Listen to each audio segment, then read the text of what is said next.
חברים, לפני שנפתח את ישיבת הקריאייטיב שלנו, אני רוצה שתגידו שלום לחבר חדש בצוות עיבוי החלומות, יוסף. היי מניש, מה קורה? מניש. העניינים, גם רחוקים. היי מניש. איזה הזיה שאני לא בכלא? אני בשוק, ועוד בדיוק כשמצאתי וילונות תואמים לדלי הפרשות. אין לתאר. יוסף, רק קצת להכניס אותך לעניינים. אנחנו פה בעיצומו של, איך אומרים, בריינסטורמינג, בעניין פיצוח החלום האחרון של המלך פרעה. רק להזכירכם, אם נצליח לפתור את החלום, נצא הביתה מוקדם, ואם לא, יוציאו אותנו להורג. יאללה, שוט. טוב, אז ככה.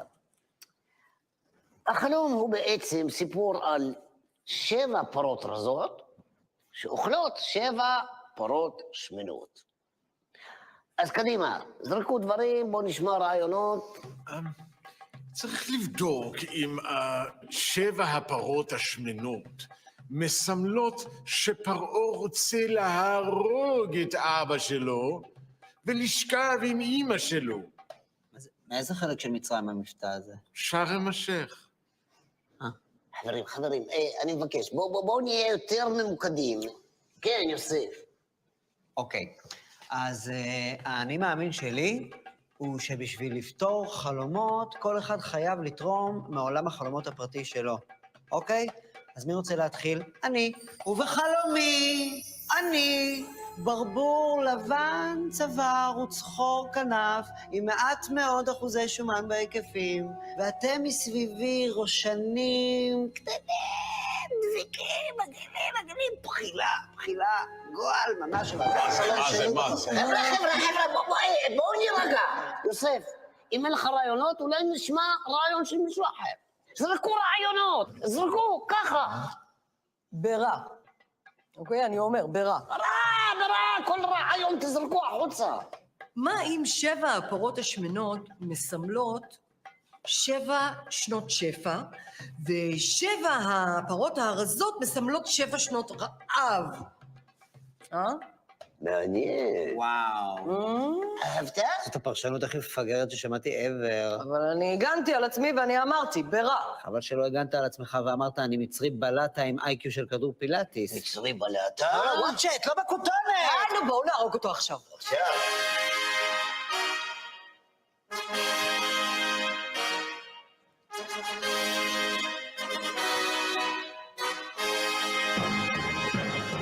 יוסף, למה אתה לא משתחווה? יש לי כאבי ברכיים.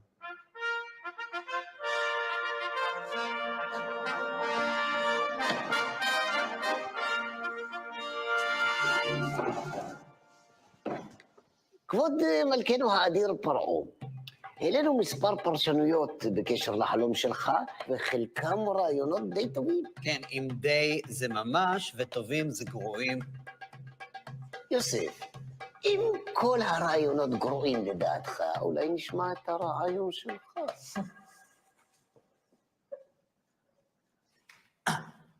אוקיי, אז ככה. לפי דעתי, 7 הפרות השמנות מסמלות 7 שנים של שפע ומסיבות, קרחנות וכיף כיף כיף. מה? זה הרעיון שלי. ו7 הפרות הרזות מסמלות 7 שנים של רעב, שאלוהים ישמור אותנו. מה אומרת?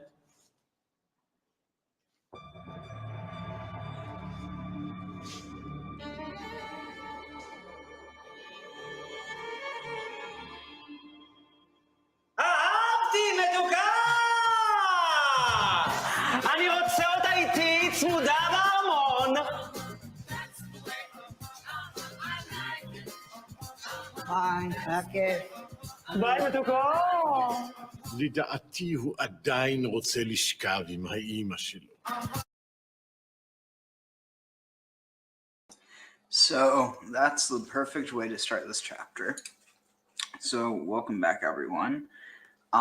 This is the first time in a while that I've done a stream during Shabbat, but I mean, I don't keep Shabbat anyway, and I figured it's as good a time as any to read Torah. But what was it? Oh yeah, we've definitely got some interesting stuff here, and especially given some of your interests, and I mean mine as well, I think we'll find some really interesting interesting stuff there. So let's get into it. Oh, actually, 1 second before we start. Oops. ברכו את אדוני המבורך, ברוך אדוני המבורך לעולם ועד, ברוך אתה אדוני אלוהינו מלך העולם, אשר בחר בנו מכל העמים ונתן לנו את תורתו, ברוך אתה אדוני נותן התורה.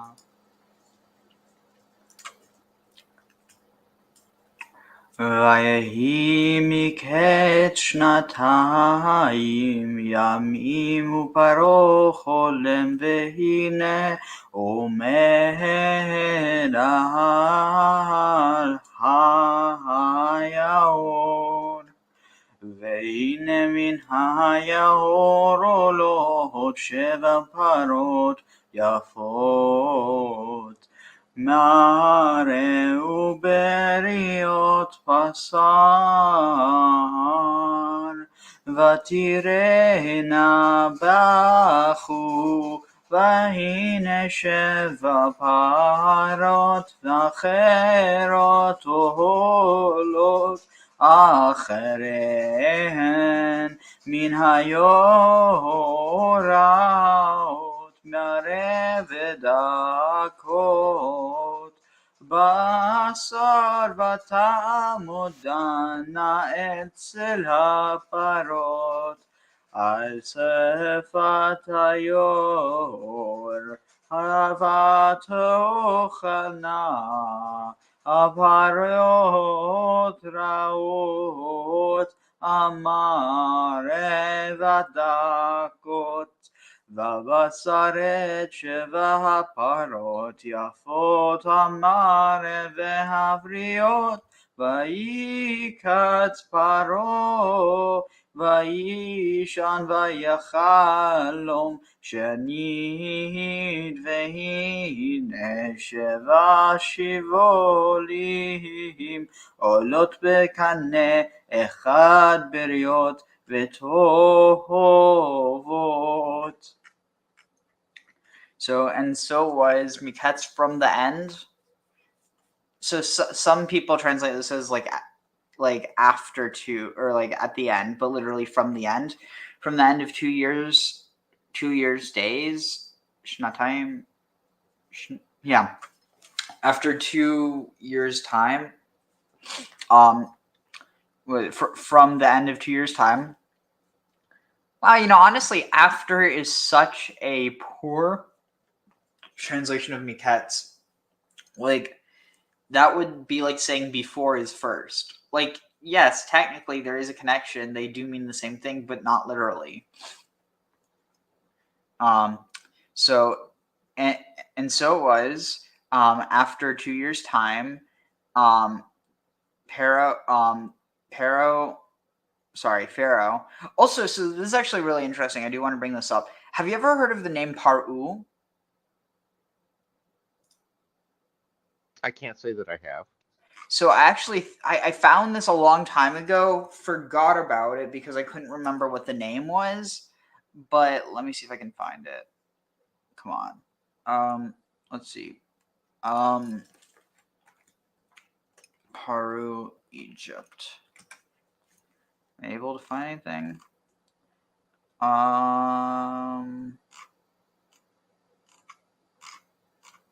Maybe spelling it wrong.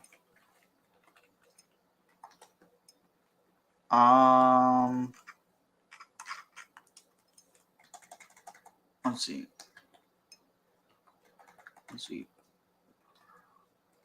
Paru. Maybe it's Egypt. Of course, I can't find it now. I don't know. I might be Peru. That's the Peru.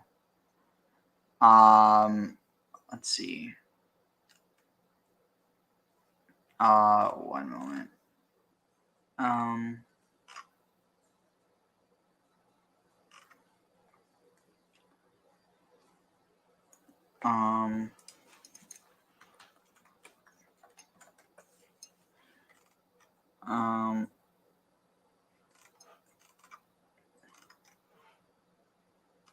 Let's see.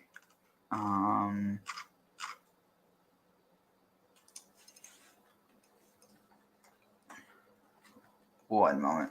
Peru word Egypt.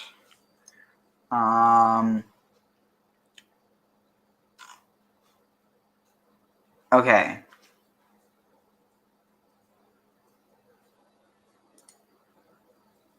So this is interesting. Yeah.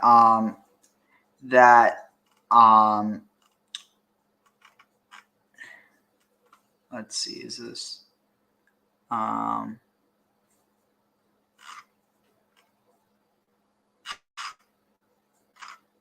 Oh, never mind. I think Peru. I might be wrong, but is it Peru or Paru is just the Egyptian word for Pharaoh. Never mind. Well, Anyway. you're right. There's a connection. Well, yeah, in the same way there's a connection between taxi in two different languages. Let's see. Shoot, now I'm wondering what does taxi actually come from? I'm looking this up. Taxi etymology.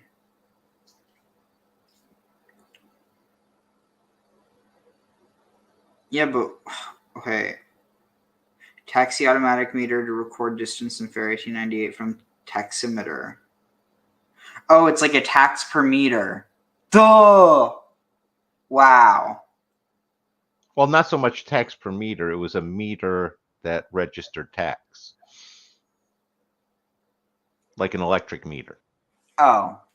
But you And could also say that it's being measured by distance or by meter. So right, the yeah. tax is on the meter, or the meter is how you measure it. Either or. I just know back then, the ohmmeter they stuck onto just about everything that measured. Yeah. All right, so let's see. Also, if anyone wants to join, I posted the link in the comments. Let's see. Okay, so it was after, and so it was at the end of 2 years' time that Pharaoh dreamed, and beheld, and in his dream, or he dreamed, he beheld a dream, where he was standing upon Al Hayor, and so Yaor is the Nile, and so it just kind of made me want. So Interesting. So it seems like this is actually a Egyptian loan word. Iaru. Ya'ara, Ya'ora, stream of the Nile. Interesting.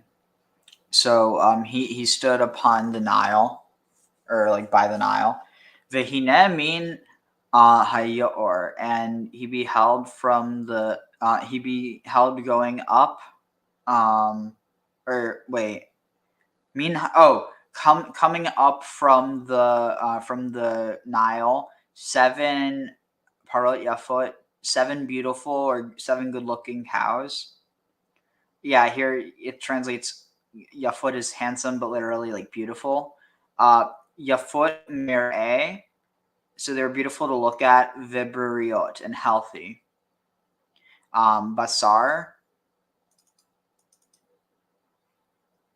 Beriot basar, and like healthy flesh. They were like, they had strong bodies, strong flesh. Vitir ena and ra'a, and they pastured be'achu in the reeds or marsh plants. Vihine sheva parot acherot, and behold 7 other cows, olot acharehen, going up after them, min hayor, from the Nile, raot mare, bad to look at, vedakot, and like hard is dakot. No, dak is thin, small, fine gaunt, and thin basar. Oh, thin bodied maybe versus healthy bodied. So like thin, or like kind of like their flesh was wasting away almost, not literally, but that like they're like, very thin. Vita'amodna,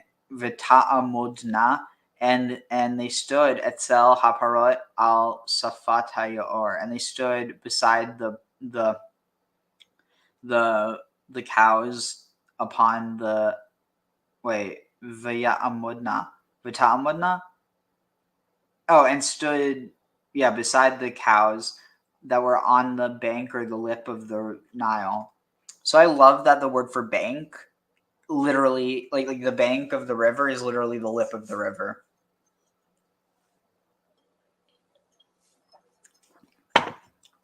And that's like things that like you would never see just by reading the translation. See, here it says bank, but if you click on this word sfat, lip, language, speech, shore, bank, brink, brim, side, edge, border, binding. All those things are a kind of lip. This idea of, 2 sides that surround something. Makes sense. So let's see where we at. Aminayor.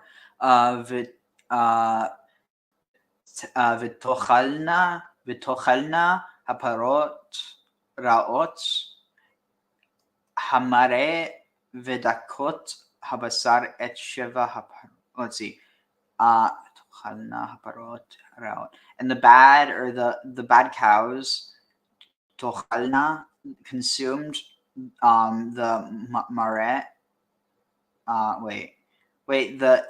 The cows that were bad to look at, or I guess you could just translate it as ugly, but like the let's see, let's just say evil looking cows, because that's the literal definition you could translate as. The evil looking cows consumed the evil looking and weak cow and weakly fleshed cows consumed the 7 beautiful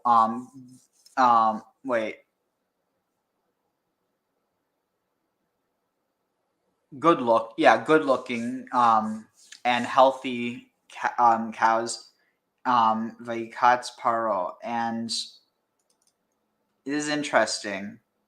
Holy crap, this is wild. So guess what katz means?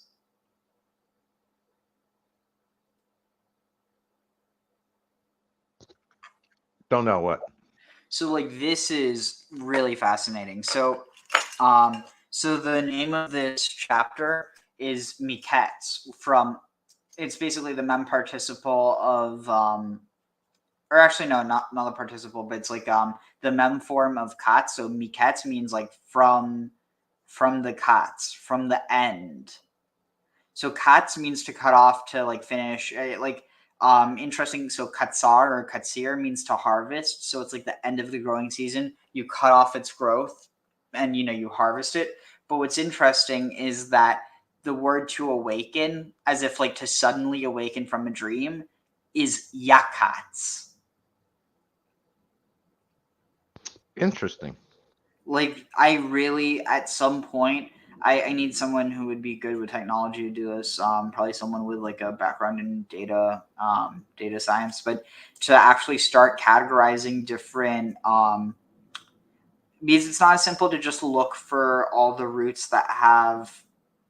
I'm trying to think. Like on some level, you could look for any root that has the kof and itzade, right? Like before and after each other.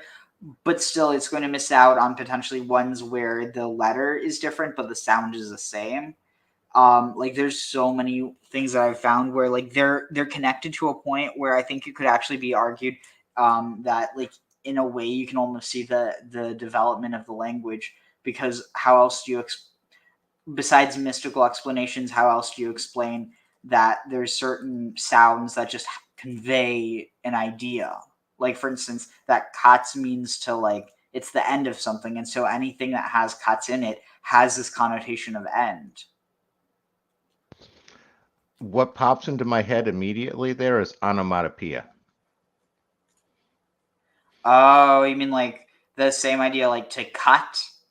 To cut? Yeah, or crack. A word that where the sound of the word is similar to the sound of the event or something. It's interesting because you know what the word for rise, like to rise, like to get up is? No. Kum or kam. Okay.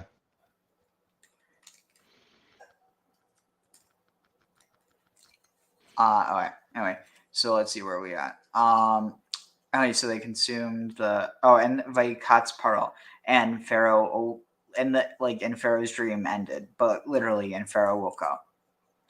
I want to see, but it's also interesting because so Miketz and then Yikatz, it's a clear play on words, and again, stuff that you would totally miss if you only ever read it in the English. Let's see, commentary.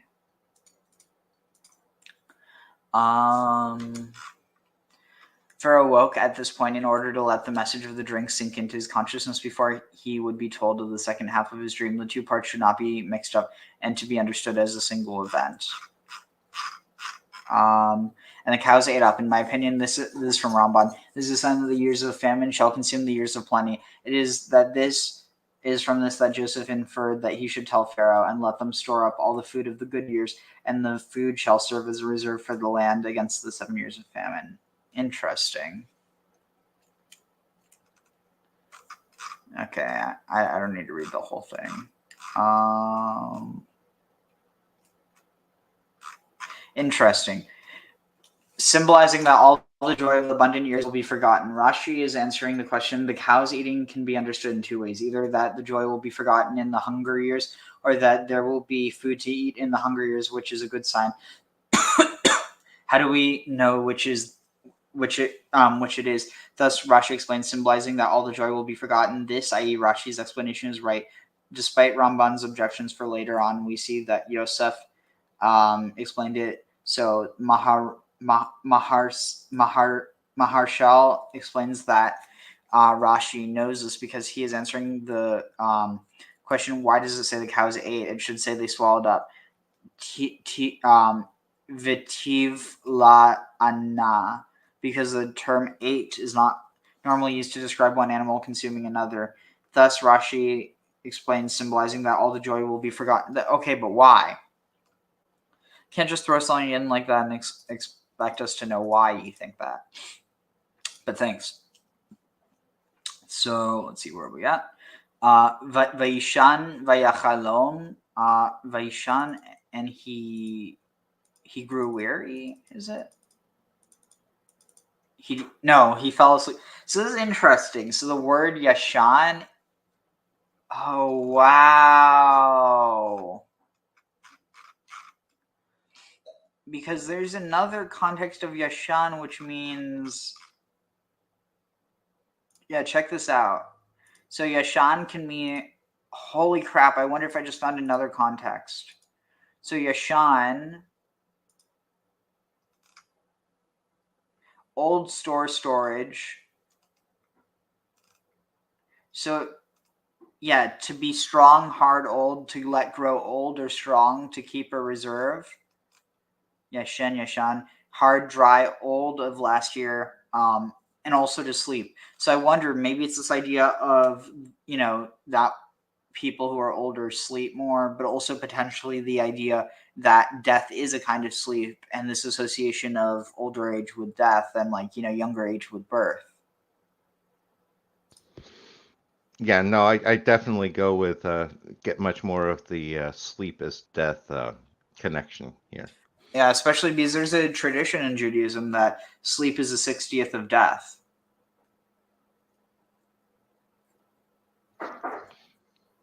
It's definitely an interesting tradition. So let's see. Whenever I hear 60 like that, I always think of Babylon. So tag. Why 60? Well, the Babylon and Mesopotamia had the 60 seconds in the minute, the whole division by 60. Oh, interesting. Let's see. So yeah, and he fell asleep and he dreamed a second time, and he beheld 7 shibolim, 7. So this is actually interesting. Have you ever heard the term shibboleth? Yeah, that's Lovecraft. What? Lovecraft used shibboleths.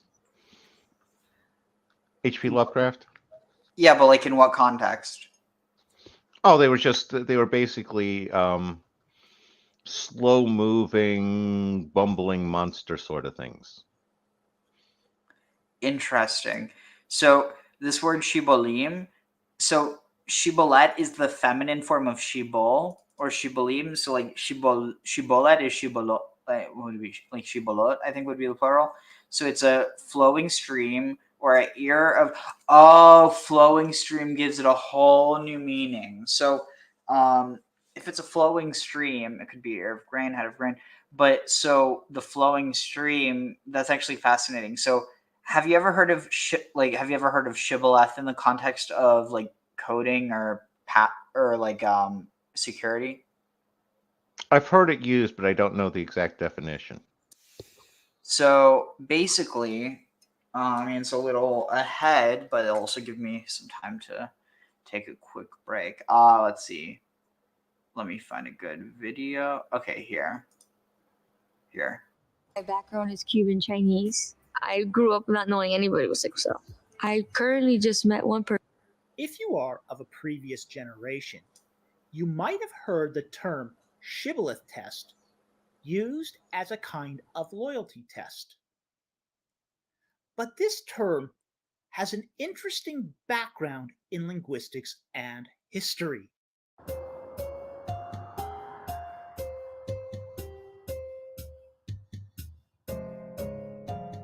Today, we are going to talk about the history of the shibboleth test. And if you like these videos, please help us out by subscribing, or if you want to help us out financially, please consider becoming a Patreon member or by purchasing my book, The Ark of the Covenant in its Egyptian Context.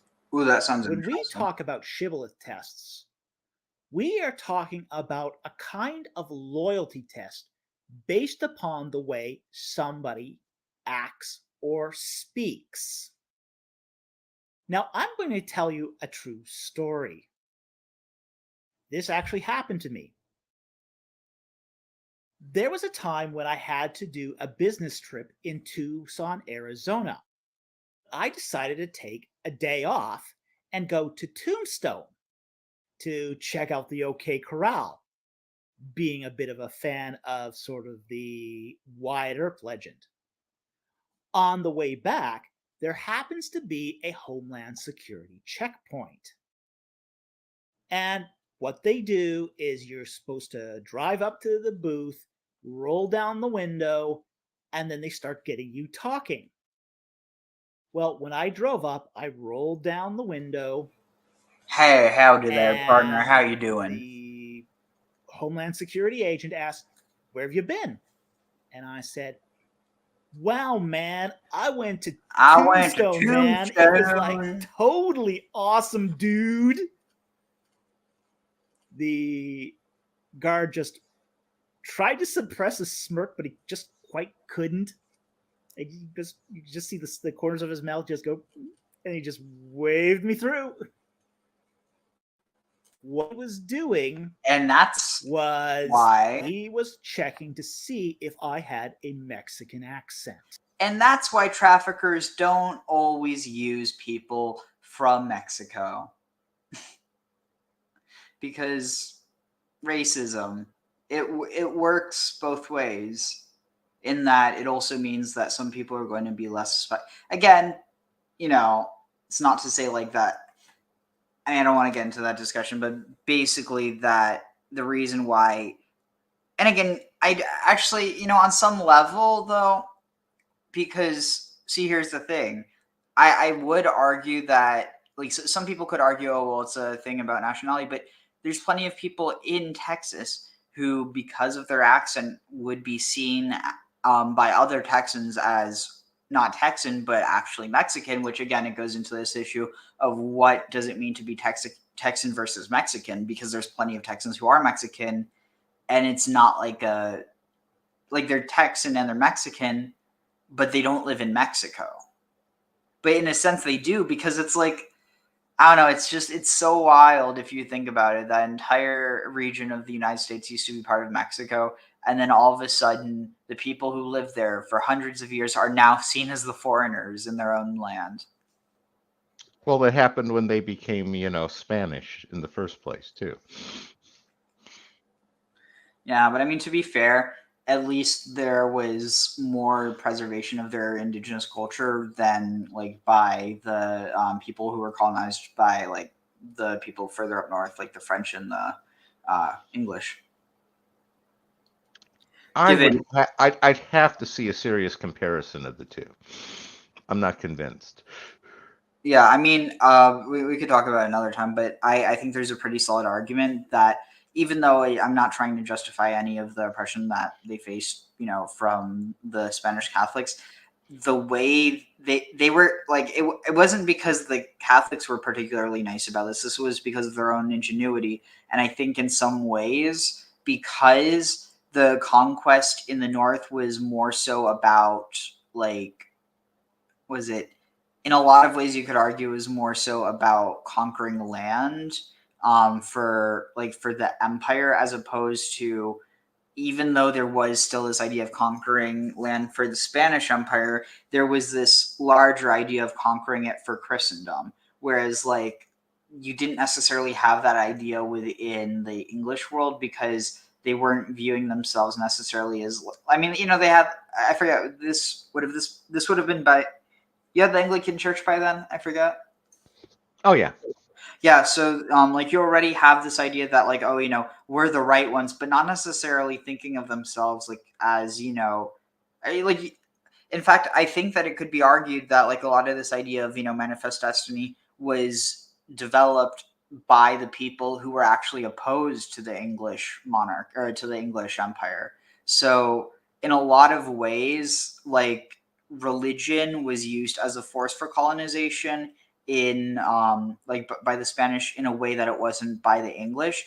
And because of that, there were a lot of indigenous people who they were able to preserve some of their traditions by essentially hiding them within Catholicism. I see what you're saying. I was going to say, it's like you can make a strong counter argument for that too, where the Spanish, when the English came over, they came over in order to move more Englishmen over. There wasn't a wholesale, repopulation from the Spanish standpoint. It was pretty much Spanish nobles coming over to set up their own slave colonies and fiefdoms using American Indians for their labor and things that they did. It's like they really didn't have anything in North America, in the more English settled areas like you did with the Maya, where basically we only have four of their codexes left, and they literally had a huge bonfire destroying every piece of written record of a civilization.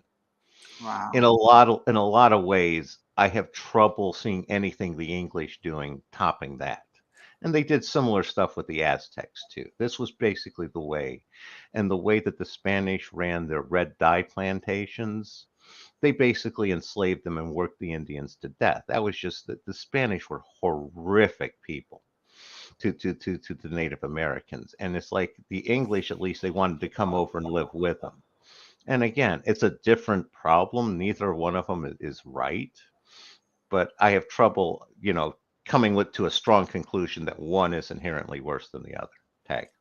I mean, I think maybe the difference is that in one case you end up with maybe more of a divide between the oppressed and oppressor versus in the case of the Spaniards, they're really like the two identities kind of merged into one to the point where it's like I mean, I know this because I again, it could, it's anecdotal, but one of my friends, and again, I personally think that at least in regards to the part about the cochineal plantations, definitely, I think that there's a bit of whitewashing going on by, saying like, oh, well, actually, because it's not necessarily, I don't think he ever said that it wasn't like bad, but more so that what you had was you had the techniques from the Native Americans that was combined with the like industrialization of the Europeans, and basically that combined in order to create this industry that otherwise wouldn't have existed. Basically, if you had the industrialization without the knowledge, you don't have it. You have the knowledge without the industrialization. It just stays in a local practice that never ends up getting, shipped across the world. And because cochineal isn't like something that you can really, I mean, obviously you can over harvest it if you don't, collect them, if you don't harvest it sustainably. It's not one of the things that it takes a whole long time to grow. So theoretically, you could set up plantations and it's not really, I mean, I'm sure you could find ways that it wouldn't be the best for the environment, but relatively speaking, it's not like it would. Like at the end of the day, the issues with those plantations were the ways that they were treating the people. It wasn't inherently the idea of growing cochineal for dye, which I do think that is an important distinction. Oh, I agree 100% that the problem came in with the bad slave masters, the bad overlords there. One of the things that jumped out to me when you were talking was the parallels between the Egypt? cochineal. Oh, sorry. No, not Egypt. Pretty much Crete and Phoenicia with the Murex shells. Oh, where I thought you were going was basically how the Spanish, how they kind of set up shop in this. I mean, in this case, they sell. So actually, I think Wait, so are you comparing the Spanish to the Phoenicians? Yeah, and basically it's the knowledge of you have the new technology for the dye, and it's the knowledge for the dye plus the industrialization, because you know that the Minoans had figured out the Murex shell already and the dye, but they didn't have the industrial production of it like the Phoenicians started. Yeah. The thing that is interesting, though, is that genetically speaking, there is a connection between the Spanish and the Phoenicians. Well, yeah, because Spain, Cartagena was a Phoenician colony. That's one of the major ones, and they ran the silver mines there for a long time. I still can't get over the fact that so you have Carthage, which I think that was it like the new New city, yeah. Yeah, but no, it was the new city of, was it Sidon? So New Tyre, basically. So you have Tyre, then you have the new city, Carthage. And then that's destroyed.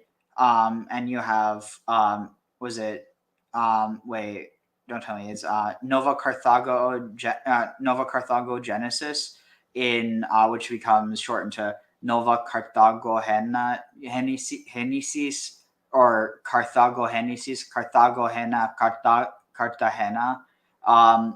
And basically, so you end up with Cartagena, which, because it's Nova Carthago, it's new city. Like, I don't know what the genesis would be. Like, would it be newly built city or something? I don't know. I was going to say, just to fix your timeline, Carthage didn't fall till well after they had established the colony in Spain. Oh yes, sorry. Well, I mean, like, what I meant to say was that, like, the seat of Carthaginian power got shifted to New Carthage after that. Unfortunately, no. Wait, Because really? Yeah, because Rome had already taken control of Spain before Carthage actually fell. Rome got control of Spain after the Second Punic War, and it was the Third Punic War that they razed Carthage to the ground. And for the most part, most of the Carthaginians, they went back to Tyre. Anybody with solid connections, basically, they went back to Tyre and went back to Phoenicia. You know, it's interesting. Maybe something like that was what caused the Bronze Age, or at least the Sea Peoples, to leave wherever they were. Again, that's one of the theories I've seen on the Bronze Age collapse, because you have the whole, volcanic eruption explanation where the people in the northern, in the north there, were fleeing their even rougher winters, and that's just sort of forced everything south. Again, all sorts of theories on the Bronze Age collapse. Yeah. And I'm in the camp of it's probably a little bit of everything. Tag. All right, yeah, let's continue a bit. Let's see here. What I gave him was a California surfer accent. He was trying to check if I was supposed to be inside the country based upon how I spoke. That is a kind of shibboleth test. And we see perhaps the earliest form of shibboleth test in the Bible. We see it in Judges 12, verses 4 to 6. And I read, Then Japheth gathered all the men of Gilead and fought Ephraim. Yeah, Yiftah. And the men of Jephthah. Gilead defeated Ephraim because they said, quote, You are fugitives of Ephraim, O Gileadites, in the midst of Ephraim and in the midst of Manasseh, end quote. And the Gileadites captured the fords of the Jordan opposite Ephraim. And it happened when any of the fugitives of Ephraim said, quote, Let me cross over, end quote, the men of Gilead would say to him, quote, Are you an Ephraimite? Quote, if he said no, they would say to him, Say now, Shibboleth. But he said Sibboleth, for he could not pronounce it correctly. Then they seized him and slew him at the fords of the Jordan. Thus fell at that time 42,000 of Ephraim. So what we have happening here is that when Japheth went to attack the Ammonites, he excluded the Ephraimites from the combat. The Ephraimites, feeling slighted at this, attacked Gilead. And Japheth turned around and defeated the Ephraimites. But some of the Ephraimites were on the wrong side of the river. And knowing that this vendetta was going on, they tried to flee. And many were caught by the Gileadites. And to see if they were from Ephraim, they would apply this test based upon how someone spoke. And this is the origin of the so-called shibboleth test. The way the test works is that the Gileadites would make a person say shibboleth. That word Shibboleth. begins with the letter Shin in Hebrew. This is a Hebrew character that has a sh sound like ship or shake or shadow. In linguistics, this is called a voiceless postvelar fricative. And if the person was able to pronounce the sh sound, they could go free. However, the pronunciation of the sheen was not static. And for the people of Ephraim, they pronounced the sheen like a sibilant S. This makes shake sound like sake. They were not able to pronounce that sh sound. It came out as Oh, a sit. s instead of a sh. This is a I'm shift saking in my pronunciation that boots. often happened between the sheen and the sibilant S. In fact, depending upon the language and the culture, those languages that had both a sheen and a regular sibilant S, sometimes the two pronunciations switched positions and even sometimes alternated back. So here we have an identity based upon the way a person speaks.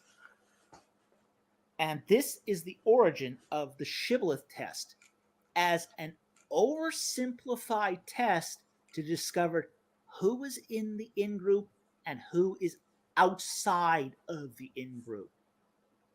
Anyway, I hope you enjoyed that and thought that was interesting. And thank you very much for watching, and I will see you next time on Ancient Egypt and the Bible.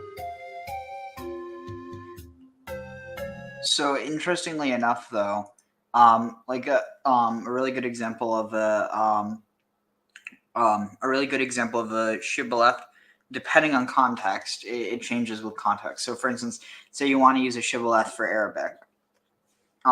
Someone, and again, it doesn't hold if someone knows how to speak without an accent. So it's really about someone who's unprepared.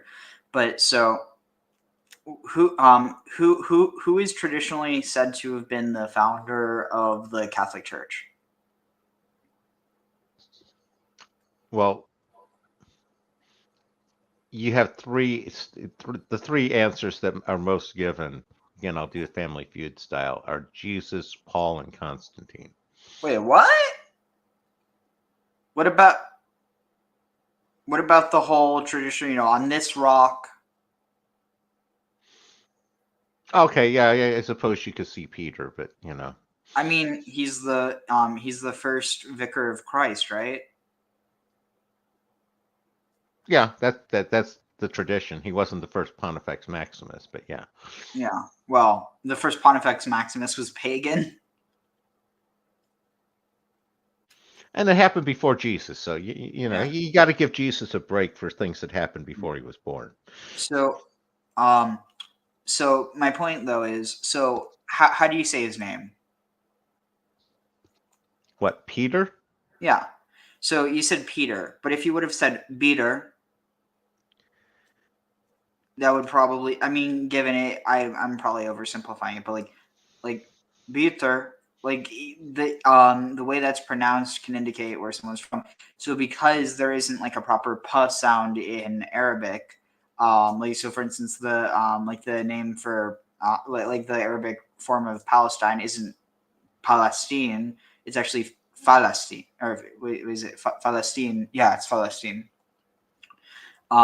And like similarly, so Paul, well, I mean, it also goes back to some of the Greek pronunciation. So Paul goes back to Paulus, but instead of being Paulus, it becomes Balus or Bulus. And then you have Peter, which rather than being Peter, or it becomes Petros, but instead of Petros, it's actually Petros or Butros. And similarly, who else was I thinking of? There's one other name, and it is escaping me right now. Peter, Paul, and Wait, what languages are we? Oh, Arabic. Oh, dang it.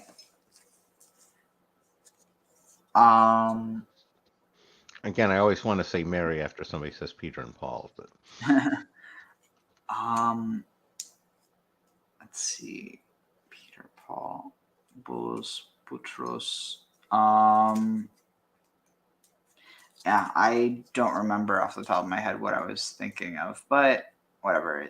Wait, is it? Oh, exactly. Nablus. Nablus is was originally Neapolis. Neapolis becomes Nupulus, and Nupulus becomes Nublus or Nablus. And I mean, it's actually similar to like like what was Naples originally? It was Napoli or no, what was it before that? Neapolitan, Neapolitano, or no, it was something like that. Neapolis. That's what it was. Neapolis. Wait, Neapolis means new city, doesn't it? Yeah, a lot of them are called New City. Interesting. It would be interesting if I wonder, is there any connection of Naples to, let's see, Naples, Phoenician. Let's see.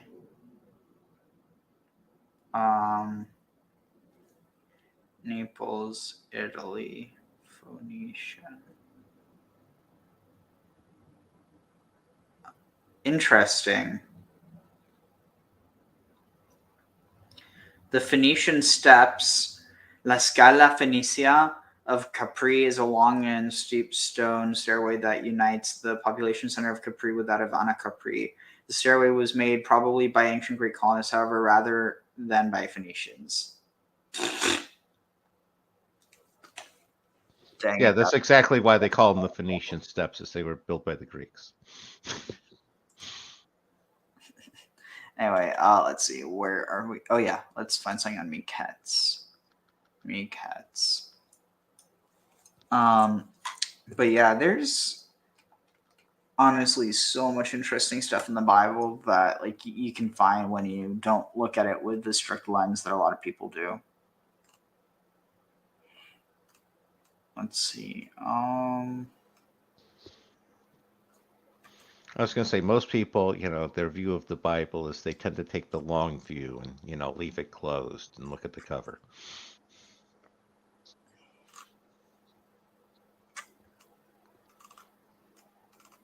Let's see, what can I find? What can I find?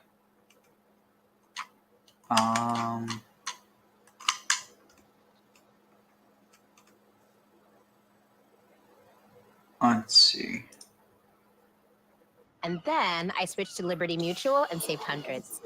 I know. Rough. Exactly. Sounds rough. This is the emergency fire blanket. This is the emergency fire blanket. This is the emergency fire blanket from Prepared Hero. That was the emergency skip button. Listen to these words that are among the most fateful and reverberating in all of Jewish history. Vayaker Yosef et Achav. No. We're not here yet. That's in a few days. We're not there yet. Oh, God. God bless you, Nazareth. Oh, seriously? Honestly, like, I don't know why. I'd like to share. Honestly, I'm not as bothered by her preaching against Catholics as she is against Jews. Not because I have anything against Catholics, but just because, like, hate's not being directed at me. At the same time, like, I feel like, I don't know, I'm going to be honest, I feel like interreligious conflict is not as bad as, like, conflict that happens between religions. Because, like, at least with... This is how you're going to make... At least when somebody... What? I was going to say, my take is sort of in the Jacob and Laban thing. Turnabout's fair play. The Catholics go around converting people, so it's just fine to go and proselytize right back at them. No. She's like going to the Catholics and like condemning them. Oh, I thought she was trying to convert them to Christianity. No. Oh, okay. I mean that, but like, with her, she's inherently implying that, you know, I want to make you feel bad as I'm trying to convert you. Well, that's part of the point. That's the stick part of the whole thing. You got heaven as the carrot, and you got hell as the stick. Let's see, what can I find?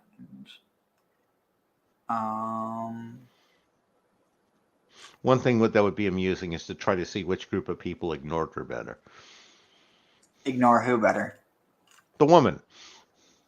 Wait, what woman? Sorry, I'm like the proselytizing woman. Oh, whether right. the people in Jerusalem could ignore her better walking by, or whether the people in Rome can ignore her better walking by. Oh, no. That was in Nazareth. Oh, okay. Because she had been talking Oh, about going to no. Rome. I thought she went to Rome. Okay. Oh no, dude, is she crazy enough to go to Bethlehem right now with everything going on? Well, from everything she's shown, I think the clear answer is yes. Oh God.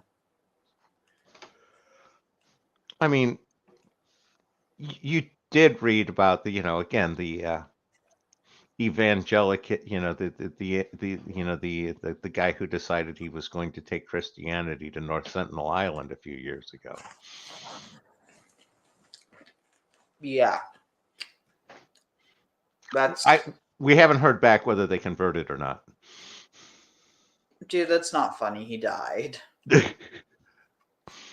Well, I don't know that for certain. I agree. That's the obvious conclusion. What is it, like that one theory that I don't even remember why I know this, but there's some people who are like, they buy into this whole theory that they think that Tom Hanks is like, I don't know, they think that he's actually like someone else who got stranded on an island, but like on purpose. I don't know. It's complete. I don't know. They thought the movie was real? Basically. Like yeah, for a second there, I thought you were going that they thought that somebody killed Tom Hanks and replaced him with a double, sort of like the old Paul is dead rumor with the Beatles. Wait, Ball is dead? Paul is dead. Yeah, Ball. Yeah. Ball of Tarsus. No, you gotta be easy. If you say it in Arabic, it would be Ball. Yeah. Ball. Let's see. Let's see what I can find on Miketz. Wait, I'm sorry, did I just see? The Hanukkah End Time Mystery. What on earth is this crap? I'm going to put this in my garbage can. Save to watch later. Oh, yeah. Are they trying to say that the end of time comes when the oil finally runs out in the temple? I'm not sure what they're going with. No. The end comes when the oil runs out in the Middle East. Ah, now that makes sense. I can see them panicking over that and just blowing things up with all the weapons we've sold them. That actually makes a lot of sense. After last month's massive solar flare added a 25th hour to the day, businesses are wondering, what should we do with it? Bacon and eggs, 25/7. But they did not recognize him. Oh, right. We clicked on this and then we didn't because it was. Let's see. This might be good. And this is too long. Let's see. Did Ephraim Mervis post anything? Ephraim Mervis. Dr. Mervis's cousin. Here. Oh wait, we already listened to it. Dang it. I mean, we could listen to it again, but I feel like it's. Let's see. Miketz. Let's hear what he says from other years and compare that to this year.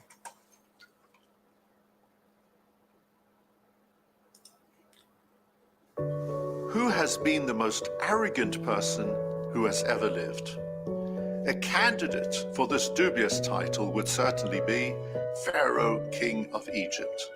Parshat Miketz commences with the words, Vayehi Miketz shnatayim yamim uFaro cholem v'hinei omeid al hayor.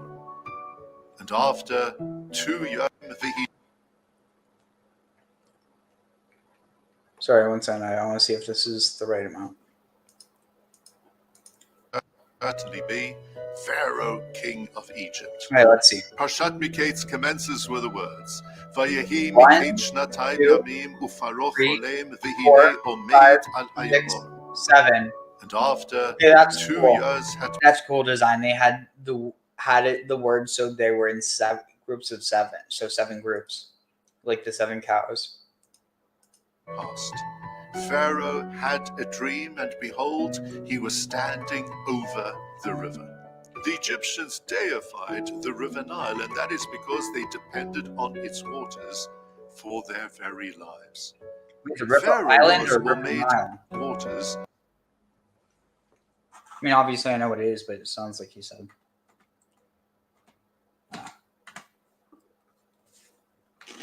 Egyptians deified the river Nile, and that is because they depended on its waters for their very lives. That is being over the river. The Egyptians deified the river. He was standing had passed. Pharaoh had a dream, and behold, he was standing over the river. The Egyptians deified the river Nile, and that is because they depended on its waters for their very lives. Pharaoh was Omeid al Hayaor. He stood over the river, indicating that he saw himself as the ultimate, supreme, powerful God of gods. Rav Salman Sorotskin in his Sefer Osnaim LaTorah explains that is surely why the Egyptian sages, when interpreting his dream, explained that everything to do with his dreams was connected with Pharaoh's own self, his self-importance, his personal life, his personal future. But they were wrong. Joseph stepped forward, and he gave what Pharaoh knew to be the true interpretation. Because Joseph saw in Pharaoh not just somebody who was living for himself. A true and great leader is somebody who is concerned about his people and is concerned about the entire world. And therefore, Joseph's interpretation related to all of Egypt and all of humankind at the time. Pharaoh liked Joseph's interpretations, and in turn, he lived up to the aspirations that had been placed for his kingship. And as a result, he entrusted Joseph with the responsibility to guarantee that Egypt and the world would be prepared for those 7 years of famine. Rav Sorotskin adds a further word. The Torah tells us, Pharaoh omeid al hayaor, in the present tense. Not Pharaoh stood over the river, but Pharaoh is standing over the river, indicating that Pharaoh, king of Egypt, was not the only ruler who was there in power for his own sake. Unfortunately and tragically, there are some Pharaoh-styled rulers who exist to this day. Rulers of nations who are only concerned about their own grandeur, about their own power, about their own control. Rulers... Netanyahu. Sorry, I think I got a Netanyahu stuck in my throat. All I can think of there is Kanye. Sorry, tag. No, but there's a difference. Dang, I don't want to step my foot in this. My issue isn't with Israel. My issue is with Netanyahu, and mainly just Netanyahu. I mean, to be fair, also like the far right in his coalition, but let's be real. He is very self-interested. I mean, to be fair, so are most politicians. Like, I think you could say the same thing about Trump. You could say the same thing about Biden. You could say the same thing about Trudeau. You could say the same thing about who is the... Honestly, just every politician in general. Some are just worse than others. And yeah, it's like now I know a bunch of people dropped off because they started talking about that. Those who are willing, at the expense of their people, to engage in dangerous pursuits, who are willing to sacrifice the lives of tens of thousands of their people just to guarantee that they will have more power on earth.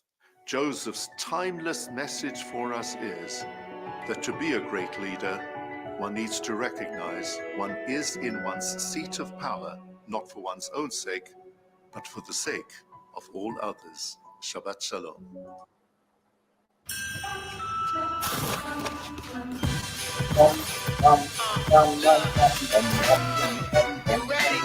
What is the best way to share? In last week's Parshah of Vayeshev and at the beginning of this week's Parshah of Miketz, we have three pairs of dreams. In the very first one, Yosef reveals his dreams to his brothers, and he does this in order to show them how superior he is over them. They certainly got the message, and as a result, they engaged in an act of attempted fratricide. Well, what do you think of At how? the end of Parshat Vayeshev, What do you think of how Hayehudim Abayim, how the Jews are coming to pick Joseph? Like, I think they do a masterful job. Oh, you mean the comedy troupe? Yeah, Yeah. no, I like the way they do him. And like they make him ambiguously bisexual, which is funny because of this whole idea that, you know, like he's fabulous because of the coat, and like kind of just playing into like a lot of the stereotypes. And apparently, so actually, there was what was it? I think it was like a Saudi Arabian news channel or something got really upset about it, and they like started calling out the show or whatever, and it was hilarious because they're disrespecting the Prophet Joseph or Prophet Yusuf, and it's like the people who made this are literally Jewish. Like, you know what's next? If you make fun of Abraham, then I mean, like, obviously, I don't think that's right. You know, how politically charged, especially because, you know, there was a point in time where it wasn't that abnormal for Muslims to depict Muhammad. It's only something that came about later. I mean, Louise, the issue is really with depicting Allah, not with depicting. I mean, like, if you go to the extreme, you can't depict anything under heaven or on earth, or in the ocean. But still, I mean, in plenty of Islamic societies, people were breaking those, you know, taboos in the same way that, actually, in a very similar way as how church art of hell was actually being used for pornography, because it was basically the only case where nudity was allowed. You know what I'm talking about? Yeah, no, I do. And, you know, again, with Islam, if you look at historical Islam, a lot of what we think of as modern Islam only really arose in the 1800s with the Wahhab movement taking over Mecca. Tag. Yeah, honestly, whether it was a gift to the British or a gift from the British, it really fucked with the region. Like, agreed. It's a perfect tool for colonialism, because if you radicalize people, then you're justified in retaliating against them. Well, yeah, I mean that was one of Caesar's tricks. Wait, he did that with the Gallic tribes? Well, that was some of it. It's basically you'd have the one tribe, you know, you'd have the one tribe that was under Roman, you know, protectorship. The good ones. Yeah, get attacked by another one, and now Rome has to go in and, you know, protect the one, and it's, you know, it's a good way to get involved in a war, and, you know, so easy to do a false flag event there. It's like, oh, they attacked me, come help.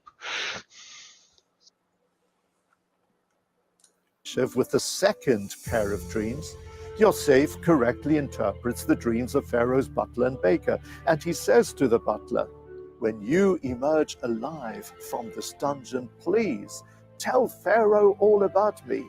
Save me from my fate." At the beginning of Parshat Miketz, Yosef now interprets Pharaoh's two dreams, and as a result, he is elevated out of the dungeon to become only second to Pharaoh in Egypt. Now, how did Pharaoh know that Joseph was someone whose word he could rely on? You see, this was the first occasion in which Joseph was involved in dreams, and he was sharing valuable information unconditionally. On the previous occasions, he always had a personal agenda. However, on this occasion, when Pharaoh quizzed Joseph, Joseph said, "It's Hashem who is correctly interpreting your dreams. He showed that he was a person of integrity and sincerity. There was no agenda. He didn't want to receive anything in return. He was sharing out of concern and out of empathy and out of consideration. That is what impressed Pharaoh. That's what So this is enabled him to interesting, know and we're going to have that to work here was a through in person order to really whose determine word he if this is could the case. But I do wonder if him saying Hashem, if him saying Yud-Heh-Vav-Heh was the one who interpreted the dream, is it possible that this is actually an... Dude, this could be wild. I wonder, this might actually have to do with the reason why so many Christians end up seeing parallels between Joseph and Jesus. It could be because there actually was a time where Joseph essentially was Jesus before Jesus. Oh, definitely. You have that also with David as well. But does he ever actually act as an avatar for Yahweh?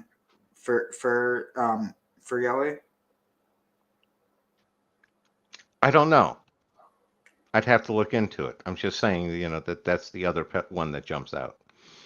Yeah, I mean, I wouldn't be surprised because there's a lot of parallels between David and Baal and between Yam and Goliath. I actually wrote about that in my paper. Because I think we went over this a bit one time. Remember how they both get hit square between the eyes? Yeah.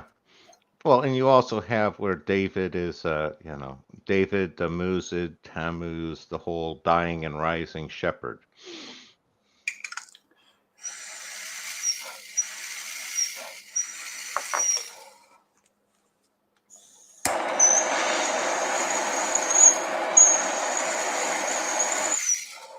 Give me a moment. Rely on. So the message for us is that when we have something to share, it could be an object, it could be a gift, it could be knowledge. If we have an agenda, we don't stand to benefit from what we are doing. But when we're there for the sake of others and when we share unconditionally, that is when we stand to receive the most. Shabbat Shalom. Ooh, I just realized. Hello, I'm Patrick Sabbath Stewart. versus Shabbat is another Shibboleth. Oh, what do you celebrate? What day do you celebrate? God resting from creation. Oh, I celebrate that on Shabbat. Oh, you must be Jewish. I celebrate that on the Sabbath. Oh, clearly Christian. Wait. Actually, no, sorry. I mean, if you say I celebrate Sabbath on Sunday, or Sabbath is on Sunday, then clearly you know that they're Christian. And if they say that it's on Friday, shoot, I forget when it is for Islam. I think it's either Thursday or Friday. I think it's Friday. Islam, traditionally, I learned it as Islam is Friday, Judaism is Saturday, and Christianity is Sunday, except for the Seventh-day Adventists. Yeah, I mean, the thing is, because Friday is also for Jews, even though it doesn't start until sundown, because you have to prepare, it's practically you're getting ready for Shabbat even before Shabbat. Anyway, let's go here. So where are we? So and he slept, and he dreamt a second time, and beheld 7 shivalim, 7 sheaves of wheat, or lot, going up. Okay, this is interesting. Sheva shivalim olot. So 7 shivalim going up from... Okay, yeah, it would have to be ears of corn or 7 ears of grain, because the flowing stream would go down, not up. It could come from up, but it would be going down. So you have 7 shibulim, 7 sheaves of wheat, or 7 heads of grain. Olot bekaneh echad, coming out from one stalk, or one cane. Beriot, healthy, vitovot, healthy and good. So there's one theory that it's pretty well founded that this could actually be a reference to not only the menorah, because see 7 ears of grain growing off of a single stalk, but that it could also be a reference to cannabis, to hemp. Let's see, they talk about it here. Chizkuni says, rising on a single stalk, this was an allusion to plenty abundance. The message had now become more explicit than the first half of the dream. Normally, the 7 kernels would compete with each other for the nutrients provided by a single stalk. In this dream, they did not do so. They were all fully developed. Anything else we can find?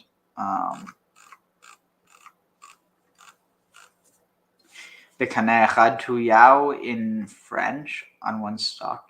Let's see. Come on.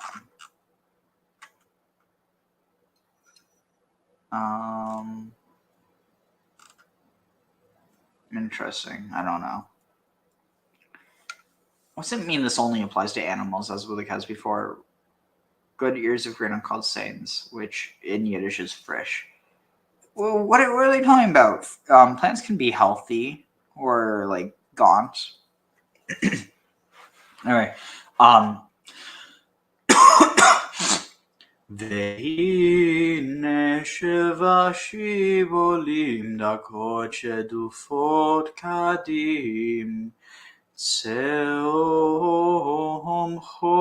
אחריהן, ותבלענה השיבולים הדקות, את 7 השיבולים הבריות והמלאות, ויקץ פרעה והנה חלום, ויהי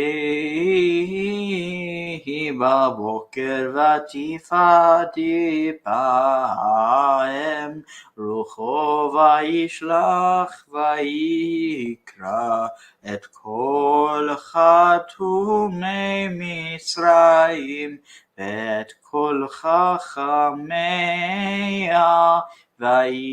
ויספר פרעה להם את חלומו, ואין פוטר אותם לפרעה. וידבר שר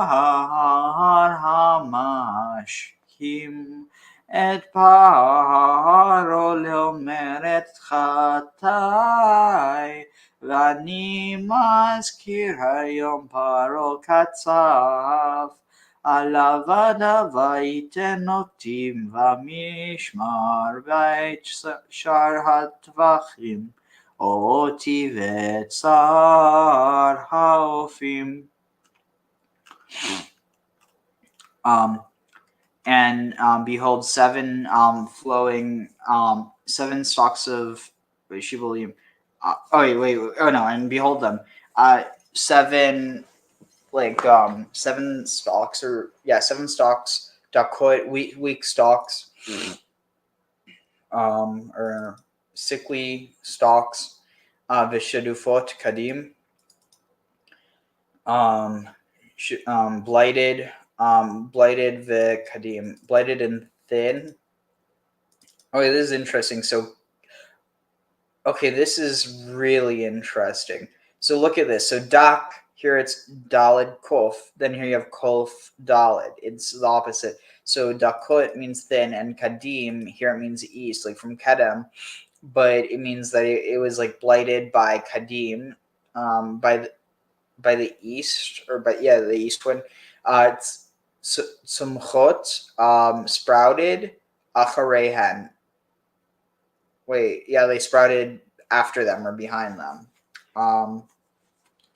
Vativlana hashibulim hadakot, and the thin or the gaunt shibulim.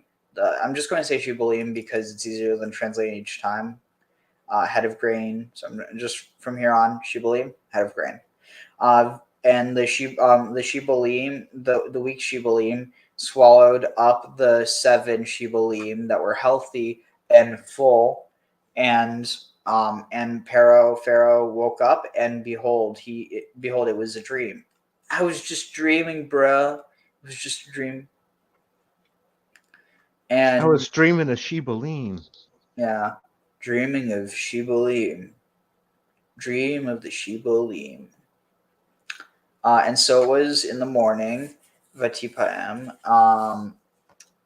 Tapam, Tapa'a? No, Pa'am. He was thrusted, impelled, pushed, persistently, disturbed. Where is it? Hipael. Vatipaem. Wait. Hitpael.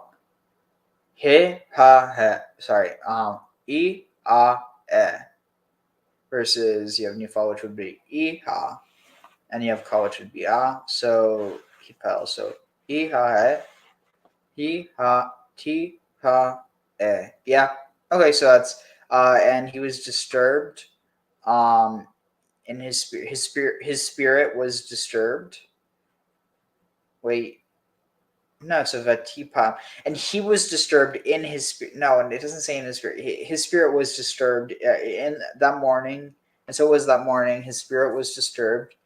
And he, Vayishlach, and he sent and called for, all the, at Kol Khartoumeh, all the Khartoumeh, all the engravers or the magicians of, so it's interesting. So Khartoum is actually, like, you could derive it from the root Kharat, which interestingly is, like, it means to engrave like with magic. And the word Karat means to cut into, or like to it can also mean to engrave. So like it's spelled differently, but it's interesting. So he called for the all the enchanter or like enchanter engravers of Egypt, Mitzrayim, and all the wise men, and he told to them, and Pharaoh told to them his dream, and they did not have an explanation for him, for Pharaoh. And the Sarham Mashkim, the drink master, or the drink master. I love the translation, or the master of drinks, literally. Prince, ruler, the prince of drinks, the chief of drinks, the drink official, the drink captain. Let's go with the captain, the drink captain. Let's see. Do we have any comments yet? That might. Yeah, no. 2 people watching, but no comments. So, Graham, how do you think we should refer to this? Should we refer to him as prince of drinks, drink master, ruler of drinks, drink leader, chief drink, drink official, or captain drunk? I was gonna say that there's a part of me that is sort of, I'm almost leaning to pick one off the chart and go with head mixologist or something like that. How about mixmaster? Ooh, I like that, mixmaster. All right. Pharaoh's mixmaster, yeah. Yeah.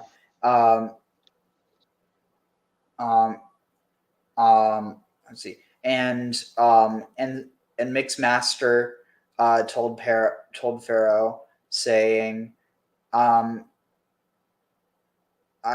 have sinned. I remember today. Wait, yeah, I'm guilty. I remembered today. Interesting. Oh no, Mazkir, I must inform that there's another context of I must make mention. So he's either implying that he just because Zachar could be to remember, recall, call to mind, cause to remember, record, make mention. I think it's more realistic that if you read let's see, I sinned, I remembered today. Why would he say I remembered today? He's not saying I must mention today of my offenses. He's literally saying I'm going to read the commentary just to see if this is supported at all. Commentary. My guess is something along the lines of he needs to tell Pharaoh what actually happened. That I remembered it today is I'm telling the memory to you today. That's my guess is what the commentary will say. So Chizkuni says, my sins, the plural mode the cupbearer chose here was to admit his sins against Pharaoh as well as his sin in not fulfilling his promise to Joseph through his forgetfulness. Honestly, sounds like me. My faults, even though I will recall my faults, I recall my sins. I was the primary culprit, while the baker was secondary. Thus, Joseph's interpretation was not a natural one and could not have been, and could only have been arrived at through divine inspiration. I don't know the context of that. The chief butler said to Pharaoh, saying, the mixed master said to Pharaoh, saying, the reason the Torah had to add the word lomor as well as the.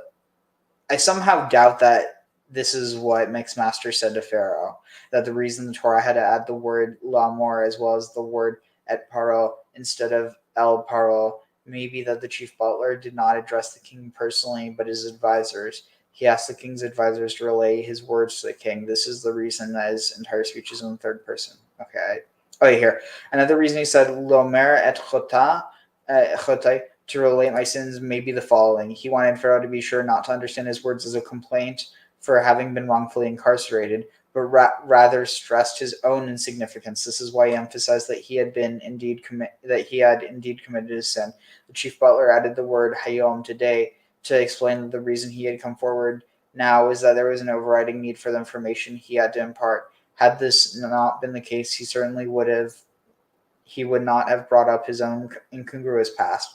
The reason chief mixed master spoke about his sins in the plural, ed chatai, was that he wanted to convey the impression that although he had committed only one sin, this fact weighed as heavily on him as if he had committed several sins. Perhaps he simply considered that his hardiness in coming forward was an additional sin. Oh, interesting. Et chatai, even though it is not good manners for a person to mention the sins he has committed against his sovereign in his presence after the time has passed for forgiveness, in this instance, the cupbearer excuses his mentioning these sins as he does sins. Let's see. As he had also been guilty of forgetting the promise he had made to Joseph, something he should have kept at once.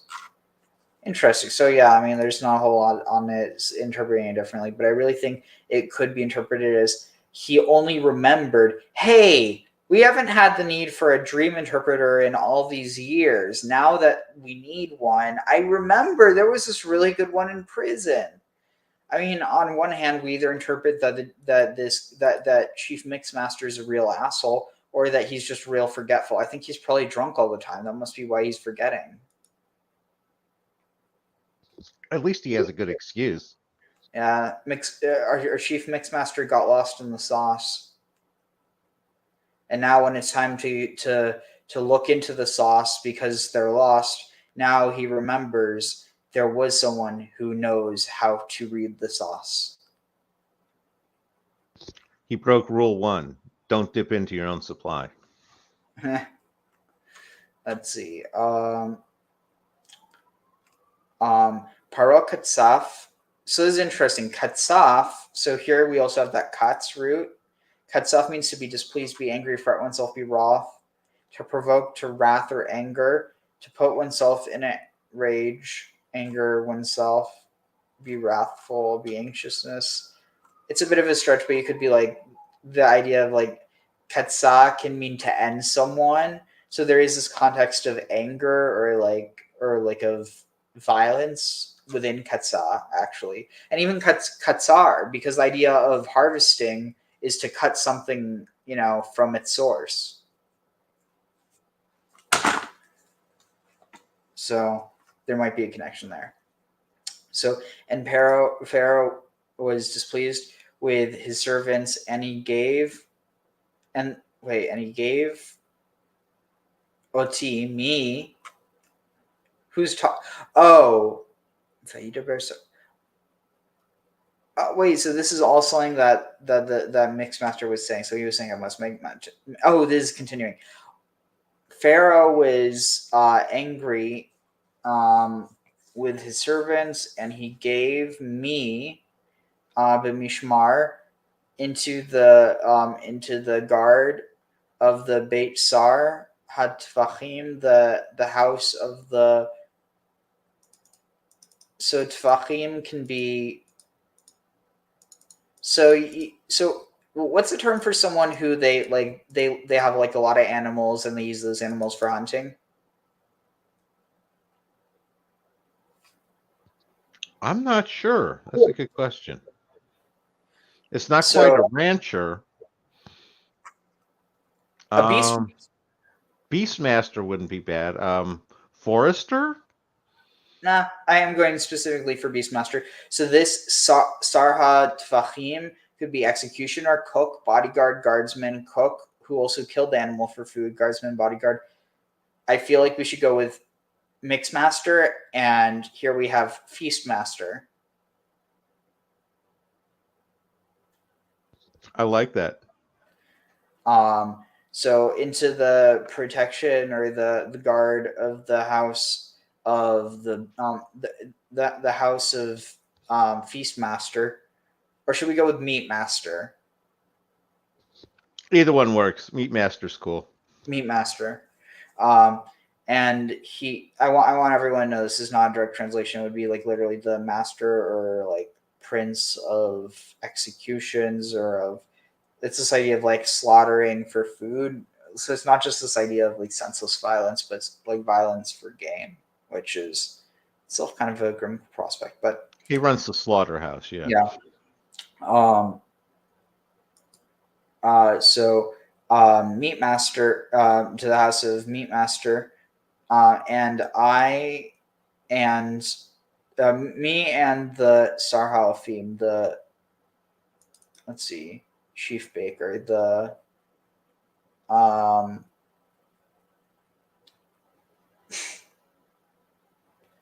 Sergeant Doughboy, because Sar can be captain, so we'll just change that to sergeant because Sergeant starts with Sar, and then Halfim is of baking, so we'll call him Sergeant Doughboy. How's that? Works for me. Dude, I don't know what's up with me. I mean, honestly, I think I'm just a bit more relaxed. That could be it. But yeah, let's see what we can find now. And we'll probably speed it up a bit as we get into it more. Let's see. Ooh, what's this? What am I looking for? Miketz. Yosef and Hanukkah. Here. Fortunately, we're already. I'm sorry. You named your son Braxton, as in like Braxton Hicks. That was funny, right? Yeah, I was going to say maybe he was born premature. Okay, I feel terrible now. I feel terrible in general, but I feel terrible because, like, I'm not making fun of him, but still, like, that is kind of an interesting name. All right. Oh my god. I can't watch this. It's too much. Oh wait, you guys weren't even you guys didn't even see what I was talking. So I'm just talking, literally so tired. But you know what? I don't know. I felt like I needed to do this. Eventually going to try to get on a better schedule soon. But that'll probably be next week. And then I'll be streaming during the day, so I might actually get a normal audience. That might be cool. But I'm not doing it for audience. I'm just doing it to get, let's see, Sarah Rivka, Bat Ben Sion. Shalom and happy Hanukkah. Shalom. Dream, dream, dream. Dang it, it's not Hanukkah anymore. I know, and now I want a donut. I might actually go get a donut in a second because I have some donuts in the fridge. As we've learned, this month of Kislev is the month of dreaming. And it was Yosef's dreams, which his brothers found so alienating and so threatening. Dream. That wound him up in Egypt in the first place. And as this week's portion of Miketz opens, it's Pharaoh who's dreaming. And Yosef is in prison, although totally innocent of any crime. But soon... I mean, is he really innocent though? Like, He's kind of annoying as all hell. I'm joking. He was just misunderstood. He was just trying to share his knowledge, and everyone was like, "Oh, look at Joseph. He thinks he's so much better than us." And Joseph's like, "No, no, no. I'm just trying to share with you what I know."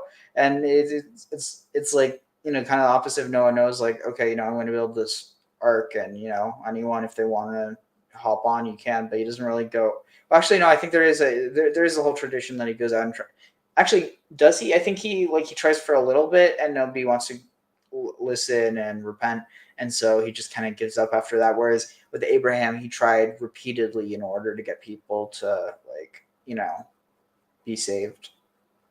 But I was going to say, I always saw Joseph's defense as, I can't help it. I'm so much better than you guys. yeah, he's like, "Oh, I can't help it. I'm so much more fabulous than you.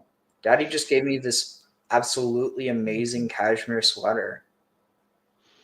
And it just fits me perfectly. Just, hugs in the right places. Yeah, it's like, well, first of all, if you guys wanted this, it wouldn't fit you because it just happens to magically meet my size no matter, even if I get big, even if I grow, it still matches. And second of all, I might have had an accident when I got too drunk the other night, so I don't know if you still want to wear my suit of many colors because now it's a suit of slightly less many colors. Cool. Yeah, no, I was thinking about your comedy troupe there, introducing Joseph to the tune of Enter Sandman. Wait, what song? Enter Sandman. Wait, the da da da da da, that one? The heavy metal one. Metallica. Wait, and which one?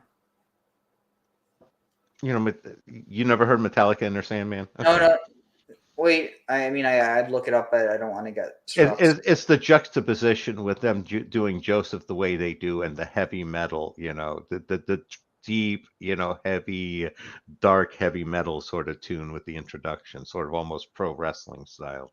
Right here, let's see. רק להזכירכם, אם נצליח לפתור את החלום, שנפתח את ישיבת הקריאיטיב שלנו. שלום לחבר חדש ב... This? That's why I was confused. I don't think this is Enter Sandman. Let's see. Oh, they don't use it. I sat there and the image of the juxtaposition amused me in my head. That's all. Oh, okay. That was the confusion. Oh yeah, no. Enter Sandman, Metallica's big on those copyright things. So let's see. So, see, Prophet Yusuf, Israeli.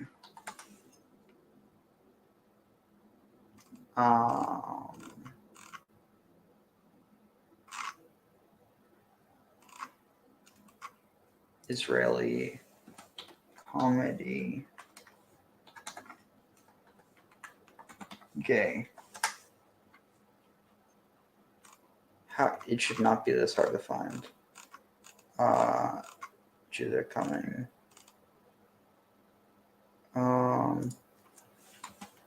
The Jews are coming. Why can I not find it?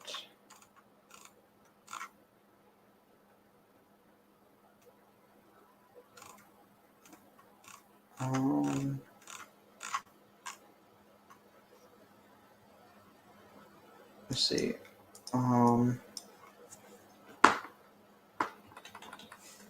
The Jews are coming. Joseph gay.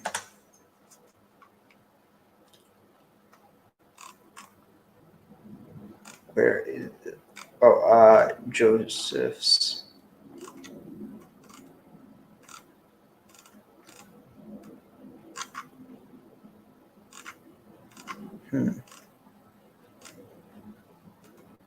Should not be this hard to find. It was.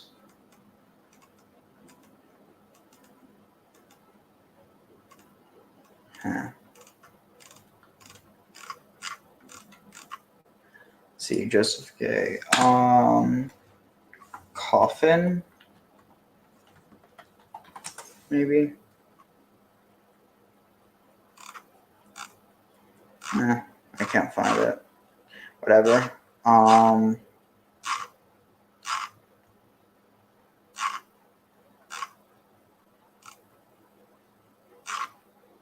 Dang, I was really wait. Okay, I just saw it.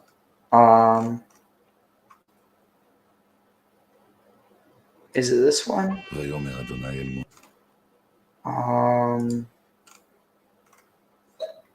me just make sure.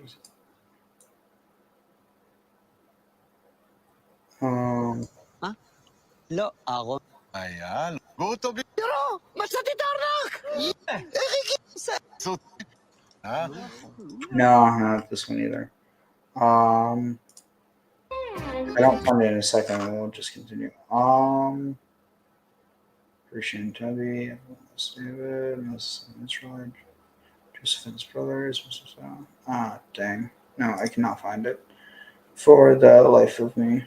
It is kind of upsetting, but it's not the end of the world. Oh, wait. Maybe if I just search for it. Anyway, do you have any thoughts on what we've talked about so far? No, I think I'm pretty well caught up with where we were at. So, what do you make of the cane with 7 sheaths?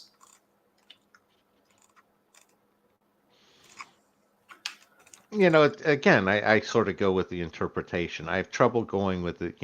I can't go with cannabis because it's really not how cannabis, blossoms and stuff. So I don't know about that, dude. It doesn't grow in sheaths the same way wheat does. I've seen both grow. Here, check this out.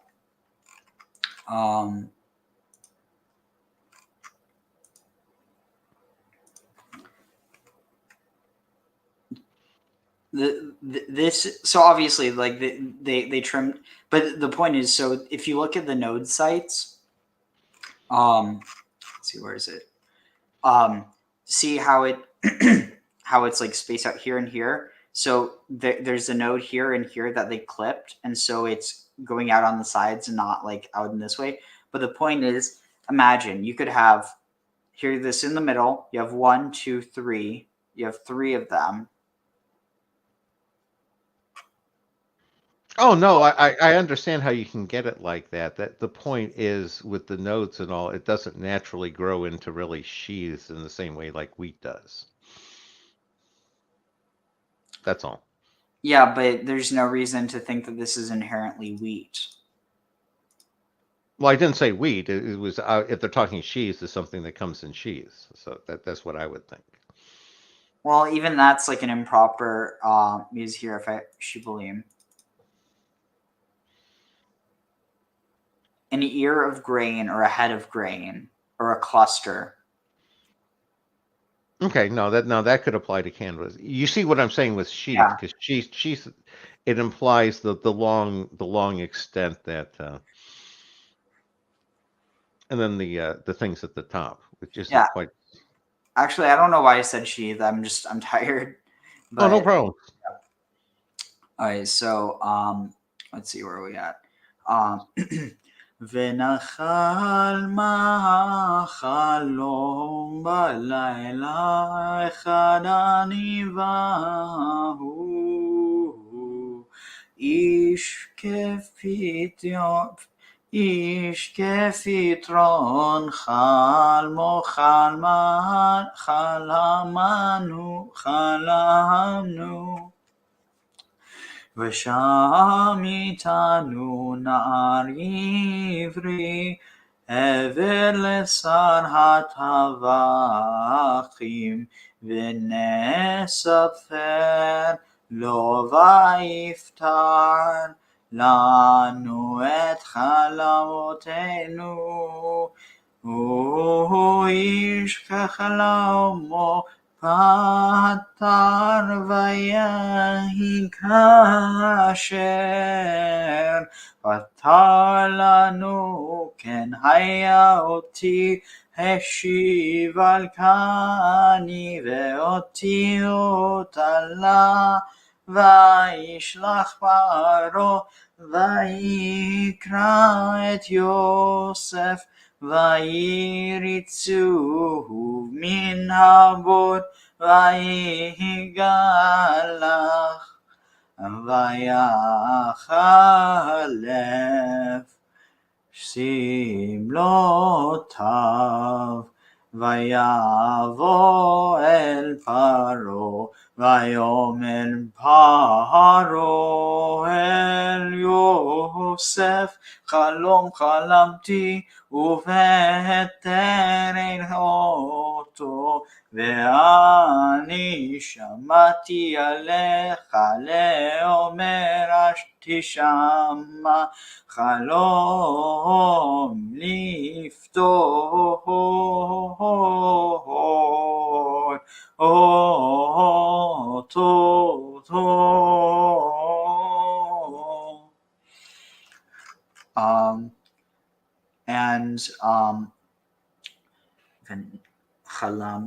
and we dreamt dreams that night, or one night, and I and he, a man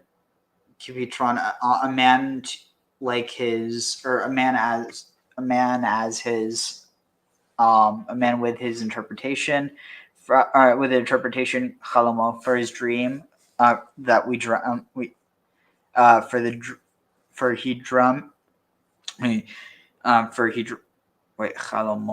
his dream that we dreamed.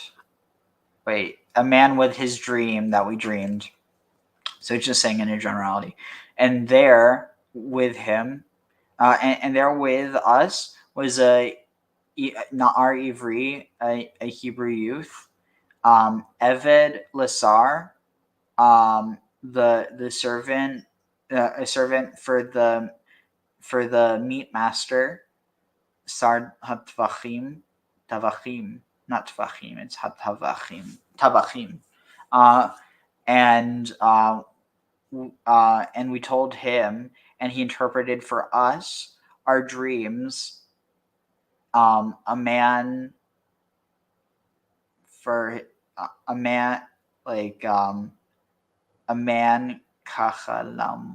kachalomo, a man that dreamt, he interpreted. It doesn't really make a whole lot of sense, I'm not going to lie.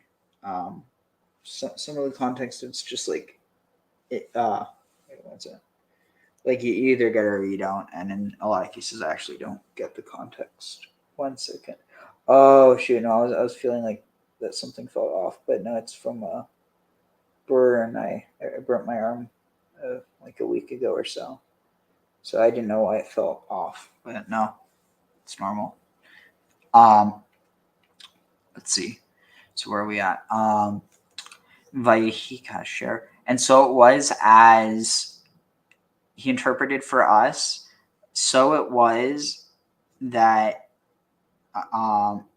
that I was returned or restored up to my posting or office, and he, and him, saying the other one, Tala, was impaled or hung, which I still don't understand why this word Tala gets understood as both to hang and to apparently impale. This seems like a bad translation, honestly. Though it does kind of make me wonder, because impale just means to stab someone through with something, right? Yeah, both of them kind of carry in this sense a sort of to execute connotation. So, you know what's interesting? I'm not Christian, so this is why I don't know this stuff. If it was a Jewish thing, I probably would know it. But with the whole story of Jesus on the cross, isn't there like, so there were two criminals on either side of him, right? Didn't one of them repent and the other didn't? Right. Yeah, the good thief and the bad thief. So notice this. So one ends up going to heaven, one ends up going to hell. Now notice this. One is restored. Mixed master is restored. He's brought up from hell, proverbially or metaphorically, whereas his friend, who is it? Sergeant Doughboy actually ends up getting executed, but not just executed. So what's interesting is hung. Like he's hung up. It says call to hang up on any object, to put to death by hanging.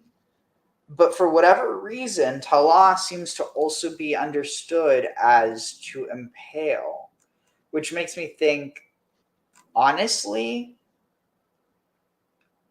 interesting. This supports what I was thinking.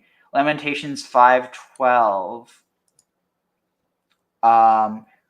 Princes Sarim beyadam, princes by their hands, Nitalu, have been hung. Pnei Zekanim, in the presence of the elders, they do not Nehadru. So yeah, I mean, this say basically that the princes were hung up by their hands. This is interesting. This almost seems to be an allusion to crucifixion. Yeah, no, it's easy to see where the Christians can bring lots of parallels to Jesus in here. Yeah, but I forget. I think the Syrians crucified people, right? What, the Syrians? No, the Assyrians. Oh yeah. So yeah, I think because that's the context of this. Well, not in this case. This is Egyptian, but it's obviously being written later. But so this is my general rule is if it's a horrible, nasty torture, the Assyrians did it.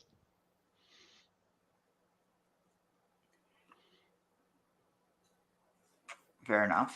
Well, especially considering, interesting, Assyrian. Tulu, hang up. Arabic, let down, dangle from a rope. Hang, devoted or addicted to an Ethiopic. Hung up by any object. Be'ele, hung up in the tree. Put to death by hanging. When hanged, princes have been hung up by their hands. They were hung up by a tree, hung up for display. So anyway, wait, where are we?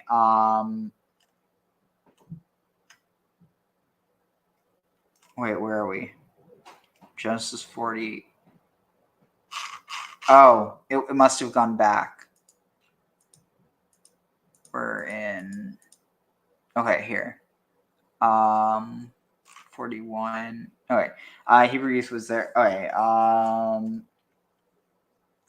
Yeah.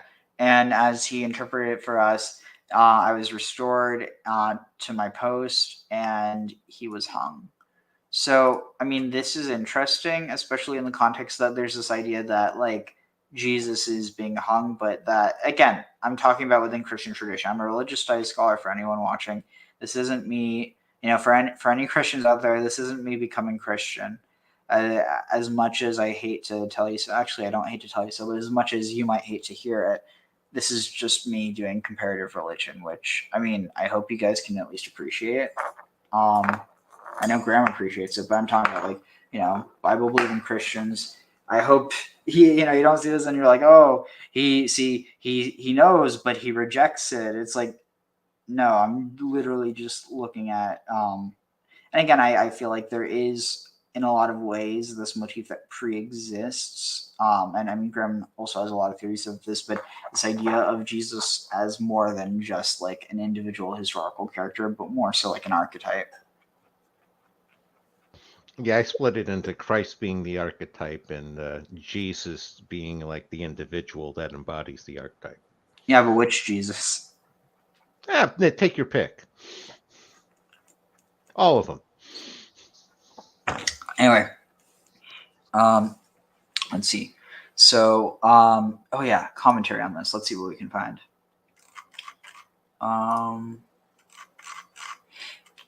I was restored by Pharaoh, or its meaning is Joseph's word, or Joseph's interpretation restored me and hanged him. Hanged. Joseph, by so interpreting, caused it to happen. Oh, interesting. So this is saying that because Joseph said that it meant that's why it ended up happening. So it's almost like Joseph made it so.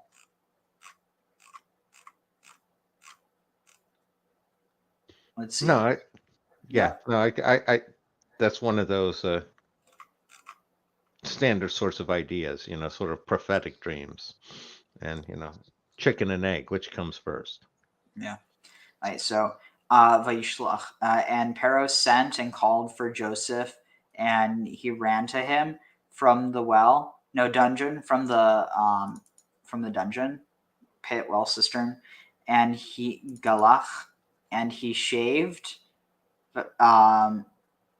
Vayichalef, and he passed through Simlatav, or wait, he changed. Is that he changed?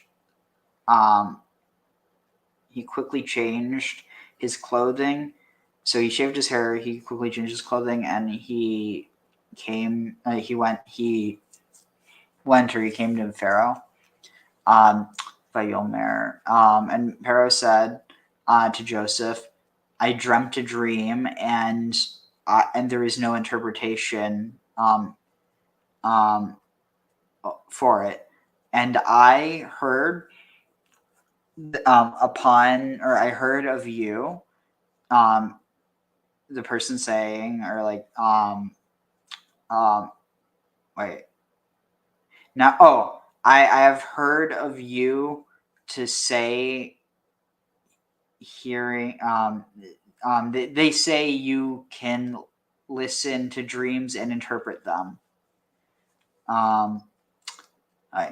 ויען יוסף את פרעה לאומר בלעדי אלוהים יענה את שלום פרעה וידבר פרעה אל יוסף בחלום הנני עומד על שפת היוהר והנה מן היוהר עולות 7 פרות בריות בשר ויפות תואר ותראינה בכו והנה 7 פרות אחרות עולות אחריהן דלות ורעות תואר מאוד ורקות בשר לא ראיתי כהנה בכל ארץ מצרים לרוע.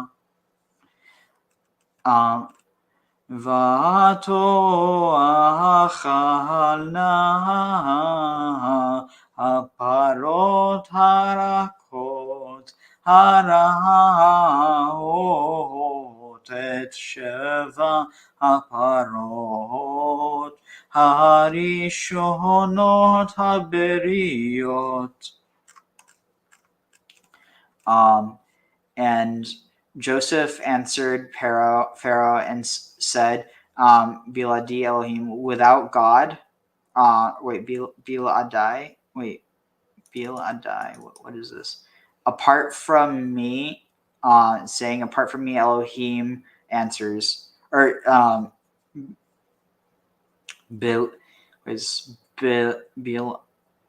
without Elohim, without Elohim answering, Biladi Elohim, not me,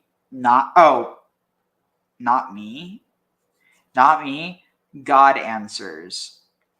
God will, this is a different word.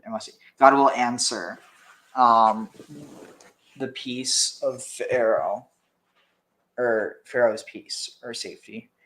And Pharaoh said to Joseph, in my dream, I beheld standing upon the standing upon the bank or the lip of the Nile, and behold, from the Nile going up 7 parot, 7 heifers, 7 healthy heifers. 7 heifers, healthy of flesh and beautiful of form, Vetirena, and they were grazing in the reaches sorry, the rushes or the reeds or the marsh plants. I combined reeds and rushes into reaches. And behold, 7 parot acherot, 7 heifers after them, going up after them, dalot. So this is a new word. Dal means loose, hair, threads, threads of warp, hanging, poor. Oh yeah, poor. Like poor, poor and badly formed or bad of form, in like very bad of form, and rakot, and thin or like weak, scraggly, of flesh, and they did not see. Loraiti, I have not seen kahena like those bechol haaretz in all the land. Mitzrayim laroa. I've not seen such evil in the land of like such badness in the land of Egypt. In all the land of Egypt. V'tochalna, and they haparot harakot, the weak,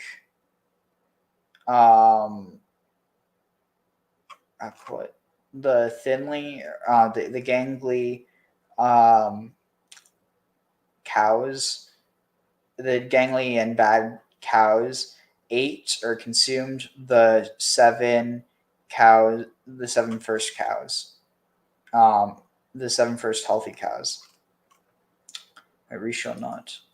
Yeah, this must be first. I feel like I'm missing something though. This doesn't make sense in this context. At least it doesn't get translated in their translation. Any thoughts so far? No.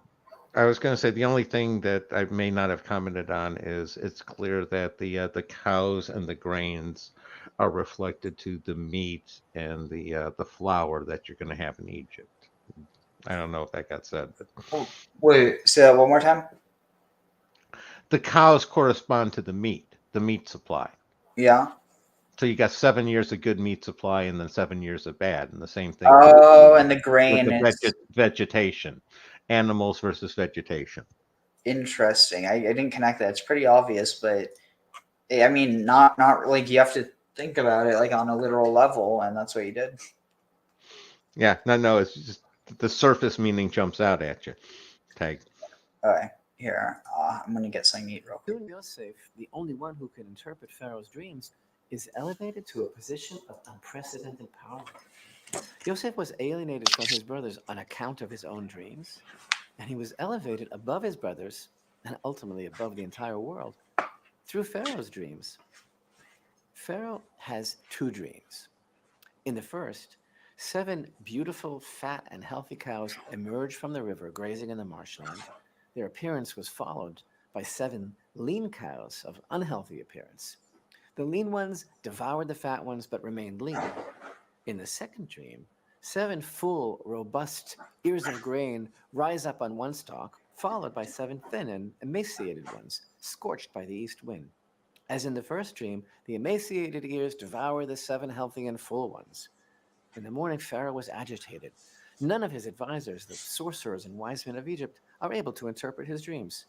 Just then, the chief cupbearer recalls Yosef, speaking of him in a degrading and unappreciative manner, a Hebrew youth, a slave, who correctly interpreted his dream and that of the chief butcher 2 years prior to this. Pharaoh immediately sends for Yosef. Yosef is released from jail and finds himself standing before the king of Egypt. Yosef explains to Pharaoh that it's not him, but God who will provide the interpretation. And then immediately he interprets the dream. He says, the land of Egypt is soon going to experience 7 years of great plenty, followed by 7 years of famine. A famine so severe that the years of plenty will be totally forgotten. And then Yosef offers unsolicited advice. He says a home front command must be established, a system of preparation overseen by one man, who shall in turn appoint overseers. It must be put in place during the years of plenty. Grain should be gathered during the years of plenty as a reserve to be used during the years of famine. The Pharaoh is very impressed with Yosef, and he appoints him as his second in command. Yosef is dressed in royal garments and given absolute command over the land of Egypt, second only to Pharaoh himself. Events transpire exactly as Yosef foresaw. The 7 years of plenty arrive, during which time Yosef gathers all the grain together, and afterwards the heavy famine arrives. Meantime, during those years of plenty, Yosef marries Asenath, the adopted daughter of Potiphar, the priest of On, who is actually none other than his cousin, the daughter of Dinah, who was born of Dinah's rape by Shem. Yosef and Asenath have 2 children, Manasseh and Ephraim. According to tradition, it was on Rosh Hashanah that Yosef was freed from prison and given the royal commission. And as soon as he was freed, the land of Egypt began to flow with blessing. The grain itself was blessed.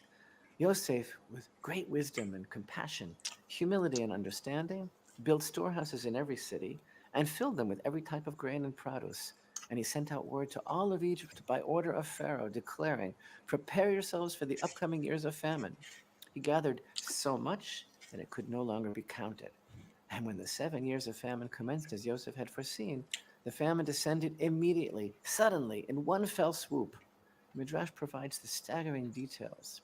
While the Egyptians were still at the table, the bread on their tables rotted before their eyes, the flour wormed, and all the grain that was privately stored rotted. Only the grain that Yosef himself had saved remained edible. If an Egyptian citizen himself tried to store food, it would only rot away. Their licentious nature caused rot. Open up your heart. It was Joseph's purity and righteousness that preserved all of Egypt's provisions. And on account of his purity, he was able to sustain the entire population and ultimately that of the world. Either that No or wonder, he as we has learned access last to week, some it's special Yosef who is alluded to antimicrobial. in Proverbs chapter 10 and verse 25 as the righteous who is the pillar of the world. Yosef gathered inestimable amounts of provisions. The famine reaches epic proportions. Oh, and you know all what? Egypt came to Yosef I think to I buy figured it out. provisions. The famine spreads all over the earth, reaching the Joseph Joseph got the divine through the Holy Spirit, got the divine knowledge on how to build refrigerators. Therefore, none of the food spoiled. I'm joking, of course. I was going to say I was one of the not so a little bit more serious was he was the one who figured out how to he domesticate cats, that the cats allowed the grain supply to sustain. They definitely already had cats.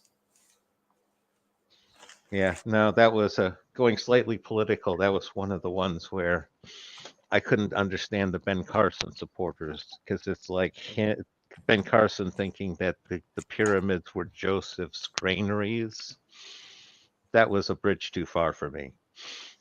What do you mean? They might have been. Well, here's my point on that.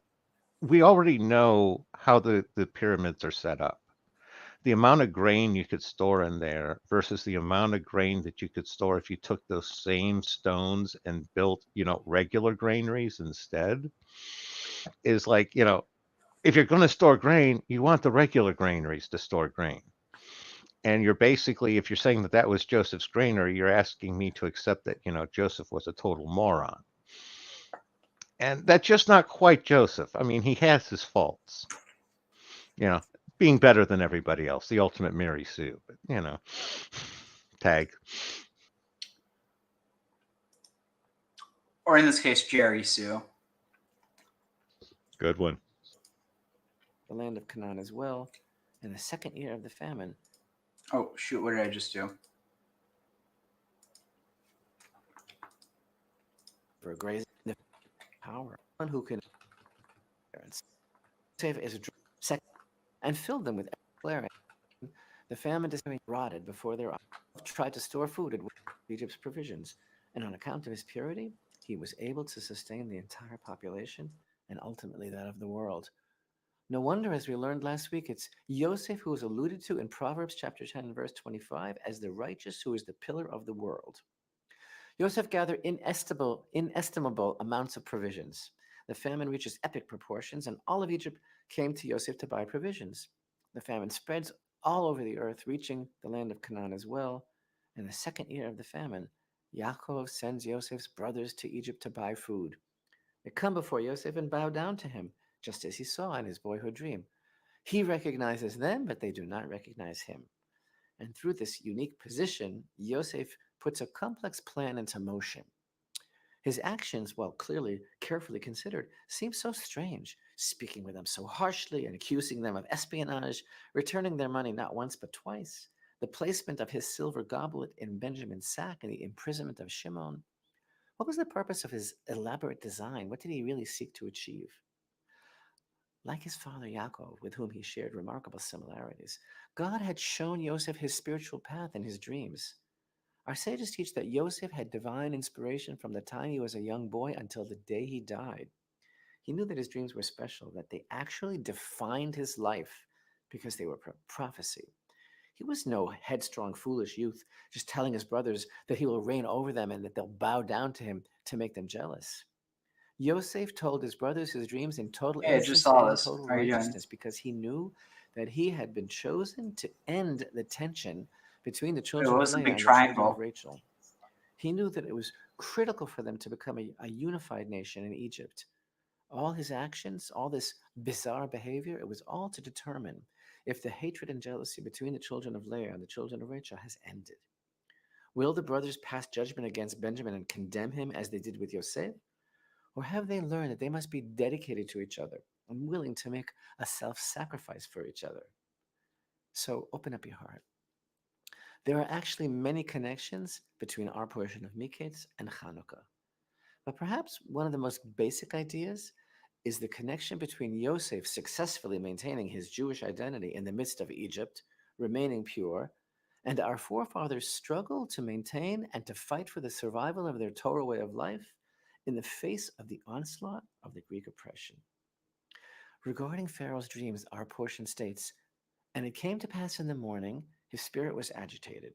So he sent and summoned all the necromancers of Egypt and all its wise men. Pharaoh related his dream to them, but none could interpret them for Pharaoh." Rashi explains on these words that actually there were plenty of interpreters and interpretations, but not for Pharaoh. Quoting a well-known teaching of our sages, Rashi states simply that their voices didn't even enter into his ears, and he could get no satisfaction from their interpretations. He wouldn't accept what they were saying, because they were saying something weird. They were saying something strange. They were saying that the dream means you'll give birth to 7 daughters, and then you'll bury 7 daughters. What does that even mean? The entire council of all of Egypt's magicians and sages couldn't put Pharaoh's mind at ease. Hashem was saving Yosef for him. Hashem wanted him to hear what Yosef had to say.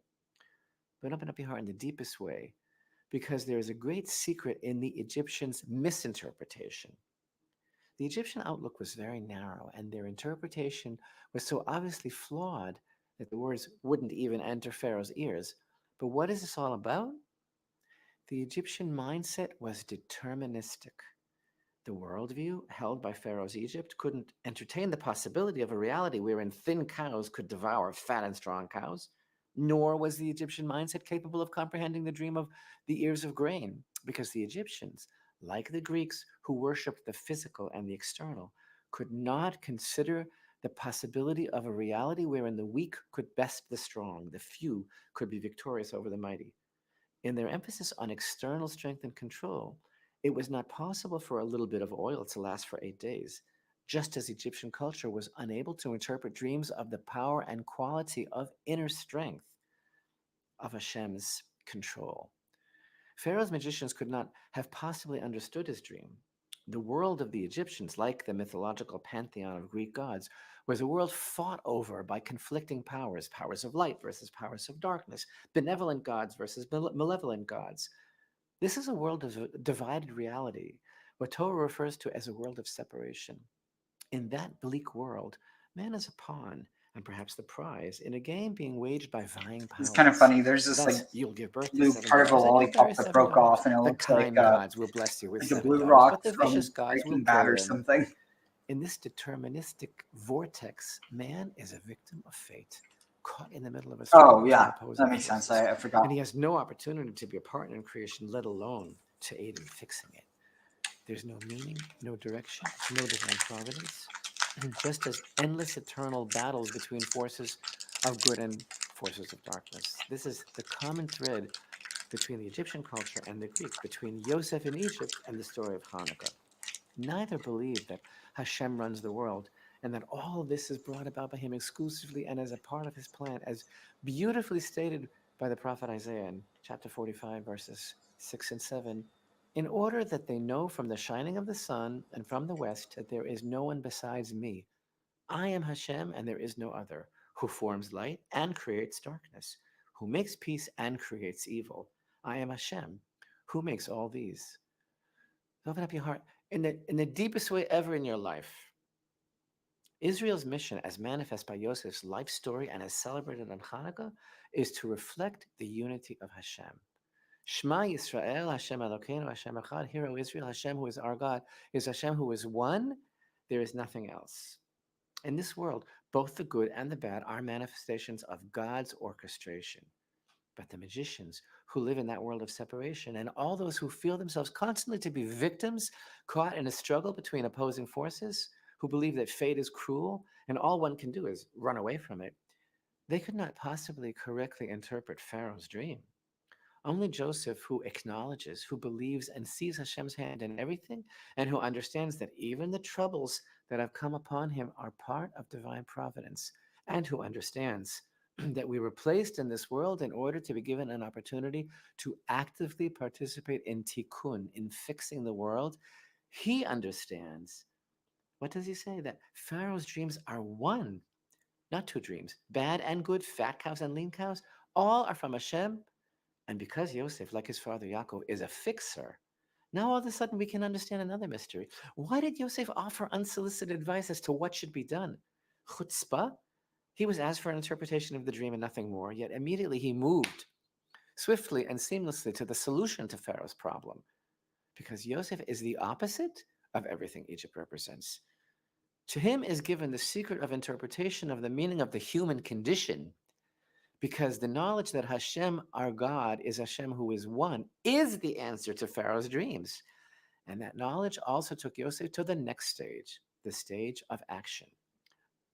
And it was that same knowledge that powered the Chashmonaim, the priests, to victory over the forces of mighty Greece.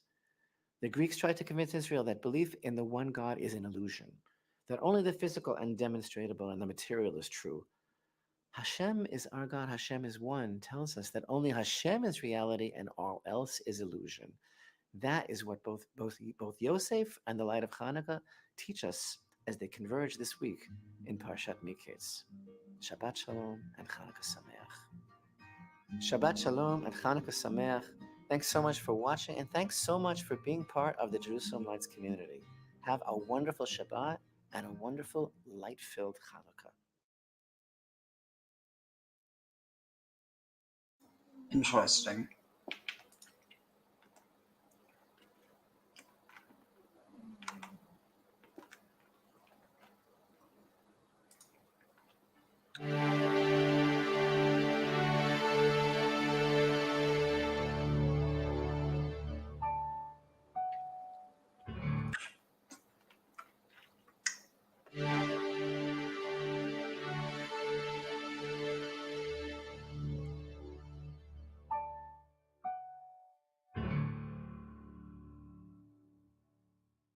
Hello, everyone, and welcome once again to the Temple Institute Parshah class. My name is Gedalia Meyer, and I'm podcasting from Maludumim in Israel. The war in Gaza is now solidly into its third month, with no clear sign of an ending. The Israeli army is slowly grinding its way into southern Gaza, pushing the population there into an ever-shrinking area near the Egyptian border. The goal is clear: to finish off Hamas. What will happen with the massive population there is unclear.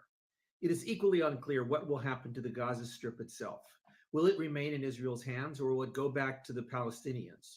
Or will it have some third destiny that is still unknown? These questions occupy the minds of Israelis every hour of the day. Presumably, they are of even greater concern to the Gazans. The intention of the world on this war is slowly abating, as there are other things that are becoming more interesting. Nevertheless, there is still the daily concern for the welfare of the innocent civilians voiced by somebody somewhere. Frequently, these speeches seem a bit obligatory, meant more for domestic ears than to actually make any difference in the lives of the people involved. Israel, for its part, is doing what it has to do, defeating the enemy, suffering through the daily news of more of its precious soldiers dying in battle, and helplessly worrying about the fate of the remaining hostages still held captive somewhere in Gaza. Throughout all of this, there rides an almost silent current in Israel that all of this could have been avoided if the people in charge had read the signs properly before it all started. Apparently, the plans of the Hamas invasion were known in some manner, but were ignored as either irrelevant or inconsequential. This huge error on the part of certain higher-ups in the Israeli military intelligence looms as one of the greatest failures in Israeli history. It occasionally creeps into the news, but the general feeling is that all of this will have to be dealt with later, after the war is over. Assuming this ever happens, it will be a major political battle, with certain heads rolling and others surviving through the upheaval. Behind all of this lurks the unspoken suspicion of some sort of sabotage.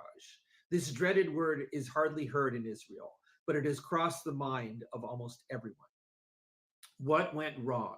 Why didn't they read the signs correctly? Looking towards the future, will the current signs be read correctly, or will they also be misinterpreted or ignored? The fate of Israel and Gaza rests on these questions. For those of us who live in the middle of this, or at least are directly affected by it all, these questions are in every discussion. They are more important than our finances or even our health. Yet most of us have the unsettling feeling that they are entirely out of our hands. We can only hope that those in whose hands the crucial decisions lie will read the signs correctly and make the appropriate moves to ensure that things work out the way that we want. This is a frustrating feeling, knowing that matters which will possibly affect the rest of our lives are in the hands of others who may have already made mistakes. But this is the way things are throughout life. We have only so much control over what happens to us, and the rest is beyond our reach. We sometimes have signs revealed to us that may guide us on the proper path, but all too often we find that we either have no idea what to do or are powerless to do anything about it anyway. It is only in relatively rare moments or events that the signs can be read clearly and we are able to act accordingly. These signs can take many forms. They may be in the form of clear advice from a friend. They may be a hunch that enters the mind. They may come from reading the news or staying up on the latest economic trends. They could be displayed in a blood test or blurted out in a chance conversation. They could even be revealed in a dream. This week's Parshah is called Miketz. That word means at the end of, an introduction to the phrase at the end of 2 years. This was the period between the time Joseph had correctly interpreted the dreams of his fellow prisoners in last week's Parshah and the beginning events of this week's Parshah. Joseph interpreted his cellmate's dreams to read that one, the royal cupbearer, would be restored to his previous post, and the other, the royal baker, would be beheaded for his crimes. Such was indeed the outcome, but the cupbearer promptly forgot about Joseph when he regained his position. The Parsha begins with Pharaoh, who had absolute power over everything in Egypt, dreaming a couple of disturbing dreams.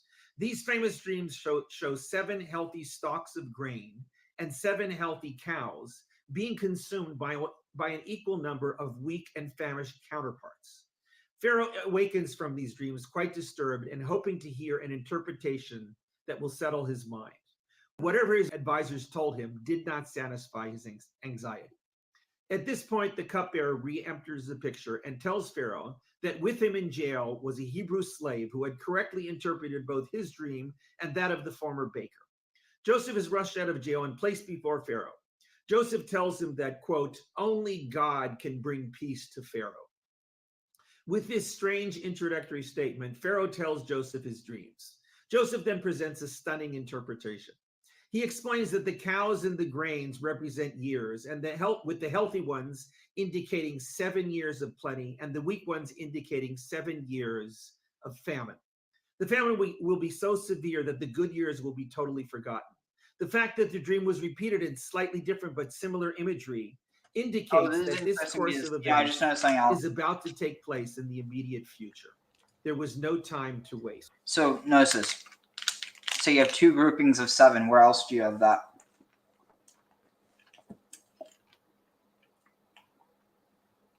I don't know where. The years that Jacob had to work for Rachel and Leah. Makes sense. And again, that ties in with the cow eyes. Oh yeah, and also a connection with the idea that like this story has something to do with the enmity between Joseph and or rather the children of Rachel and the children of Leah.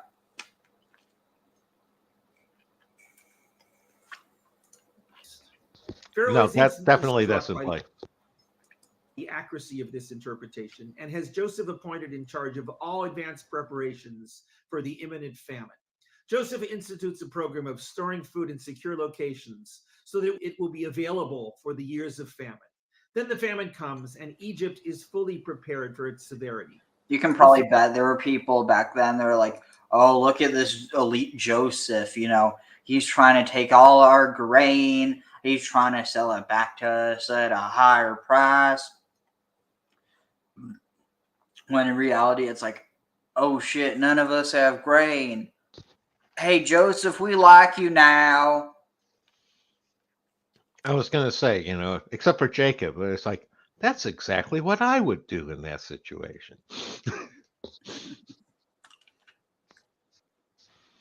Let's see here.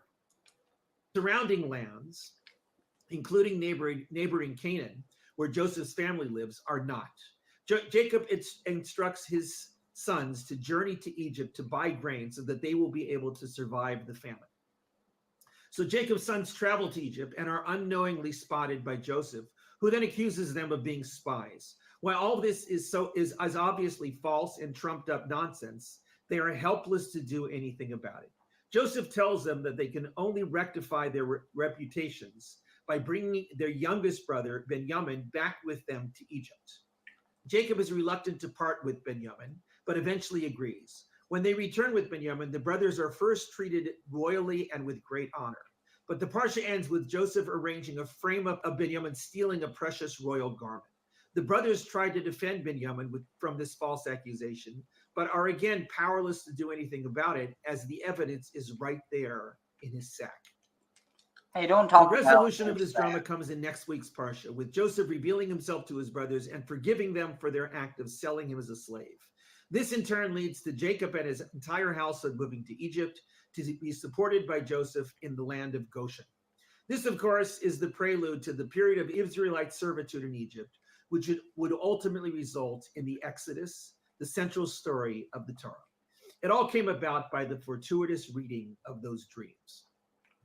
If we think about it, this whole sequence of events I is thought almost the central beyond story belief. of the Torah was Why the did creation Pharaoh of the instantly world. seize upon Joseph's interpretation of his dreams and restructure the entire economy of Egypt to prepare for this unlikely famine?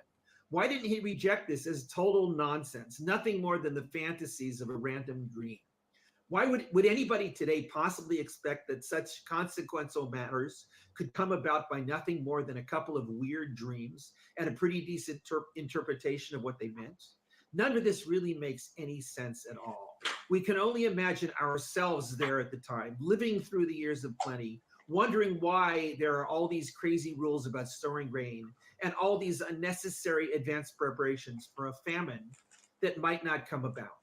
Why did anybody believe any of this was going to happen 7 years in advance? Just like of when it Noah. did? The answer to these questions is a combination of the perceived power of dreams in ancient society, the absolute power of the Pharaoh in ancient Egypt, the wisdom of Joseph in reading all the signs and guiding things so that their message was correctly acted upon, and a firm recognition of the power of fate in the lives of all involved. All of these played a role in the highly unlikely sequence of events, which ultimately resulted in the story of the Exodus. Today, it is virtually impossible for this to have taken place, when none of the required ingredients would be there. Dreams are nothing more than the memory going wild. Absolute power may still be there in certain places, but it no longer wields the same influence. Reading signs and acting upon them is still done, but it is nowhere near as conclusive as was the case with Joseph. Fate is now looked upon as a relic of ancient myths. It is no longer perceived to play a significant part in our lives. But this was how things were decided in the Bible. It was the reading of those signs that was the crucial link in everything. If that had been done differently, perhaps the Exodus never would have happened. It was not easy to read those signs. The story makes it seem obvious in hindsight, but who knows what kind of pressure Joseph was under. The signs were there, but the right person in the right state of mind was necessary to read them. Even with that, those in power had to act upon this prophetic insight in the right way. This was a case in which everything worked out. Usually today, we are not so fortunate. We are here today in Israel with clear and vague signs of the way things should go. We have leaders who may or may not read those signs correctly and act accordingly. Some of these things may be out of the hands of the leaders themselves and left to an uncertain fate that is greater than all. I think I might have another We can only Netanyahu hope stuck in my that whatever throat. signs are out there are discerned with wisdom and that we are able to navigate the right path through them. It is important to remember through all of this that in the end, only God can bring peace to Israel and to this region. Shabbat Shalom. Honestly, like, I still think that we should have, all the governments unite, become pagan, and then give everybody something to unite against. I mean, I personally don't like the idea of people uniting against paganism just because, well, that would be more bloodshed. But the point is, at least that would get people to unify against something. But see, that's the thing. Why is it that people have to unify against something that they can't unify towards something? Good question. Oh, what's this? Symbolism of the Jewish menorah. People couldn't see my potential, so I had to show them. I've run this place for 20 years, but I still need... So I investigated the 5-branch menorah, but then I started asking myself, what about the 7-branch menorah? Like, what's up with that? Like, why are I'm sorry, the 5-branch menorah? What's he talking about? there 7 branches? What's the symbolism behind that? So I want to offer a few ways to understand that. And just before that, though, I want to just give a little background on what the menorah is, and then we'll touch on the different explanations for its symbolism. So the menorah was one of the vessels in the temple. You can see it on Titus's arch in Rome. There's an arch there with it depicts the removal of all the different vessels, several different vessels from the temple by the Romans. They brought them from Jerusalem to Rome. And one of the central vessel there is the menorah. Menorah was used in the temple. It was lit in the evenings. It was lit in the evening. In the morning, it was also, the Ner Tamid was lit on it. Maybe that's another symbol. The Ner Tamid, the eternal light, was lit in the morning. But for the most part, all 7 candles were lit by the Kohen every evening. And one of the reasons it's offered for that, why it was lit in the temple, is because when you're away from home, the lights are off. When you're home, you turn the lights on. Or when you go away and you don't want other people to come in your home, you turn the lights on. So the idea is that this is God's home. We have to have light here. That's one explanation. Another one is that, like, when you light the candles, it actually spiritually brings down light and sustenance to the nation. That's a little more of a mystical explanation. It's interesting, in King Solomon's temple, people don't know this, but he had 10 menorahs in his temple, not just one. Some people say 10, some people say 11, but just the Bible says it. It's just interesting to note that. So that's kind of a little bit on the menorah. I still think there's a good argument to be made that the menorahs were actually Asherahs. I'm not going to argue with that. I think that's a fair thing. And again, like, whether that's like a direct thing, like that the menorahs were Asherahs, or whether the menorahs replaced the Asherahs, there's clearly some connection, because the idea of the 7 branches and the fact that it is supposed to represent some type of plant. It was pretty high. It was 5 feet high. So when the Kohen would light it, there was like sometimes they would go up on a step and they would light it, and that's kind of like the idea, the basics of the menorah. Now, what do the seven branches symbolize? So I started reading a little bit into this book, and he brings Josephus, who was a historian at the time, the destruction of the temple, he gives a reason for it. He says that these seven branches. Oh, let me go back. Anybody have any thoughts on this? Why there could be 7 days of the week? Okay, that's one explanation. Any other thoughts on that? 7 planets. I don't know why I'm looking at you specifically, but but you look like you have an answer. 7 lower Sphirot. Oh, okay. 3 and 4. 3 patriarchs and 4 matriarchs. All right, so those are 2 really good ones. So Josephus offered one that you wouldn't have thought of. He says it corresponds to the 7 planets. Woo! I said that. I said He says that. like this. There's I was going to the sun say, and moon I are have blue, my and there's chakras. 5 visible planets. And then What? I like the 7 chakras explanation. It's interesting in a syncretic context, but I mean, even if there is a connection, it wouldn't be direct like that. I mean, it's not like it's a chakra kia, it's a Chanukia, or in this case, a menorah. I mean, I'm being facetious, but I mean, I do think there is an argument to be made that there's a connection between the 7 lower Sphirot and the 7 chakras. The only problem is that if there is a connection, I don't think it would really be direct. I mean, I would almost wager money that it isn't direct. That's more likely it's an indirect connection through traditions that got filtered through different cultures. But that's just my thoughts. Again, you can make I can see where you can make an argument both ways, because you can see it where, they're both dealing with the human body, they're both dealing with human spirituality, so you're going to come to similar conclusions. Sort of like 2 scientists coming to the same sort of thing. The other one is the idea that they may have inherited a certain amount from the, like Indus Valley civilization or something. Because, like I said, I see some overtones of that hiding in the story of Job, and there's a lot of traditions there that it seems like some of that could have come over as well. Yeah, I mean, I do want to clarify. Like, I'm not saying that, like, at least the way that I'd look at it is what we're describing is not that dissimilar to the idea that, you have the idea of the rainbow serpent in Australia and other, like, that region of the Pacific, what was it, like, Oceania. And then you also have Quetzalcoatl, who has a lot of similarities. But, like, to say that there's a direct connection, I think would maybe, like there definitely could be a connection, like, and not just to be like, oh, well, this has this and this has this, but, like, actually that they are connected in some way. But even then, I would still argue that's indirect, because only real direct connections you can have, like because honestly, even the connection that exists between Asherah and, like, the idea of the Holy Spirit, I don't know how much of a direct connection you can find. You can find indirect connections because of the language that's used and because of the later texts that do refer to the Holy Spirit as Asherah.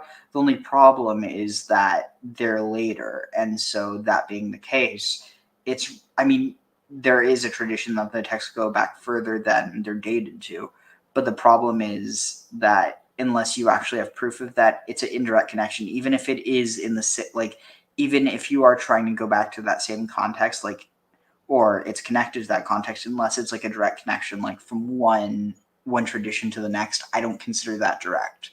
And again, that's not to say that it's not a legitimate connection, just that I think that the idea of direct versus indirect connections, in the way that I'm using it, probably about 99 point, I don't know, around like a vast majority of connections are indirect.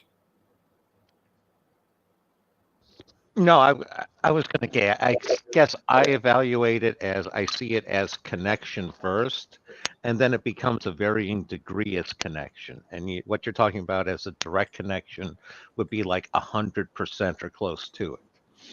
And no connection would be 0, and indirect is somewhere in between. That's sort of how I process things, Tag. All right, fair enough.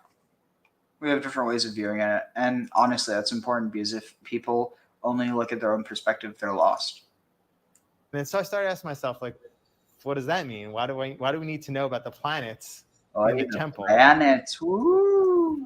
I have one thought on that. Maybe it's the idea that God, they believe that the planets were affecting us spiritually, and that is to give us some sort of security. The fact that we're surrounded by these spiritual lights and everything's okay. It's not so clear. He doesn't explain why. He just says the 7 planets. Okay, that's one. Another one that's offered, and this is a more modern one, and you'll see why. By these spiritual lights and everything's okay. It's not so clear. He doesn't explain why. He just says the 7 planets. Okay, that's one. Another one that's offered, and this is a more modern one, and you'll see why, is that, and here's up here you have the Jewish star, you have the Magen David and the menorah. So Wait a second. There's Oh. Could it be that it's the directions up, down, left, right, forward, backwards, and the 7th is in the middle? Interesting. I didn't even think of the idea that God, they believe that the planets were affecting us spiritually, and that is to give us some sort of security. The fact that we're surrounded by these spiritual lights and everything's okay. It's not so clear. He doesn't explain why. He just says the 7 planets. Okay, that's one. Another one that's offered, and this is a more modern one, and you'll see why, is that, and here's up here you have the Jewish star, you have the Magen David and the menorah. So we have the oral tradition and the written tradition. The written Oh tradition my and the God! oral tradition. I just got The written tradition is the a Tanakh. That's one hilarious book. idea. Imagine it's a Star of David, but it's pink, and so you call it the Magenta David, like magenta. Because Magen means shield, and like shield That's of such David. a bad pun. Such a bad pun. but like bad in all the right ways, right? Exactly. The only good pun is a bad pun. Yeah, I feel like that would be very, very popular amongst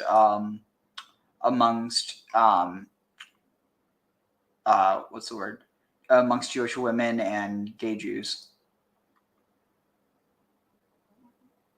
I assume somebody's done some sort of rainbow version of the Star of David. Oh no, that's definitely a thing. The only problem is that it's like generally like within Pride, was it Pride parades? I think that a lot of people have gotten hate for that because people automatically assume they're Zionists, which, like, okay, I mean, maybe they are, maybe they aren't. But the fact is that people can't really see the Star of David anymore and not think about Israel, which is unfortunate. Like, imagine if people couldn't look at a hammer without seeing the USSR. Like, that would be idiotic.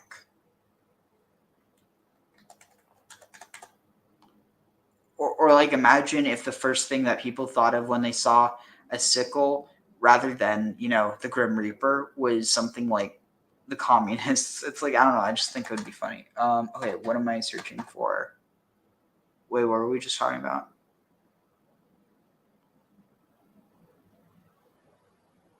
You there? Yeah, no, we were talking about like symbols for things. Yeah, but what was it that I was just saying? I was going. Not sure. Not sure which one you were going to look up. Oh, dang it. Shoot. No, but like, what is it we're talking about?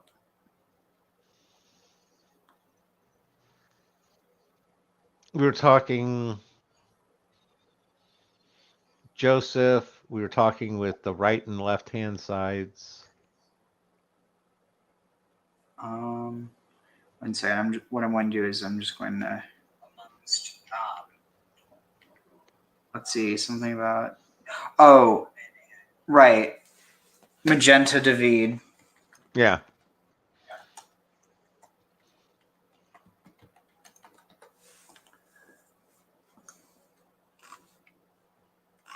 Let's see. Well, I guess you could say so. What is this, like? Yeah, Magenta, Star of David.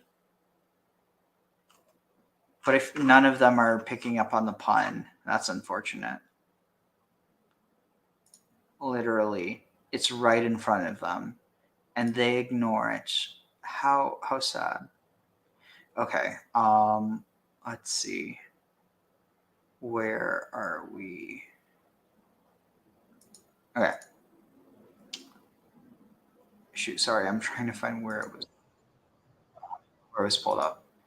Oh, here it is.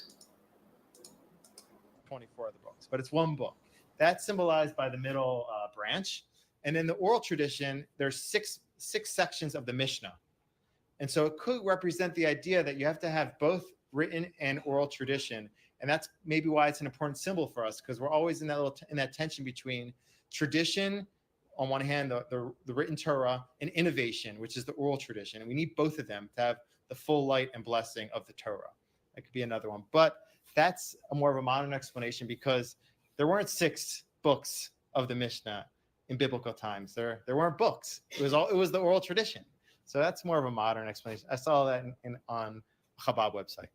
Okay, so here's some of what you mentioned. This explanation is brought also in Josephus. He says, this is a quote. He said, a wrought lamp being attached to the extremity of each branch. Of these were 7, indicating the honor paid to that number among the Jews. So he's basically saying 7 is a really important number among the Jews. It could be Jews like 7. Pretty central in the Torah. You have the 7 days of the 7 years of the Shemitah year, the sabbatical years. You have the 7 days of the week. And so maybe he's alluding to kind of what you're saying with the 7 days of the week. And there could be a deep message for us in that whenever you look at the menorah. Oh, you want to know something really cool? So check this out. This blew my mind when I discovered this. So let's see. So do you know what week means? You mean 7 days? Yeah. So it comes from German. German sequence series? From base, probably meaning sequencer series. Now, do you know what week in Hebrew means? No.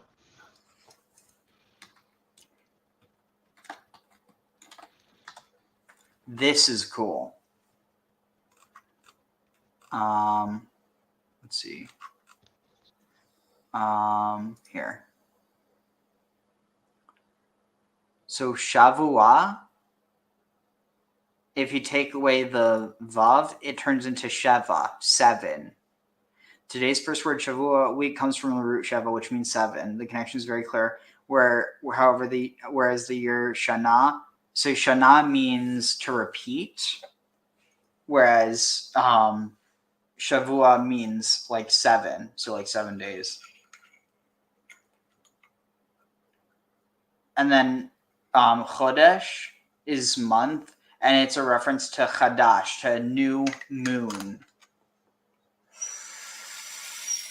So every, it's interesting because, month also is connection to moon, like, moons.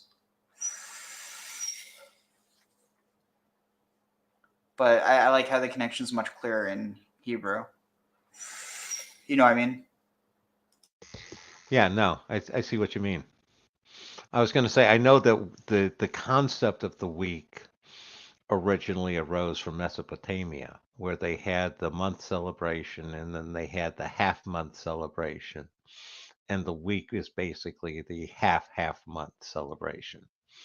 And that's kind of how the evolution of the week came about. So they had 4-week-long months. Yeah. Yeah. I'm not sure if the Mesopotamians had actually broken it down. I know they broke the month into halves. I don't know if they broke it down further into quarters. But I just know that was basically the origin of the Sabbath and the week, because the one in the middle was basically, again, a day off, a day of celebration. Interesting. Wait, what on earth? What is...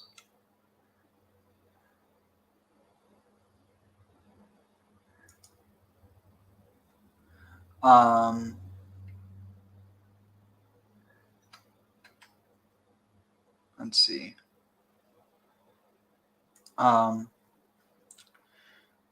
Sorry, I'm very easily distracted. Oftentimes we get caught up in the past and the future, and we have fears.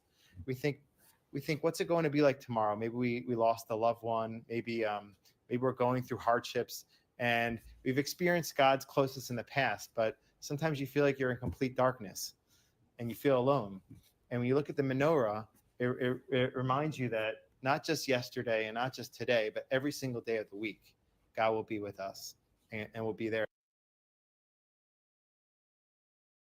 I can't help but notice how the way the arms are, they actually look like arms. Like the main stalk is the body, and then it's like she has 6 arms. Or alternatively, 6 wings. I love looking at this in symbolic ways. There to comfort us when times are dark. I think that's an important idea that we can think about when we look at the menorah. It could be what he's hinting to here, the idea that this is an important number for Jews. So those are 3 ideas to think about with the menorah. The planets one, the idea of that we need the oral written tradition, and more importantly, God's light always being with us every day of the week. Show your daughter how much you love her with this beautiful gift. You know, at some point I do want to get like a proper menorah, because I've only ever had Chanukiot my whole life. Because the thing is, menorahs aren't really used because it's like not really proper to have, like, but then again, who am I? Since when have I cared about properness when it comes? I mean, like, at the end of the day, I feel like, you know, the issue is about not disrespecting the menorah because it's so holy. It's not, oh, you can't have it because it's so holy, but more so just, you know, treat it with respect, keep it clean, stuff like that. It doesn't seem like it. It's like, whoa, you're going to be struck dead because you decided to light a real menorah and it wasn't in the temple. How could you? Yeah, shame. Busha. Bosh means shame in Hebrew. Let's see, what can I find in a moment, and we will continue. Let's see, that's Jewish. Wait, what is this? The Schechter Institute. She looks super familiar. Oh my god, what the heck? I feel like I know this person, but at the same time, I don't think I do. Begin by saying that Definitely don't know her, but she looks like someone I know. Miketz, when 137 Israelis are still held hostage. Oh, she's wearing turbulent and powerful. Yeah, I'm going to. It enables us to experience in the flesh the existential insecurity that this. Oh, shoot. Ah, dang it. Share screen. Where'd it go? Here. And powerful experience. It enables us to experience in the flesh the existential insecurity that this portion is all about. This portion begins with Pharaoh's dream about the 7 fat and abundant cows that are eaten alive by the 7 meager ones. And the same scenario repeats with 7 ears of grain that are becoming thinner and thinner. Pharaoh doesn't know how to interpret this dream, and then Joseph, someone who knows existential insecurity by heart, comes to save him from. Pharaoh doesn't. And the same scenario repeats with 7 ears of grain that are becoming thinner and thinner. Pharaoh doesn't know how to interpret this dream, and then Joseph, someone who knows existential insecurity by heart, comes to save him from that. Joseph is by now 30 years old, and since his childhood, he has been living as a slave in Egypt. When he interprets his dream by saying that now it's the time for Egypt to start packing up food in order to escape the hunger that will come in 7 years, he actually saves the entire area from hunger and impoverishment. He still doesn't know that this is how he is going to enter into the heart of his own story. You know, it's also interesting because if you read between the lines, if it wasn't for what happened to Joseph, for the troubles, you know, the trauma he endured, the implication is that the people of Egypt would have starved to death.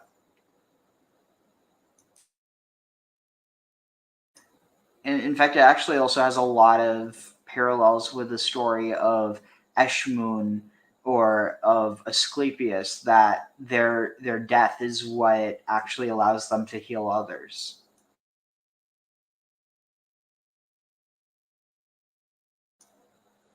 You there, Graham?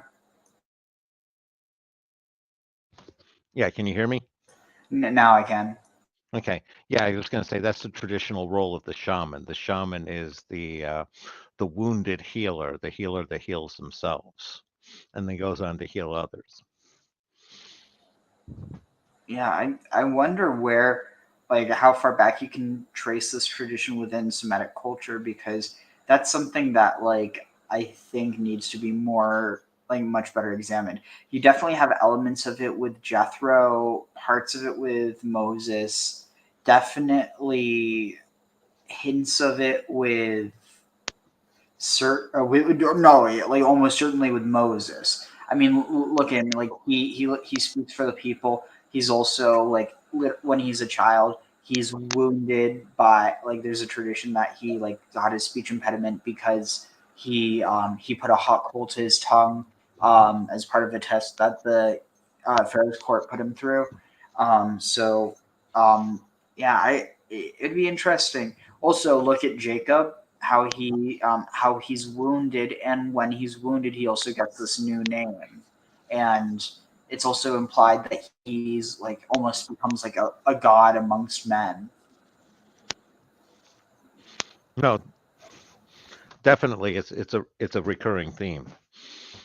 And as far as the history of it, I mean, it goes back to the Paleolithic. I mean, the cave bear shamans up north is one of the earliest, again, widespread. It goes from Japan all the way across Europe. That's probably one of the earliest incarnations of the shamans, but I don't know how that would tie in with the Semitic tradition tag. Probably cultural diffusion. Family trauma. I could see an independent development as well. Oh, fair, yeah. Slavery as a child. In chapter 42, we hear about Jacob and his 11 children. Joseph's 11 siblings left behind that are beginning to experience this horrible famine. And Jacob tells his 10 sons to go down to Egypt and to get food from there, because he heard there is still food in Egypt. There is one thing that Jacob doesn't want to do. Go That is to down, send Joseph, sibling, his brother, way down to Egypt with land, the 10 brothers tell to Egypt. Pharaoh, This is, I'm reading from Robert let Alter's my wonderful people translation of the eat. Bible. My son will not go down with you, for his brother is dead, and he alone remains. Now And should bend and harm go befall down him to on the way you are Egypt going, land. you would bring down my gray head in sorrow to Sheol. This is how Jacob experiences the fear of being left behind and experiencing this horrible trauma in the flesh. He doesn't want this thing to happen again to him.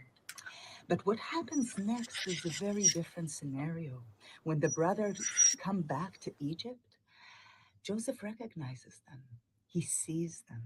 And even though what he does to them seems like a very abusive and torturous experiment, this is how he begins the correction that will eventually bring him back to his family and bring him back to his father, Jacob.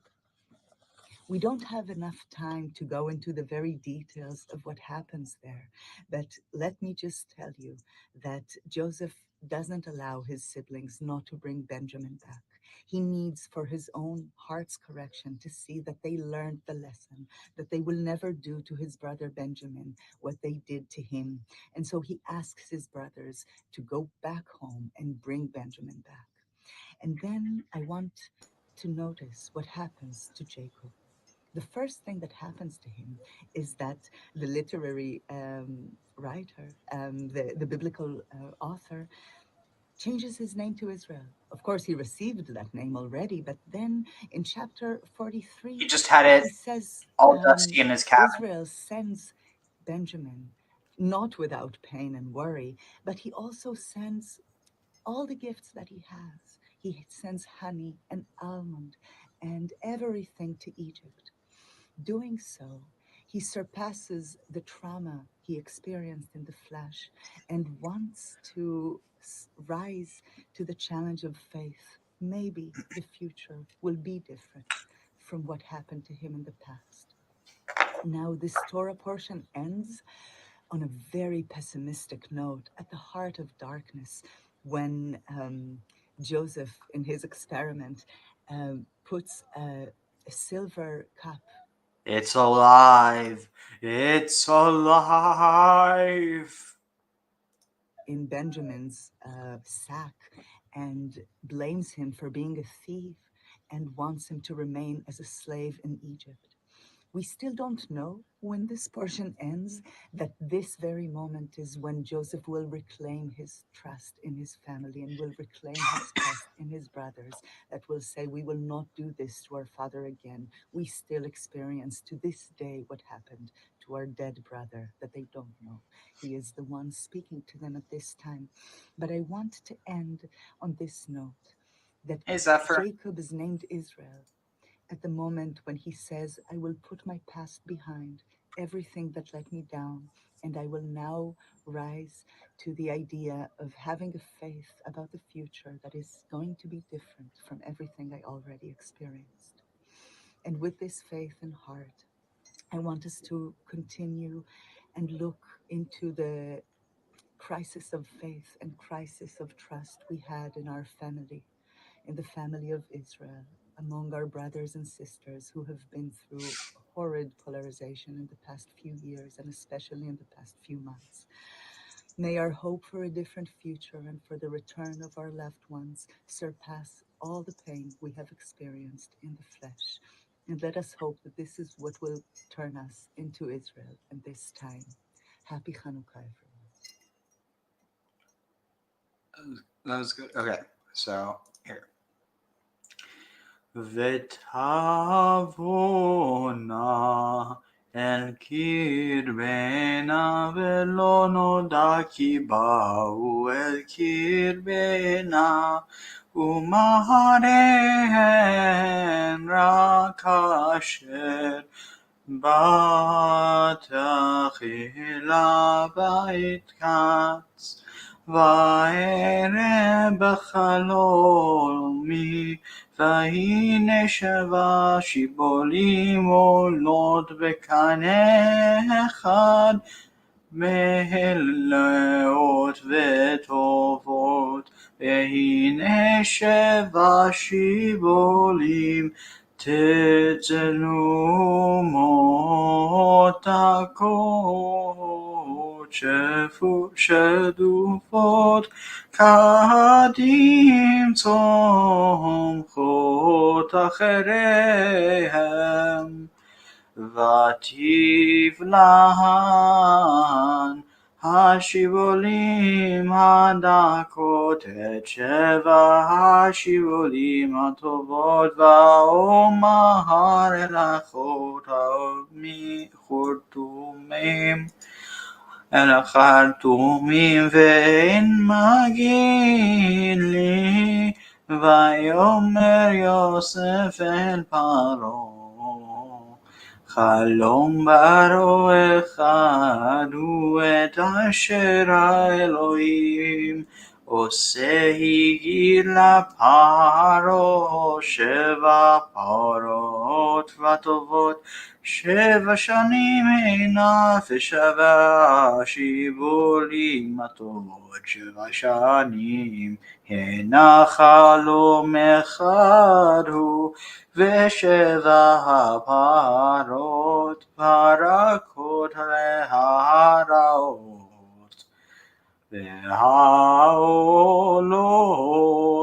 אחריהן 7 שנים הנה ו7 השיבולים הרי קודשי דופות הקדים יהיו 7 שני רעב. הוא הדבר אשר דיברתי אל פרעה אשר האלוהים עושה הרע את פרעה. הנה 7 שנים בעוד שבה גדול בכל ארץ מצרים, וקמו 7 שני רעב אחריהן, ונשכח כל השבה ובארץ מצרים, וכילה והרעב את הארץ. Vatavuna, and Vatavuna, and when they came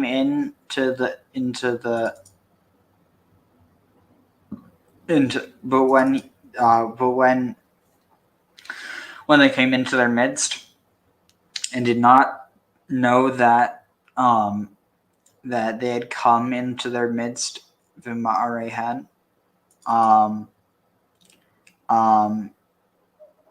and after their sight, after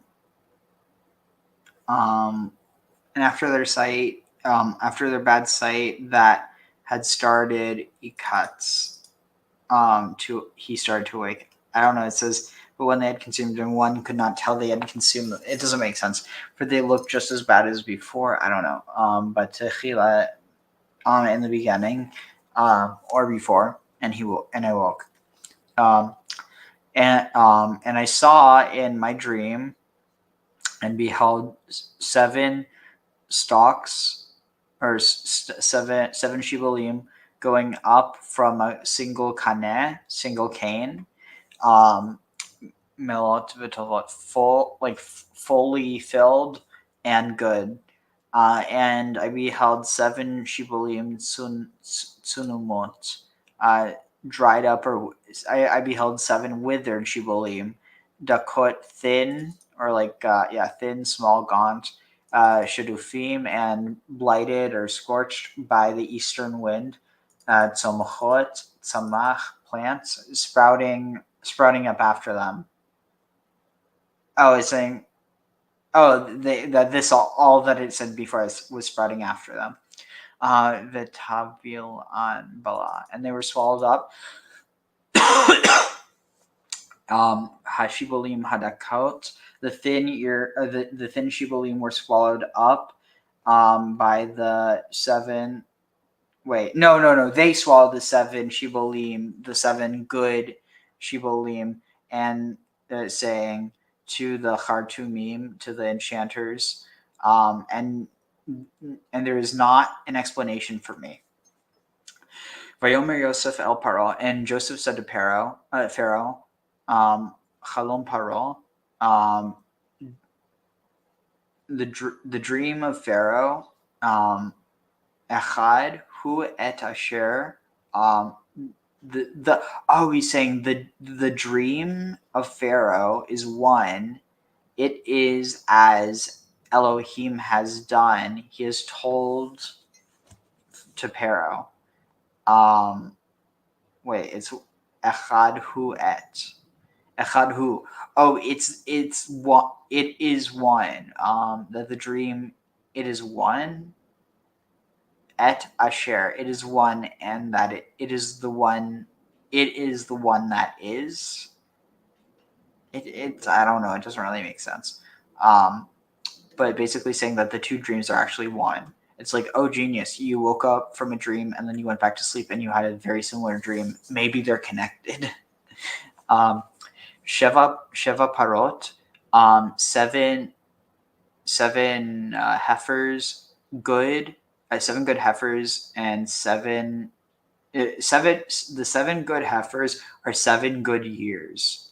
They are. There are 7 good years, and the 7 shibolim, the 7 good shibolim, are 7 years that are, wait, it's saying the 7 healthy cows are 7 years and the 7 healthy ears are 7 years. It is the same dream.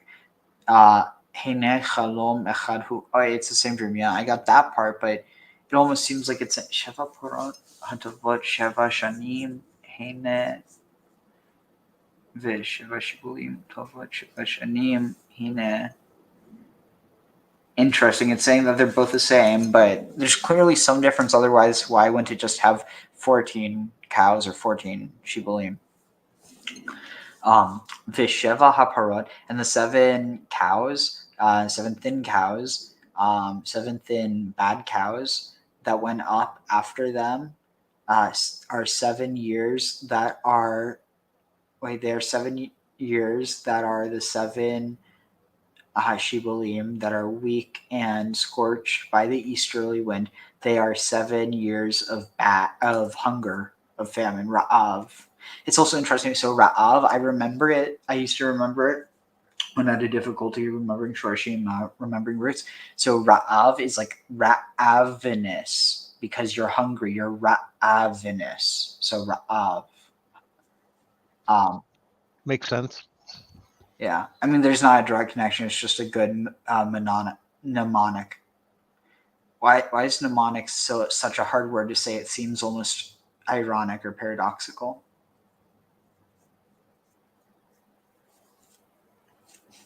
Anyway, let's see, where are we? Hu hadavar asher dibarti. This is the word that was spoken to me, that I spoke to Pharaoh, that Elohim did, hereh, that Elohim has made visible what he is has made appear what he's going to do to Pharaoh, has revealed, I guess it says. Behold, the 7 years. Behold, 7 years are coming, and 7 large and v'kol eretz Mitzrayim, in all the land of Egypt.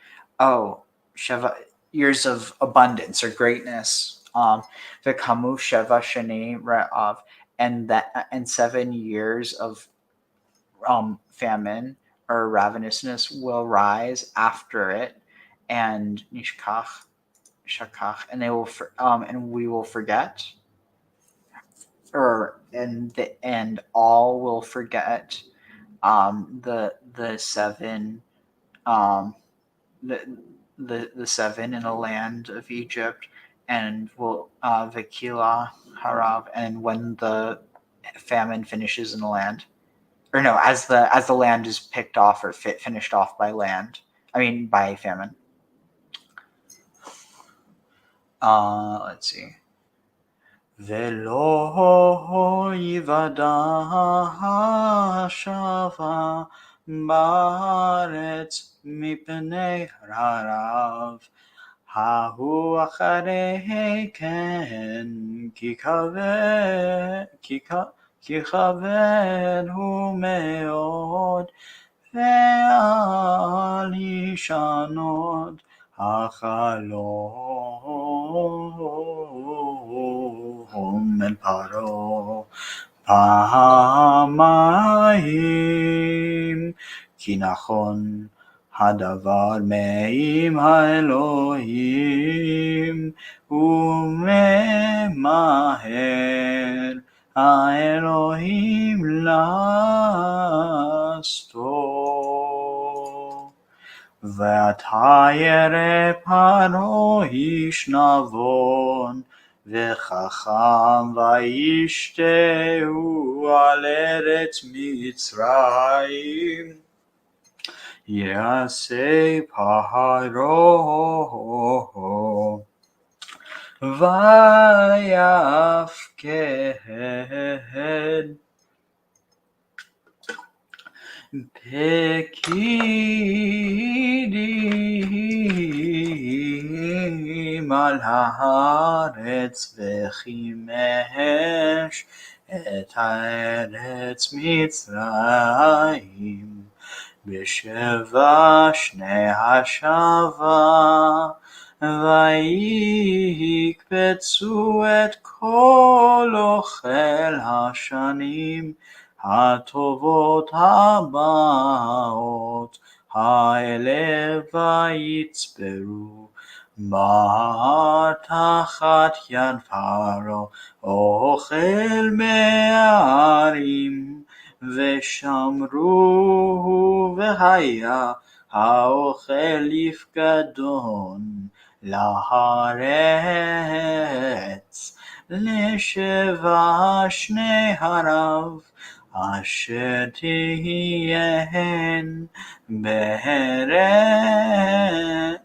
תהיינה בארץ מצרים ולא תכרת הארץ הרב וייטב הדבר בעיני פרעה בעיני כל עבדיו ויאמר פרעה אל עבדיו הנמצא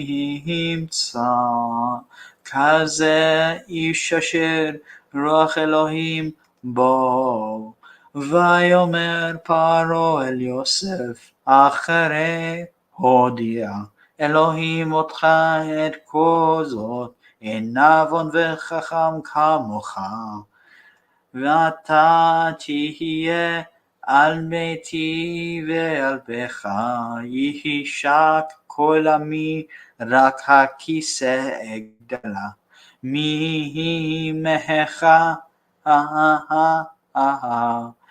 הכיסא אגדל ממך.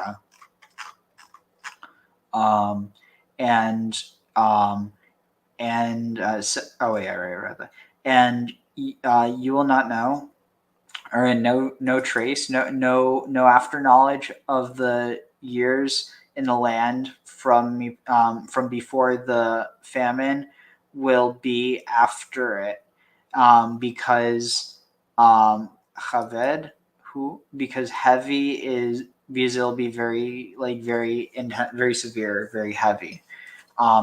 Vel hishanot, and upon the repetition. So see, like I told you, shana means repeat. It also means year. Hashanot, to repeat, to do again. So, but to do it again with the possibility of changing or altering, which is, it's very interesting. It's like you're repeating the year, but you're able to change how the year is. And upon the repetition of the dream to Pharaoh, Pamaim, twice, that Nachon, that it confirmed the word Me'im HaElohim, that was from Elohim, or that had been that was from or with God. So interesting. Look, Hadavar Me'im HaElohim. It's interesting because Me'im could be with. So it almost, I feel like you definitely have verses like this where you have people reading in this idea of the logos as Davar. I mean, because if you translated this, would it be? I wonder. Let's see, Genesis 41:32. Yeah. Right, Genesis 41:32. Genesis 41:32. Septuagint. Okay, here. Check this out. Oh, shoot. Why do I keep doing this? Okay. How do I present? Sorry about this. Oh, here, I'll check out the comments in a moment. I was in my zone. All right, so, oh, shoot. I forgot to mention to the Google search, I don't know enough Greek to read it. I was looking for interlinear, so I could just... Here. Does this have it here? No. Would it be here? This might have the... No, it doesn't. Here, I'll just use Bible Hub, and I think it has a... Let's see. Greek. Where's the Greek? Greek. Let's see. Genesis 41.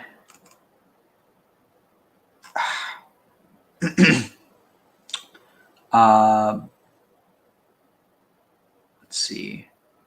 Interlinear, maybe? Let's see. Septuagint interlinear.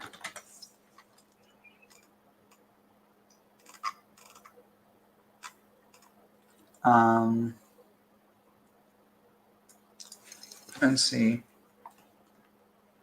Greek, English, online Bible. Oh, here. Oh, shoot. Does this not have Genesis? I didn't think Genesis was apocrypha in any Bibles. Let's see. Greek interlinear.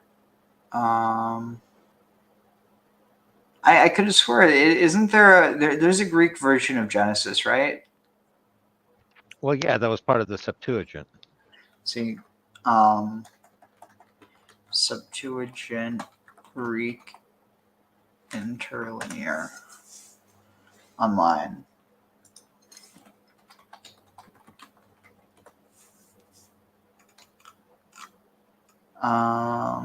Here.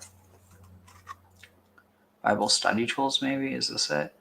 No. Wait, search the Bible for Genesis.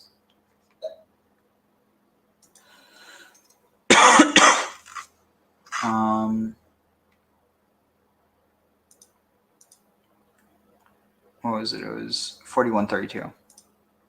Oh, shoot. What did I just click? I don't want Billy Graham Holiday Special.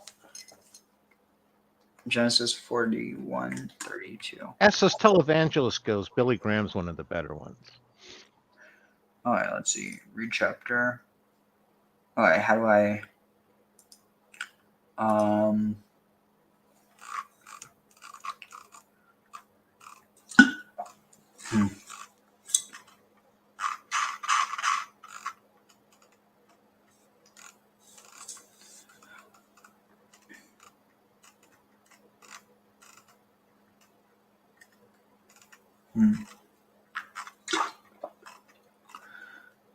Where's Septuagint Bible with Apocrypha?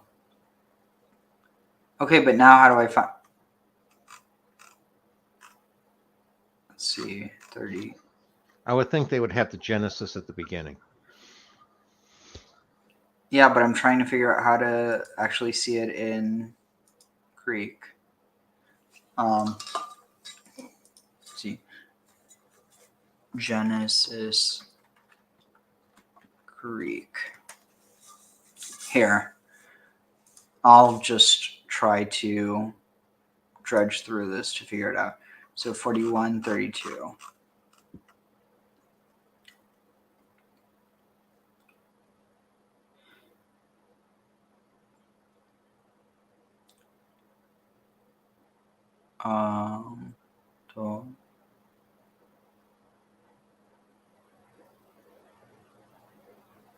To text.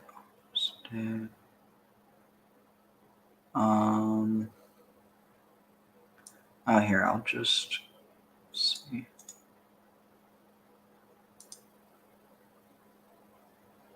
Let's see.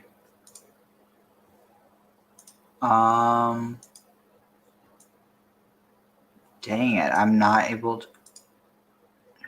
Let's see. Okay, wait, am I able? Okay, so that's Pharaoh. Let's see, what's this?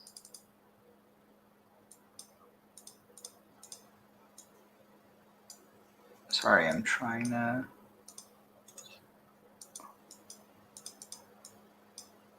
I auto after. I just need to find what the word for. Let's see, Rhema.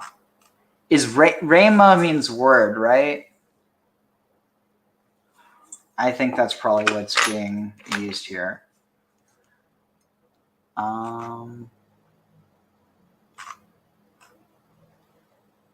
Let's see. Anyway, well, let's go back to it. This isn't really important.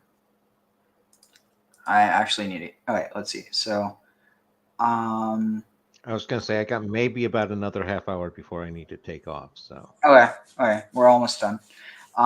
Zephyr said, "Ooh, cultish vibe hitting me with this. Don't know why. I meant the girl seems somehow off for some reason, in a sort of not totally checked in sort of way. But did I just pop in midstream? What girl? I feel like I'm missing something. the one talking in the video. What girl? They had a girl talk. One of the videos had a girl doing the presentation, or something. I thought. Interesting. I'm like totally blanking. Let's see. Same reason simultaneity is hard to spell, I bet. Iteration time, transmutation. Don't worry about responding to my comments. I'm just babbling. 7 to 9 sinking hard today so far for me. LOL, you'd think. All right. Let's see. Where are we at? So,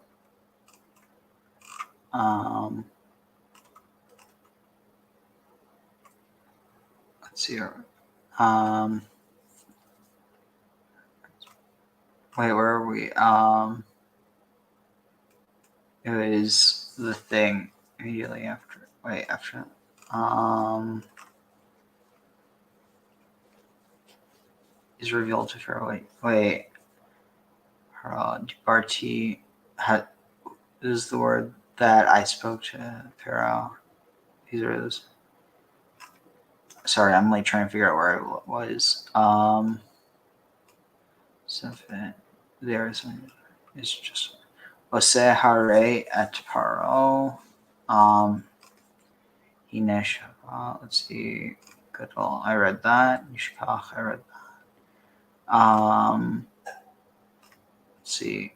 Vikila. I read that. Wait, I've. Let's see. Oh, I totally lost my place. Chimesh. Wait, where was it? Chacham Eretz. Kapamai. Hadavar Me'im. Oh, this is where I was. So because it is like correct or affirmed that the thing from that this word is from God, or this matter is from God, and it will be, and Elohim will quickly do it. And now fear. Wait.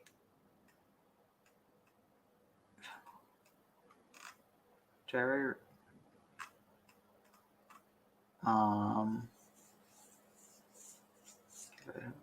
Did I write? Let's see. I just need to figure out where I'm.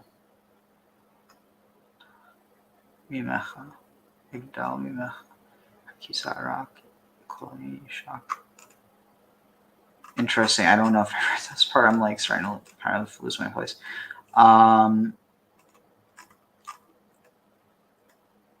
Yeah, I'll just read it as I go. It's easier. Umemaher Elohim lost. Yeah, I read that.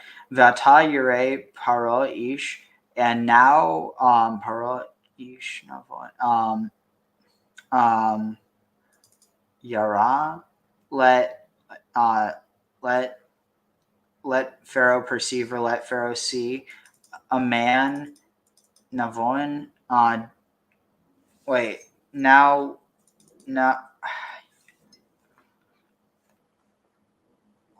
Let's see. A man. Let's see. Let Pharaoh find a man of discernment and wisdom, and place him upon the land of Egypt. And I don't know why it's saying accordingly, but Ya'aseh Paro vayifked Pikidim, and Pharaoh did this, and he gave command and commanded over command of the land, V'chimesh, and arranged for the land of Egypt in 7 years of interesting. Sava means plenty or satiety. So,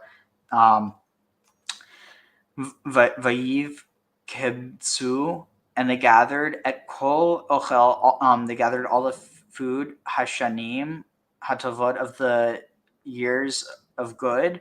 Habot. They're saying and gather all the food of the years, the good years that are coming. These good years are coming. Vayitz Beru bar and heap up bar wheat or corn or grain. Tachat yad paro, beneath the hand of Pharaoh, or under Pharaoh's authority. Ochel be'arim v'shamru, food in the cities, and like to be guarded or to be like stored, to be observed, to kept guard over in the cities. V'hayaha ochel lepikadon, and the food will be assigned or reserved, deposited in the land for the land for 7 years, for the 7 years of hunger that will follow to Hien, or they'll be in the land of Egypt, and that will not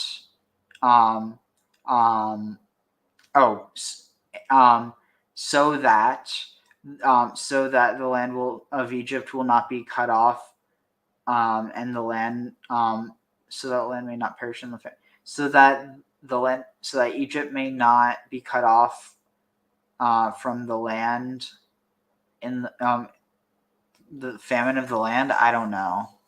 So that the 7 years of famine that will come upon the land of Egypt, and will not so that the land will not be destroyed in the famine. Okay, that makes sense. Vayital hadvar, and Vayitav hadvar, and the plan was good in the eyes of Pharaoh and in the eyes of all his servants, or all his, here it says courtiers. Vayomer Paro el Avadav, and Pharaoh said to his courtiers or servants, Hanimtsa Kazeh Ish Asher Ruach Elohim Bo. Can we find another man like this that has the spirit of Elohim in him? Okay, that's definitely an interesting parallel. Joseph and Jesus? I mean, not specific, or not exclusively, but yeah. Let's see what commentary is there on this. One such as this. Let's see, commentary, all commentary. What did Pharaoh see? Let's see, could we find a man in whom is the Spirit of God? And they said to him, there is no one wise and understanding like you, and he has made him the master over his entire household and ruler over the entire land of Egypt.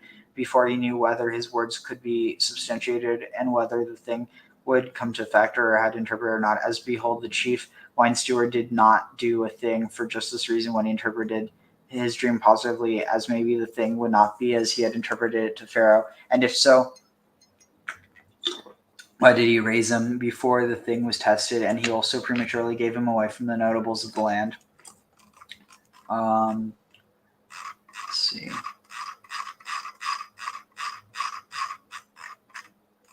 Can we find a man such as this one? The reason that Pharaoh did not say Nimsa Isha Sher, can we find a man who, is because he would have created the impression that there were people with Holy Spirit, only that they did not possess it in the degree that Joseph did. Pharaoh wanted to make it plain that he did not think anyone else possessed the Holy Spirit. Is because he then would have created the impression that there were people with Holy Spirit, only that they did not possess it Interesting. Can we find a man so filled with the Spirit of God? We find something very similar in Daniel 4:6 after Daniel had interpreted the dream of Nebuchadnezzar. Interesting. And Daniel's also, isn't Daniel also in that Son of Man tradition? Yeah, and he's also an import from Ugarit. Because you have Daniel, exactly. Yeah. Don't worry. You didn't distract me. I get distracted much easier by less distracting things. Okay, so Pharaoh said to the assembled advisor, Nimsa Kazed, the letter Nun in the word Hanimsa was directed at the people who were talking about the whole subject. Pharaoh said to the assembled advisors, Joseph has made certain suggestions. This isn't. Wait, let's see. He is clearly superior in wisdom and acumen to all our local experts, and this can only be due to the fact that he enjoys divine inspiration. Can we find one such as this? Because he was a Hebrew, the members of which race were repugnant to the Egyptians, who would not eat of the things the Hebrews touched or have any contact with them, as they considered them unclean. Pharaoh did not want to appoint Joseph viceroy without their permission. Therefore, he said to them that they would find no Egyptian comparable to him, as the Spirit of God is in him. After they admitted it, he said to Joseph, since God has made all this known unto thee, for since the interpretation met with the approval of Pharaoh and all his courtiers, they regarded everything he had said as if it had already been fulfilled. Okay, la-di-da-di-da. Sorry, I'm just trying to move on. Where can we find one such as this? Interesting. Appointing Joseph to such a position was a well-known animosity harbored by Egyptians, generally against any Hebrew or Mesopotamians. This appointment was too interesting.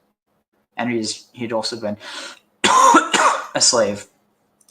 All right, so it's almost done.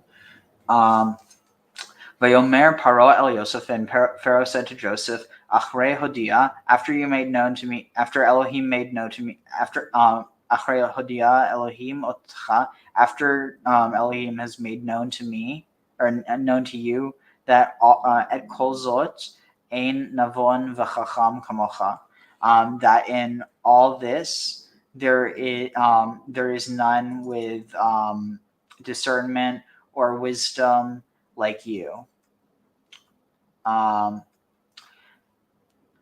V'atati al beiti, and you will be upon my house, or you will be on my house, or in my house. Ve'al pecha, and you will be on my my lips, or on my mouth. Yishak kol ami.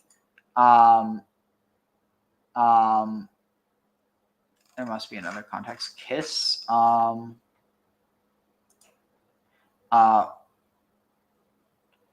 Yishak kol ami. All my people will. Let's see. I'm missing something. Yishak will put together a kiss to handle, be equipped with. You will be equipped with all that is mine. No, all by your command shall be all my people will be in your command, I guess. It doesn't really make sense, not gonna lie. You'll be equipped with all my people, and only the chair that is grand, and only enthroned will I be greater than you. All right, we're almost done. Vayomer Paro El Yosef re natati otcha al kol eretz Mitzrayim, and Pharaoh said to Joseph, see that I've given to you all that is. I've given you the whole. I've given to you the whole land of Egypt. I guess it's saying to rule over, but literally it says, I've given you the whole land of Egypt. V'yasar Paro, and Pharaoh removed et tavato, removed his tavat, his signet ring, me'al yado, from upon his hand, vayiten otah, and he gave it al yad Yosef, and he gave it to the hand of Joseph. Vayalbesh oto, and he put it on him. And he put on him bigdei shesh, clothing of shesh, alabaster, something which bleach white. This is linen, fine linen. One of my arguments is that this might actually be cannabis or hemp, and it's due to a number of things, but namely linguistic similarities. But I'm trying to get through so that Graham doesn't miss out on anything.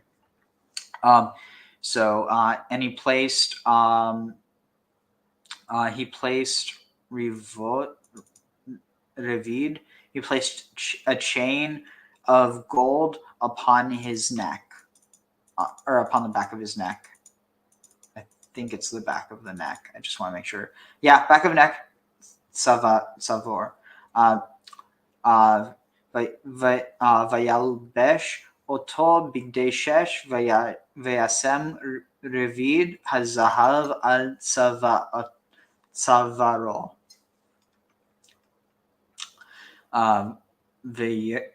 Vayarkev oto, and he had him ride b'merchevet. It's the same word as merkava, just like the merkava of the chariot of Hamishne, of his second asher lo, that was for him, second in command, second for him. Vayikru lefanav, and he called before him Avrech.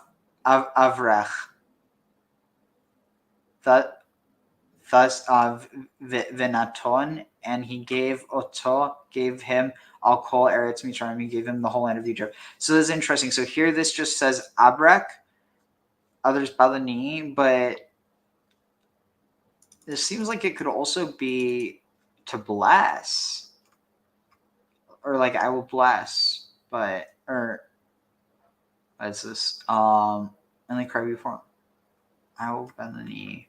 Let's see, what's the comments on this? Kol Eretz Mitzrayim commentaries. Abrek. All right, let's see. Bow the knee as though from Barak to kneel. Perhaps an Egyptian word of unknown meaning. Abrek. Every man has called before him. I will bend the knee. Avrech, and I will bow down. The word avrech is a hifil. However, the word vayivrach, in and kneel down, vayivrach, upon his knees, blah, blah, is a call. Both words come from the same root, birkai, knees. Rabbi Jonah, the Spanish grammarian, said that avrach is an infinitive with an aleph taking the place of the hay, as we find in the word ashkem, in sending them betimes, ashkem, and often. However, I believe that the aleph of ashkem is a first-person future prefix. Bow the knee. Oh, wait, read that. On your knees, and he has been appointed in charge of the whole land of Egypt. These two separate announcements were proclaimed in advance of the parade in which Joseph rode in a state coach. He was granted royalty-like status. They called him before him Avrech. The meaning of the word is the same as Havarech, the knee. Okay. So we're just getting the same thing. Vayomer Paro el Yosef ani Paro, and Pharaoh said to Joseph, I am Pharaoh, uviladecha, but without you, lo yarim, none shall rise, no man shall rise. Lo yarim ish et yadon, no man shall raise his hand, ve'et raglo, and or his foot, bechol eretz Mitzrayim, in the whole land of Egypt. Vayikra Paro, and Pharaoh called Shem Yosef, called Joseph by the name of Tzafnat Pa'anecha. Tzafnat means to hide your treasure, and Pa'anecha might be, I think, here it has God speaks, he lives, or creator of life. That doesn't make sense. Oh, it's Egyptian for God speaks or he lives. That Pa'anecha. I feel like that might have some, let's see, the discoverer of hidden things. Oh, the finder of hidden treasures, maybe. I don't know. Vayitan law, and he gave to him at Asenath. Oh, but Asenath is the way that gets read. That's why I see why it gets translated as Osnat. So ve'et Asenath, Asenath, but Puti, but Potiphar. Interesting. So it's almost like Potiphar. So what's Poti? Puti, a disparaging abbreviation of Putiel as well. But the daughter of Potiphar, Kohen On, the priest of On. Oh, it's saying Potiphar is someone else. Who's it saying Potiphar is? I don't know. Well, the priest of On, for a wife, and he appointed, and Joseph left from upon, like, he went out to upon the land of Egypt. Let's see what it says here. Commentary. Come on, let's hurry quickly. Okay, here. Asenath. Let's see. Where does it say something about the daughter of Potiphar only because he had raised her? They were children of Batya, daughter of Pharaoh. Let's see. Potiphar. According to Rashi, this was the same man as the one who had been Joseph's master, but his name has been changed after he had become partially castrated so as to prevent him from carrying out his homosexual designs on Joseph. What? That's interesting. The word Peria, almost identical with the name given Potiphar here, describes a condition permitting sexual intercourse with females but not with males, unless you interpret this in the way we would not know how Potiphar was able to produce a daughter. Besides, according to the words of his wife, who demonstrated to her husband how Joseph had supposedly raped her, or tried to rape her, that line would make no sense. Wait, why? Unless you interpret in this way, permitting, but not. Oh, I see. So basically it's saying, how could he have relations with his wife if he was castrated so that he couldn't have relations with... It doesn't really make sense, not going to lie. Tzafnat Panea is an acronym describing a person who is steadfast in the presence of strong urges to satisfy his libido through sleeping with partners legally forbidden to him. Potiphar had no reason to believe that Joseph would not withstand such temptation. Pharaoh wanted the world to know that Joseph had been completely innocent of any accusation. Interesting. Let's see. Okay. Wait. Caleb is reported as also marrying Batya. Interesting. This is something to look into another time. All right, so we're here. Wait, where does it say fit? Oh, upon or on top of. That's what it meant by in charge of.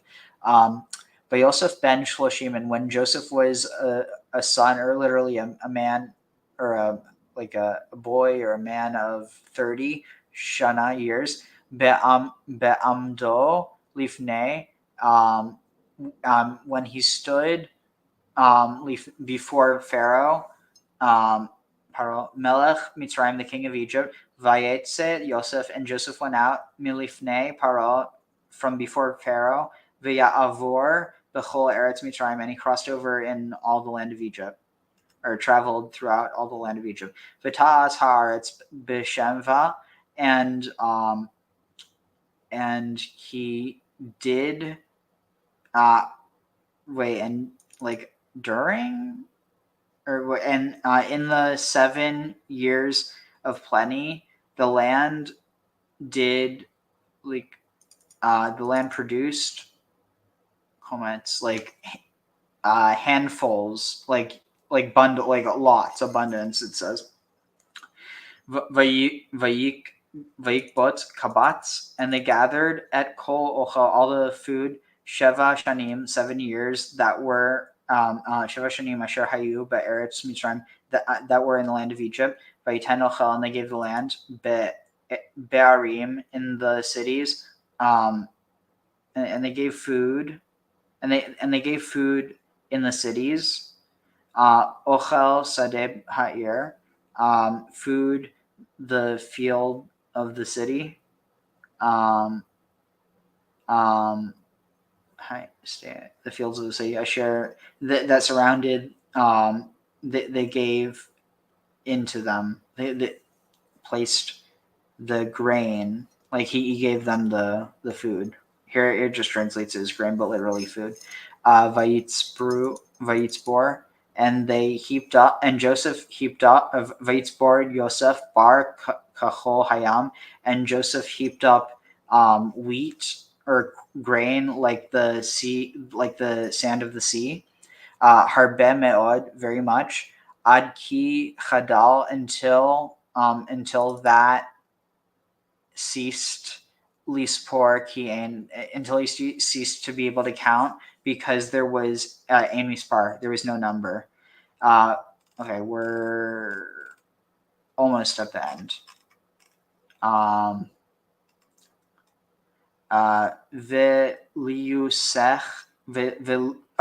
Uli Yosef, and for Joseph, Luyash, Luyad was born. Uli Yosef Yulad Shnei Banim, and to Joseph was born 2 sons. B'terem Tavo, before Tavo Shanat Harav, before the years, before the evil year, or the famine year, that Yalda Lo, that was born to that. Before the famine years, they were born to him. Asenath, the daughter of Potiphar, the priest of On. Asenath, but Potiphar, Kohenon. Vaikra Yosef et Shem Habachor, and Joseph called the name of his firstborn son Manasseh, Ki Nashani. He named him Manasseh because Nashani, God has deprived. Ki Nashani Elohim et kol amali, has God has deprived all my work, all my hardship, all my toil. The et kol beit avi, and all the house of my father. He's made me forget. Nashani has caused me to forget my hardship and the house of my father. Well, he didn't forget it because he's just mentioning the house of his father. That Shem Hasheni Kara Ephraim, and the name of the second was called Ephraim. He called Hifrani, because Hifrani Elohim, because God has made me fruitful. Be'eretz ani, in the land of my affliction. Vatichlena, and the Vatichlena sheva shnei hashsava asher haya be'eretz Mitzrayim, and after the 7 years of plenty ceased that were in the land of Egypt, Vatichlena sheva shnei harav, and the that's interesting. So kala is to stop, and chala, like halal, not halal, is it halal? But the point is techilena, like the start is halal or chala, and then kala is to stop, or cease. So vatichlena, and the vatichlena sheva shnei harav, and the 7 years of hunger started, lavo, to come, kasher amar, just as it was set, kasher amar Yosef vayihi rav, just as Yosef said there would be, and there was hunger. V'kol ha'artzot, in all the lands, u'v'chol eretz Mitzrayim, and in all the land of Egypt, v'haya lechem, and there, but in the land of Egypt there was bread. Oh, and in all the land of Egypt, and throughout, Vatir of Kol Eretz Mitzrayim, and the entire land of Egypt was hungry.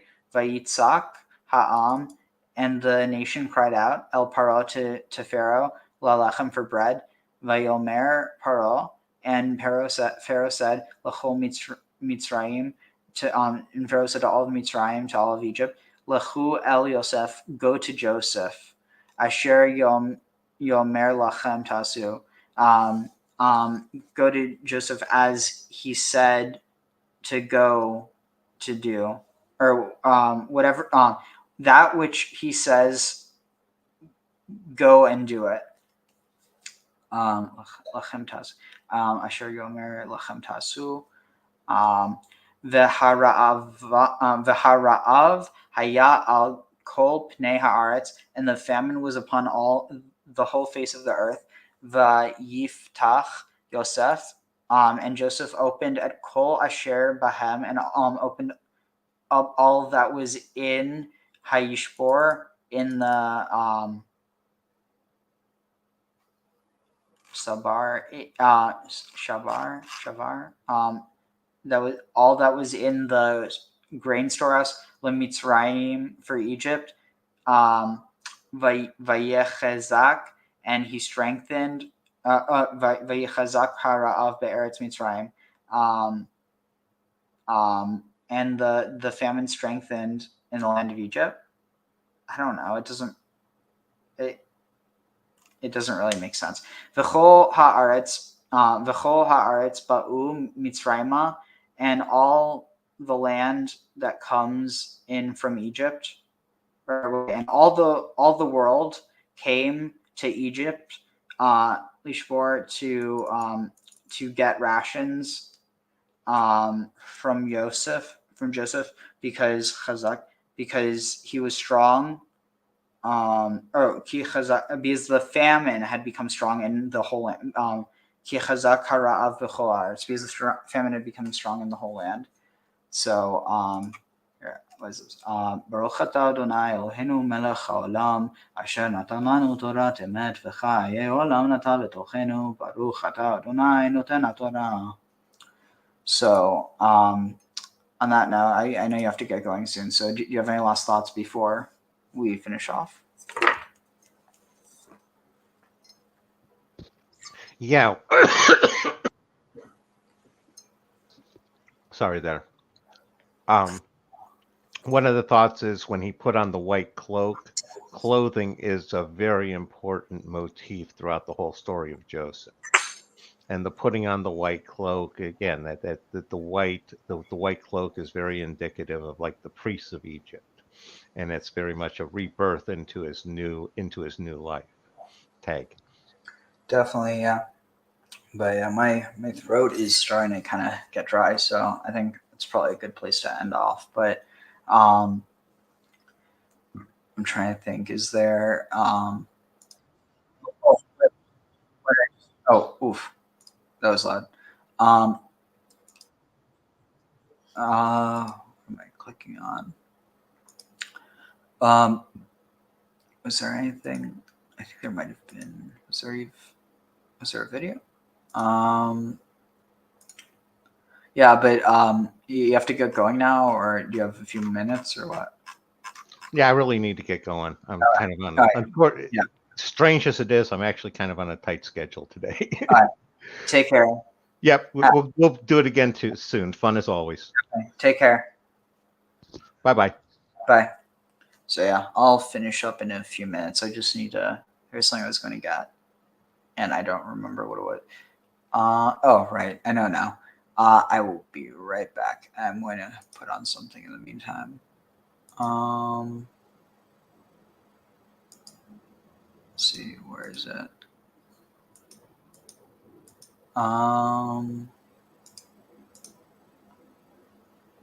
If it's not here, I'll just find something. Okay, here. Yeah, let's find something about Miketz. So, let's see. Famine in Egypt. Joseph.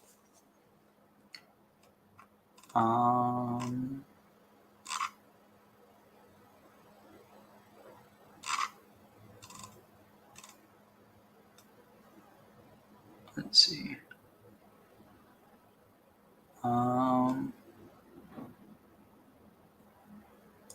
Here.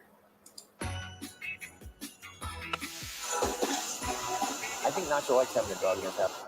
Where did the Holy Family, Mary, Joseph, and Jesus go when the angel told Oh, them no, I thought to this flee was to Egypt? I thought this was talking about Joseph, the other Joseph.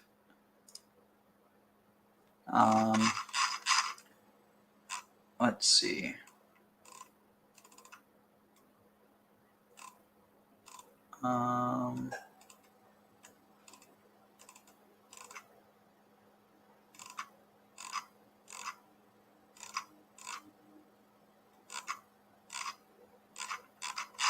Let's see.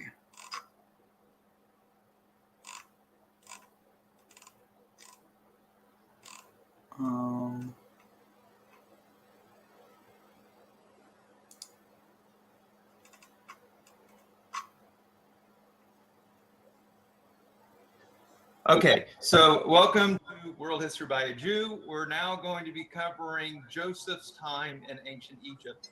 And what I'll be doing as the last lectures, we'll be going through a little bit of Egyptian history and then a little bit of Jewish history, and then we're going to see how the two sync up. All right. Let's get this. All right. So this is the outline of my lectures. So thus far, we had 2 lectures on the Old Kingdom, and then last time we did the Middle Kingdom with Abraham. Now, also, we've already done the last lecture, the Exodus one, because I was trying to time that for Passover. So now we're catching up again. So we're now on lecture 4. That means the only one of these that I haven't done yet is lecture 5, and I'm planning to knock that out too, but it may be a couple weeks. Okay, you can now see all the videos on YouTube. So I am doing a lightning fast review. I don't want to spend a lot of time on it. If this interests you, then just check out the videos on YouTube. But remember, Egypt was a great civilization for over 3,000 years. It's very hard to cover all this history so quickly. But I do, for those who are coming on for the first time, I just want to emphasize number 6. That is the Old Kingdoms, which is the Pyramid era. We have the Middle Kingdom, which we covered last time, which was the era of great literature. And now we're on the New Kingdom, which was the era of temples. And of course, this is when the Jewish aspect of the story really hits. The Old Kingdom, this was actually how Egypt became Egypt, an empire. So this happened, that's when the first dynasty was the Old Kingdom. What you're seeing on your right is the Narmar Palette, which we talked a lot about, and it got a brief appearance on lecture 1, but mainly lecture 2. And we're going to talk about a little bit tonight too. It comes into tonight's story. Then we had the Middle Kingdom, and this was what we covered last time, was both the Middle Kingdom and the Hyksos period. This was very relevant to us because this is without a doubt when the Semites started coming into Egypt in large numbers. And eventually the Semites, the term is the Hyksos, would take over Egypt. And again, if you want to know more about that, then just see the previous lecture. So last time we ended with the founding of the New Kingdom. So the gentleman you see on the screen is Athmos. He was our final pharaoh we spoke about last time. I'm going to mention him again tonight because I've got to hand him off to his successors. But what I want to talk about the New Kingdom is really the glory years of ancient Egypt. And with the previous dynasties, I went through and picked out 1, maybe 2 pharaohs from each dynasty to mention. It's hard to skip pharaohs in the New Kingdom because they are all so interesting. And I do have to skip a little bit, but I like to mention what makes each one of them unique and what makes each one of them stand out.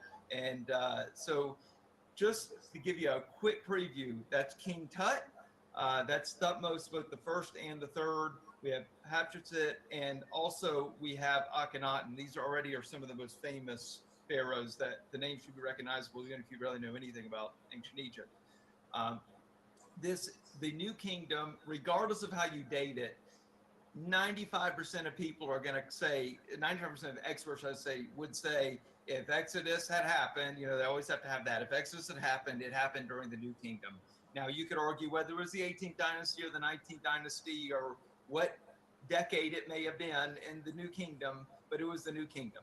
And for those of you who skipped ahead and saw the Exodus lecture, you know that the dates work very well for this when you look at the archaeology. Now let's talk about Achmos for a second. Achmos was the son of a full brother and sister. We talked about this last time. This repeats over and over again, and we'll repeat again tonight about these brothers and sisters getting married. And then he's interesting because he now opens the door for women to have more influence. And in the new kingdom, women would become their most powerful, specifically in Hatshepsut, but in general, women became more powerful.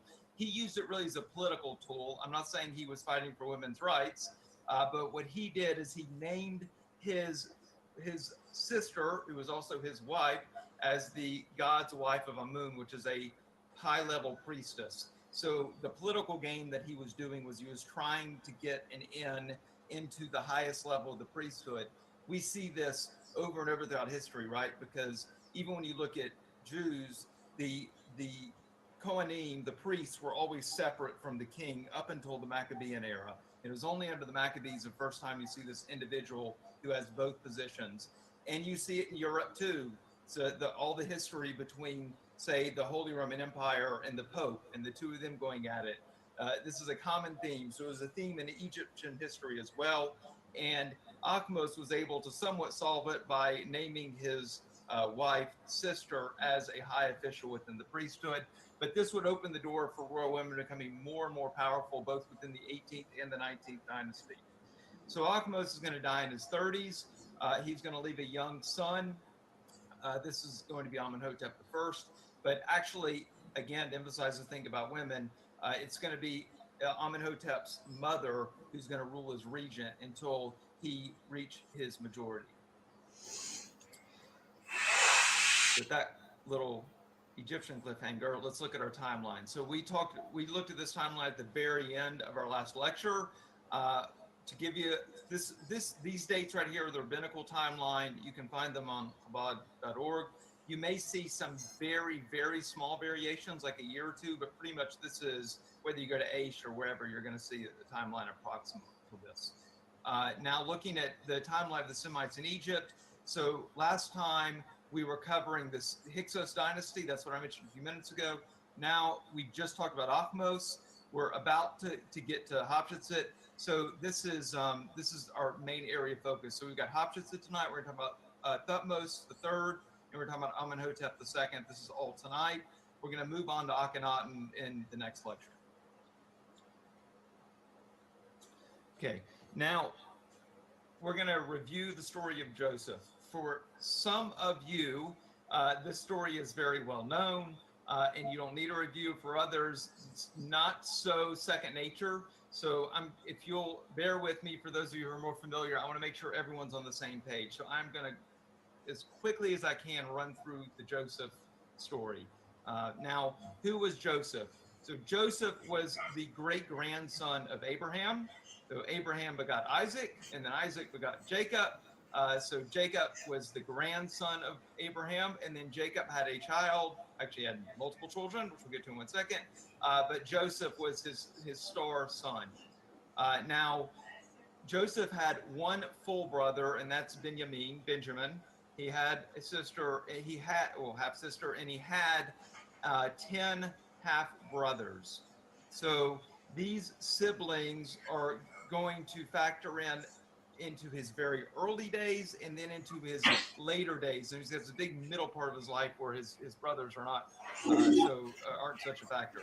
But let's look at Joseph. He's born in the Haran, which is the land of the Hurrians, and we talk a little bit more about the Abraham lecture, and I talk a lot more about the Hurrians in the Mesopotamian lecture. But he moves to the land of Canaan, to Hebron, as a young child, and he is raised as his father's favorite child. So he famously is given the Technicolor Dreamcoat. Didn't actually say Technicolor Dreamcoat in the Torah, but tonight it's the Technicolor Dreamcoat. And so he gets this gift and from his father that clearly identifies him as the favorite. And instead of being all humble about it, he then brags to his brothers about a couple dreams that he had. One being, hey, we all are gathering some bundles of grain, and lo and behold, my bundle stands up, and all of your bundles bows down to my one bundle. But that wasn't enough. He then has another dream that he brags to his brothers about, that the sun and the moon, representing his parents, and the stars, representing his brothers, are all bowing down to him. As you can imagine, he's not real popular with his brothers, so they discuss whether to, well, they throw him into a pit, and they discuss whether to kill him, and they end up selling him into slavery. And we do have a date on this in the rabbinic timeline, which is 1545 BCE. I just want to give you a little bit of a radar for the timing we're shooting for. Now, so this Arab caravan, actually Ishmaelites and the Midianites, take him to Egypt, and he's sold to a high official in Pharaoh's court, a minister by the name of Potiphar. And now he's a slave under Potiphar, and he becomes highly successful, so successful he's running the minister's house. But due to his intelligence and his good looks and his success, the boss's wife, Potiphar's wife, falls for him, and she tries to seduce him. And when he refuses her seduction, she then accuses him of trying to rape her, and he gets thrown off the prison. Sorry, I'm not doing any commentary. I'm just trying to burn through this for y'all real fast. Okay, so in prison, we have this repetition. He's now in prison, and the warden loves the guy, and he ends up being kind of the guy in charge, the prisoner in charge of all the other prisoners, because he's so successful at what he does. And then, lo and behold, these two VIP prisoners come to his attention. They're both officials from Pharaoh's court, the cupbearer and the chief baker. And they both had these dreams that are driving them crazy. And Joseph hears the dreams. He interprets the dreams. One saying the cupbearer would go free and return to his old job. The other being that the baker would be killed, which is exactly what happens. Cupbearer goes back to Pharaoh's court and forgets about him for 2 years until Pharaoh has a dream. Now, Pharaoh has this dream with these 7 robust cows coming out of the Nile, like the marshes in the Nile, and these 7 emaciated cows coming out and then swallowing up the 7 fat, healthy cows, and then had a similar repetition with ears of corn. So Pharaoh is going crazy of these dreams. He calls his magicians who can't interpret it, and that's when the cupbearer remembers, oh, there's this guy I met in prison a couple years ago. Let's not talk about me being in prison, but I met this guy in prison, and he can help you. And so now Joseph is brought to Pharaoh's court, and Joseph hears the dreams, and he says, what it means is you're going to have 7 great years of abundance, and then 7 years of famine that can swallow up your 7 years of abundance if you're not careful. Joseph lays out a plan to Pharaoh of what he would do to prevent it. Pharaoh's so impressed that he names Joseph as viceroy over Egypt, the number 2 guy in all of Egypt, like prime minister. Joseph is given a ring of authority, and all who see him cry out, Avrech, Avrech. This is important to our story. We're going to come back to that. So now Joseph is going to get married. Who does he marry? Asenath. Who's Asenath? She's the daughter of Potiphar, the very minister who he was working for. So in other words, her mother was the one who accused Joseph of rape. He's now marrying the daughter, and they're going to have 2 sons, Manasseh and Ephraim. Now, Joseph begins preparing Egypt for the famine, and sure enough, the famine does begin. And Joseph then starts selling grain for all the wealth of Egypt. So if you're hungry, then if you come to the court, Joseph can sell you some grain. So he first takes all the wealth, then he takes all the possessions, then he takes all the land, and he basically is able to strip the Egyptians of their wealth and gives it all to Pharaoh, except for the priesthood. It's another important detail we're going to come back to later. Now there's the famine has reached Canaan as well. So Jacob, Joseph's father, is still in Canaan with all the brothers, and Jacob sends the brothers to the land of Canaan, to the land of Egypt to buy grain. And Joseph does a little test for them, which isn't important to our story, but let's just say they pass the test involving Joseph's brother Benjamin. And the brothers are reunited and everyone hugs and they're happy. Pharaoh hears about Joseph's family and invites Joseph's family to immigrate. So all of Jacob's clan, that's including Joseph's family, that's 70 people. Now we're going to settle in the land of Goshen, which is in northeastern Egypt around the Nile. About 20 years later or so, not quite, Jacob dies. He's embalmed. This is also going to be relevant for our story, but this 40 days and 70 days, and then Joseph dies later on. He's also embalmed. Okay, so that's our story. I hope everyone feels caught up. For those of you who already know it really well, I hope you don't mind the review. Now, what I want to do is set up the general atmosphere of Joseph, and then we're going to move back to what's going on in Egypt. Okay, so let's analyze the early part of the story. So this is going to be the story up till Joseph crosses the border in Egypt. All right, let's look at what we know so far. He's from a Semitic family in Canaan. Well, those of you who were in the last lecture know very well this makes complete sense. That was the majority population in the land of Canaan at the time. There was the tribes would work together, the families would work together, they would farm the land together. This was not only true in ancient times, it's true today. I picked out a couple modern peoples in what is now Israel and Lebanon, but the land of Canaan back then, who you can appreciate still live like this, Semitic people in tribes. So you see the Druze and the Bedouin as my two examples. You can read through that while I'm talking. Now, the Technicolor Dreamcoat, let's talk about that. There's actually numbers of wealth back then. Of course, they didn't have money, but you could compare how much someone would get for a day's work or a month's work and how much it would cost. So the garment, this valuable garment, just to give you an idea, a normal garment that someone wears would be at about a month or two wages for an average person. So imagine the shirt you're wearing right now to work a month or two just for that shirt. Forget your house and your food and all that. Just your shirt costs you a month or two wages.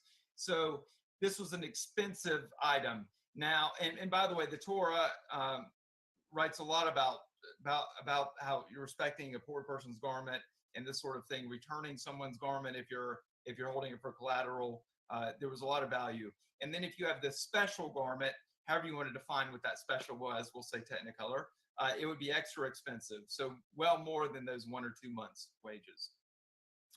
We know grain was very central to society, both in the land of Canaan and in the land of Egypt. That's, of course, in this area of the world. In fact, in most of the world, that was the main source of calories for people. And then the slavery aspect. So people did sell themselves into slavery. People did sell minors into slavery. They to pay off debt. Most likely, why are you going to sell yourself into slavery? It's to pay off debt. So people would actually unfortunately, would sell off their children at times to pay off debt. So this concept of some people all makes sense with the time. Now, these Semitic trade caravans, this is another throwback to our last lecture. We talked about after about 1900 BCE, you had these Semitic peoples moving into northeastern Egypt. So this also makes a lot of sense with the time. I wanted to just point out this Jethro of Midian, that's Yitro of Midian. Interesting to note, this is Moses's father-in-law. And in Jewish tradition, he converted to Judaism, but actually in Druze tradition, he's their first prophet. So the founder of the faith that became the Druze was actually Jethro of Midian. So I think it's great you have this connection between the Druze and the ancient Midianites. By the way, if you don't know where Midian is, it is on this map down here. So that's Saudi Arabia today. Okay, I told you I was going to go back to Egyptian history for a few minutes. So now we're going to talk about a little bit of Egyptian history. So when Athmos died, Amenhotep I became Pharaoh. Amenhotep was just a child, but his mother ruled until he became an adult. And then he is going to leave us with some very interesting practices. Number one, he is the first king who would be buried in the Valley of the Kings. That's not a very famous burial ground. That's where Most of the kings I'm going to be mentioning in the next couple lectures all were found, or at least their tombs were found. He was the first to do that. For archaeologists, he left arguably the greatest gift of ancient history, particularly those who specialize in daily lives, and that is he started Deir al-Medina. So the Valley of the Kings and Deir al-Medina are connected. Deir al-Medina was a hidden village that existed for 500 years, specifically for the people that built the tombs for the kings. There was a problem, right? When you build these huge pyramids and these huge tombs where you're buried, everyone knows you're buried there. So all the tomb robbers, maybe it's the next day, maybe it's the next year, but eventually the tomb robbers are going to be like, well, this is giant pyramid. There's obviously gold in there. And they break in and they tear everything up and they steal all the wealth. So Amenhotep decides he's going to fix that by being hidden away in this valley. But not only did the kings need to be hidden away in the valley, even the people who buried the kings need to be hidden away as well. So for 500 years, this city of Deir al-Medina existed, and it basically froze everyday life in time. So archaeologists can go through there and see what it was really like for someone, day-to-day worker, and what they went through. And yeah, these people made a little bit better wages than the average people, but still it gives, it's like just a little time capsule to show you what life was like back then. And this is just a great 3D model. So you can see what the village looked like. Had this wall around it and these really tight houses. Now, Amenhotep did not have any children. Once again, he married his sister. So we're seeing the repetition. You marry your sister, you're going to have problems having kids. They didn't seem to get it, or maybe they did. So I'm going to talk about sterility of the Egyptian kings for a second. Inbreeding causes sterility. Okay, so a couple generations of marrying your sister, it's not a surprise that these kings cannot have children. But even if they knew that perhaps that was related to the problem, they didn't stop. And there's reasons for that, fairly good reasons. One is they believed they were gods. We don't believe they were gods, but they believe they were gods. So shouldn't a god only marry other gods? That would be one reason. Another would be political, right? If one family has all the power, then all the power stays in one family. So why get other families into it and start risking to share the power? The downside is you have deformed kids, and then you have infertility. I did want to mention one other thing about ancient Egypt. Since we're talking a little bit about women's rights in this lecture, the ancient Egyptians are the only ancient civilization that I know of that blamed men for infertility. Everyone else, all the Mesopotamians, everyone else I've ever studied, they always blame women when there's infertility, but Egyptians blame men, which was an interesting difference. When Amenhotep dies, he doesn't have children. He goes through, and we talked about this once before in a previous lecture. He actually names a general. Now, this to be a successor, this general probably was some sort of noble family, maybe a cousin, something like that. But this general, Thutmose, becomes the new pharaoh, and he is going to then marry Akhmos, marry a daughter of Akhmos, which was Amenhotep's father. So this is Akhmos. Now Akhmos' daughter is now given Thutmose some legitimacy because he's married a former pharaoh's daughter. He's going to lead some major military invasions, both to the south, which is now modern Sudan, and then in the north against the Mitanni, which is in modern Syria. Now, the Mitanni, they're going to come back to our story now. So they're just entering our story. We're going to talk about it again in the next lecture, and they're also in the Exodus lecture as well. So the Mitanni people started, they probably were only a ruling class. That's a general thought. The Hurrians were probably the ethnic people, and then these horse warriors come into the area of Mitanni, come riding into town and kind of take control, and then they lead this force and upgrade all the military technology and strategy and so forth. We have seen this before. Those of you who know British history can appreciate the Norman invasion, right? The Normans probably were never more than 10% of the Anglo-Saxons, but they came in, they wiped out the Anglo-Saxon nobility, and then the new nobility were all Normans, even though they were a very small minority of the British. And the Brits we know today, still are from this. A lot of them are still descendants of this Norman Anglo-Saxon collision in 1066. So the Mitanni people, the going theory seems to be that they were a similar situation. Those of you who speak Hebrew can appreciate that the Egyptians called them Naharim. In other words, between the two rivers. You have a plural of rivers there. Thutmose is going to attack them by launching a major. Wait, what was that? I totally missed that last This thing. is the first time we know of a Norman Anglo-Saxon collision in 1066.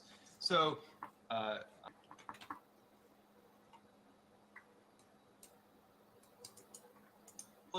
and then the new nobility were all Normans, even though they were a very small minority of the British.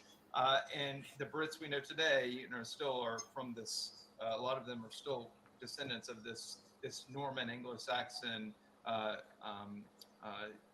collision in 1066.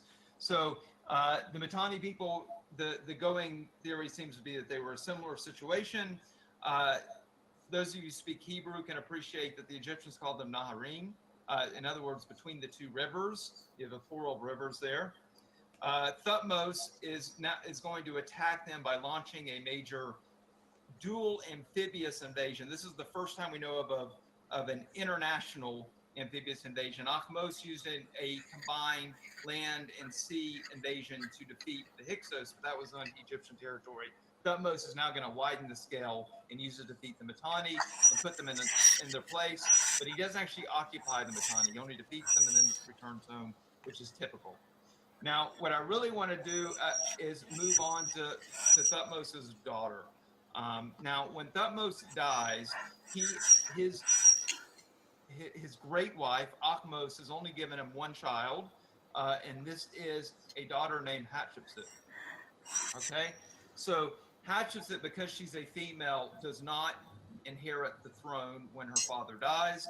Instead, she has a stepbrother, and he's going to be, well, really, I should say a half-brother. So he's a son of a secondary wife. So he's going to get the throne, and he's got to now marry his half-sister. You can imagine the situation. But it seems to most Egyptologists that she probably was the power behind the throne already as soon as they got married. She had a very strong personality, and she was 100% royal, both her father being the Pharaoh and her mother being the great wife. Now, her husband dies after 2 or 3 years, and this is when things get as soon as they got married. She had a very strong personality, and she was 100% royal, both her father being the Pharaoh and her mother being the great wife. Now, her husband dies after 2 or 3 years, and this is when things get interesting. So you think of her as being older. She was probably 15 years old when her husband died, and now she's going to be this regent for an infant. We have a repeated situation here where Thutmose I died. He had a young son, Thutmose II, who was from a secondary wife. Thutmose II became Pharaoh briefly before Hatshepsut took it. And then now Thutmose II died, and he's got a son from a secondary wife named Thutmose III. Thutmose II and Hatshepsut do have one full child, and this is Neferu. She's not really going to take a part in our story. You can ask me about her at the end. Okay. Hatshepsut is going to rule for 4 years as a regent, but in 1475, she's going to name herself king. And this is very important. We're about to have a big time Jewish connection, but that's going to be the next slide. So in 1475, she names herself king. Of course, that being a slight issue because she's a woman. We're going to come back to that. She has some major projects that you can see on the slide. I don't necessarily want to go through it, except just to point out, this is one of the obelisks that she built. You can see a couple standing obelisks right here. An obelisk was very big for the pharaohs because it represented rays of the sun. If you think on a really bright day, the way the rays of the sun come off towards the ground, it kind of has that look to it. So that's what the obelisks represent. So this was hers. When she died, she left this temple. So this is her mortuary temple. And I had closer pictures. I intentionally wanted this picture far away so you can appreciate exactly how big this temple was. You can see it compared to the mountains. It was gigantic.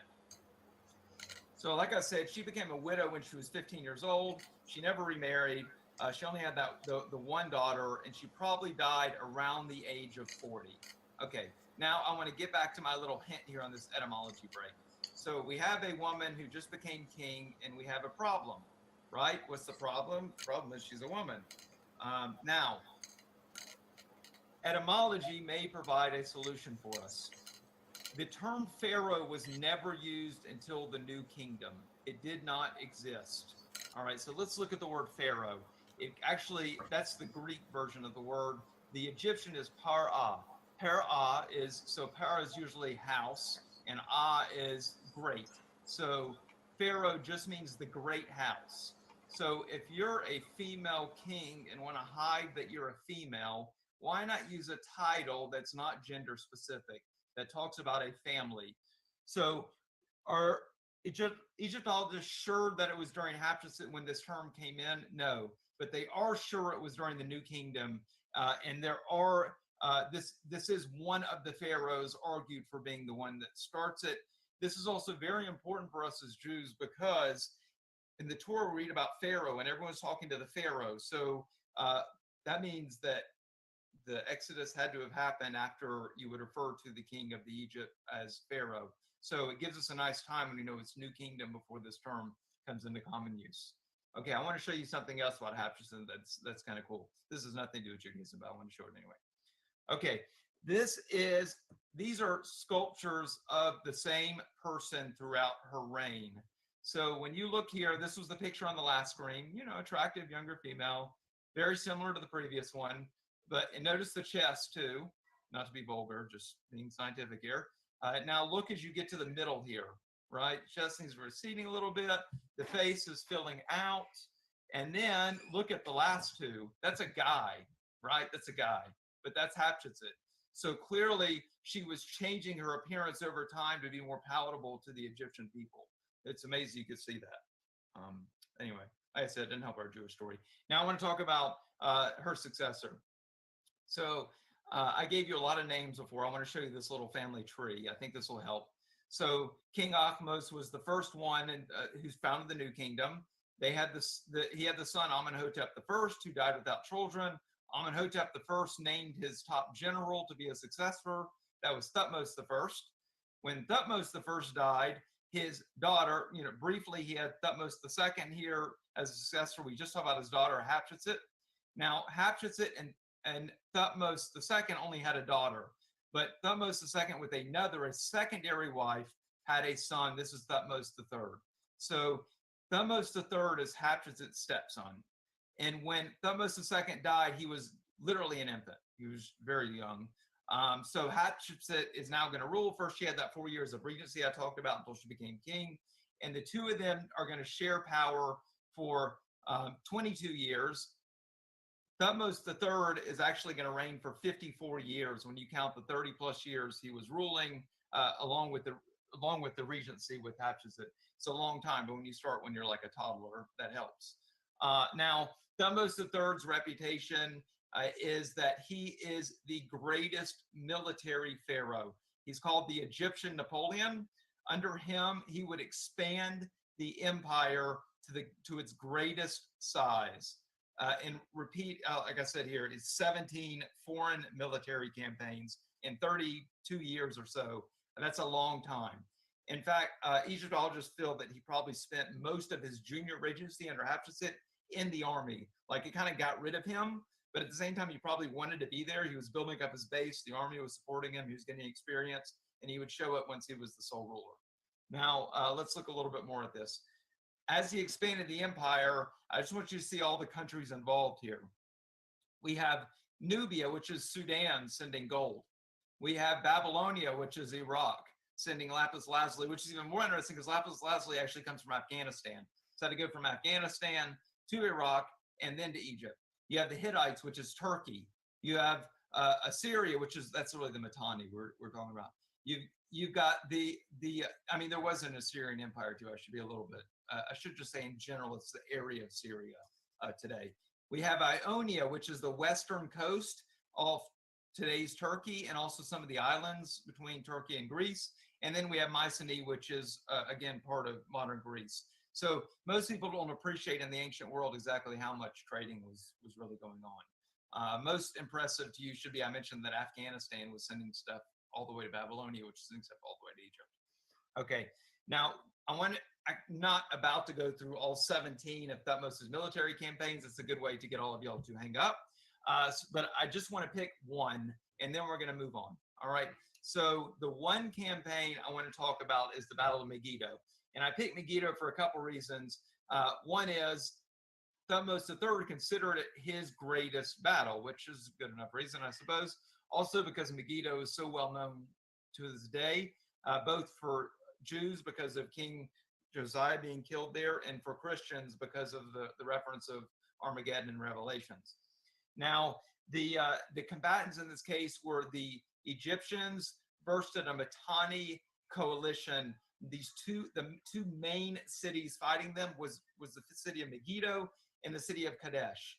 All right, so Megiddo and Kadesh are teaming up with some Mitanni allies, and they're trying to control the entry point to this main trade route. The Via Maris was the main trade route between Egypt and Mesopotamia. A lot of wealth passed through there. So the power was to control this entry point to the valley. And they're about to fight it out for who is going to have that control. So Thutmose III is going to invade here. This, by the way, this bottom picture is a model of Megiddo. You can see it up on this mount. And that mount is important because the reason you have the English term Armageddon is because it's really Har Megiddo. So Mount Megiddo in English. And so that Har, that H always seems to get dropped when it becomes English, and it became Armageddon instead of Armageddon. Okay, now this map we're going to refer to for the next 30 seconds or so. This gives you the general route, but so you've got 10,000 experienced troops coming into the land of Canaan, and they're trying to get to Megiddo. So here's the close-up Megiddo. Now, Megiddo has three main routes to get there. You've got a big road here in the north. You got a big road here in the south. You have this tiny little narrow road in the middle. So Thutmose's generals tell them they should go north, they should go south, and Thutmose goes, "No, I want to take the middle route." And they're like, "Are you crazy? We can only get 2 men shoulder to shoulder. We can easily be ambushed." And he goes, "I want to go that way because no one's going to be expecting it." And wouldn't you know, he was exactly right. He got his picked troops all the way through the route. He did send up some cavalry to secure them from high above, but basically, because he went the route everyone thought you'd be crazy to go, the defenders of Megiddo also didn't secure that route. The defenders secured the north route and the south route, thinking only a nut job would go through this middle narrow valley, and Thutmose got his troops through there. They grabbed a quick toehold, but it was already the end of the day when they got through. The next day we're going to talk about is the real battle, and here's a map to show you the real battle. So Thutmose III comes out dressed all in electrum. That's his armor. Electrum is a mix of silver and gold, so he's shiny. He's trying to look like a god. He leads his men from the middle, and they use this concave attack that he designed. And as you can see, the concave attack started to turn the corners here, and the troops from Kadesh and Megiddo realized they were losing, and they fled. Now, what the Egyptians should have done was chase them while they were fleeing, but they didn't. Instead, they stopped. The Egyptian troops stopped, and they started looting. And this is a very important detail. I'll come right back to it. Using this time that the defenders had from their attackers looting, these enemies of the Egyptians would retreat behind their walls at Megiddo. And this would lead to a 7-month siege. One little detail of the siege that's interesting is Thutmose, he claims himself, could have been a military engineer, but he invents this covering battering ram like a tank, so he can cover all of the guys in the battering ram as they bring it forward. It's the earliest recording of that sort of technology. In the end, after 7 months, the people of Megiddo would fall, and this would secure Thutmose's greatest victory. while it would not be without problems, Egypt now would have a secure base in the land of Canaan for the next 400 years. This is a very long-term victory, but to emphasize that he still had issues, he would go back he would go back and have 16 more invasions in the next 20 years, the poor guy. This is related to, we talked about this, I think, in the second lecture, but the Egyptians were resurrectionists, and they believed you can only be resurrected if you were buried in the Holy Land. The Holy Land was Egypt, so it was very hard Oh, for wow. Egyptians to stay out of Egypt for very long because they did not want to die. That tradition doesn't exist in Judaism, but there's definitely this idea that those who are buried in the land of Israel will be resurrected first, and that those who are buried on the Mount of Olives will be resurrected very first. So that's actually the reason why there's so much real estate. Like one of the most expensive places of real estate on Earth, or not on, actually, yeah, maybe on Earth, in terms of like, you know, money per square footage, it would probably have to be the Mount of Olives, and that's because there's cemeteries for, I think, all three religions. So you have all three religions included, and then you have the fact that there's limited space and everybody wants it. And at least in Judaism, there's this tradition that those who are buried there will rise first. I think you have that tradition in Christianity as well. I'm not sure what Islam's belief is about it, but it's interesting because of the connections to Egyptian religion. And not be in their homeland. And as we all know, that the afterlife is very important to the Egyptian religion. The one little detail I want to mention, how we feel like there's a lot of truth to the story, is I've said Egyptians never like talking about mistakes. They never like talking about losing. But here it is, Thutmose is talking about how mad he got when all of his troops started looting and allowed his enemies to retreat. This one little line adds a lot of truth to the story. Like, why would he possibly bring that up unless it really happened? Okay, when Thutmose is gone, these are my last two pharaohs I'm covering tonight. And as I said, and then we're going to move on to the next of this lecture is going to be all on Jewish connections. But I had to at least mention these guys. I actually was about to skip them, but I was like, I got to at least mention them. All right, so we have another Amenhotep and another Thutmose. Now, Amenhotep II was the son of Thutmose III. He's going to rule 26 years. The thing about his dad was on the throne. Part of a regency was on his throne for 50-something years. Now he's going to be on there for 26 years. That's almost 80 combined years between the two, father and son. That's a long time. What's great about him is over and over again, he talks about what a great athlete he is, that he was the fastest runner. He was the fastest rower. He could fire an arrow through 3 inches of copper from a chariot. Maybe in the snow, riding upside down. I don't know, but he definitely said shoot an arrow through 3 inches of copper while riding on a chariot. He also claimed to be faster at rowing than 200 of his naval men. The general feeling is he probably was a pretty good athlete because he just talks about it over and over again. He's related to our next lecture because it was during his era that the Aten was introduced. This is the Aten. It's a sun here. And it's hard to tell from here, but I wanted to show you like a real picture, not a drawing. These are little hands extending, a bunch of little hands extending. So when we get to Akhenaten, Aten is going to be the star of the show. That's our next lecture.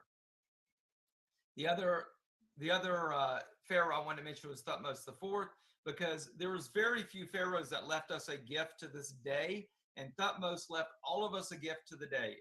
Everyone in this entire world, he left us a gift. What did he do?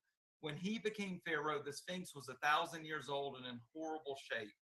And he had a dream, which tells you he probably had a weak claim to the throne, but he had a dream that if he were to recondition the Sphinx, the Sphinx, 1,000 years old and looking even worse, if he were to recondition it, he would become pharaoh. So he, at his own expense, reconditioned it, and he became pharaoh. And then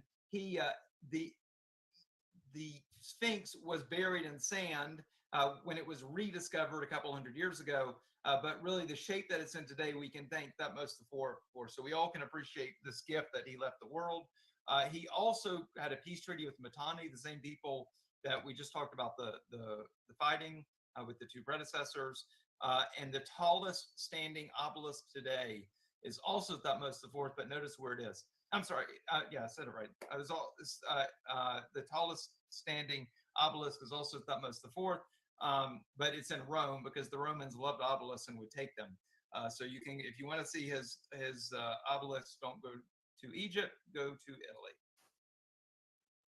I promised you I was getting back to Jewish stuff. So I feel like at this point I've loaded you up with enough Egyptian history. Let's get back to the Jewish stuff. Now, all this information you're going to see is going to coalesce into our Joseph tale.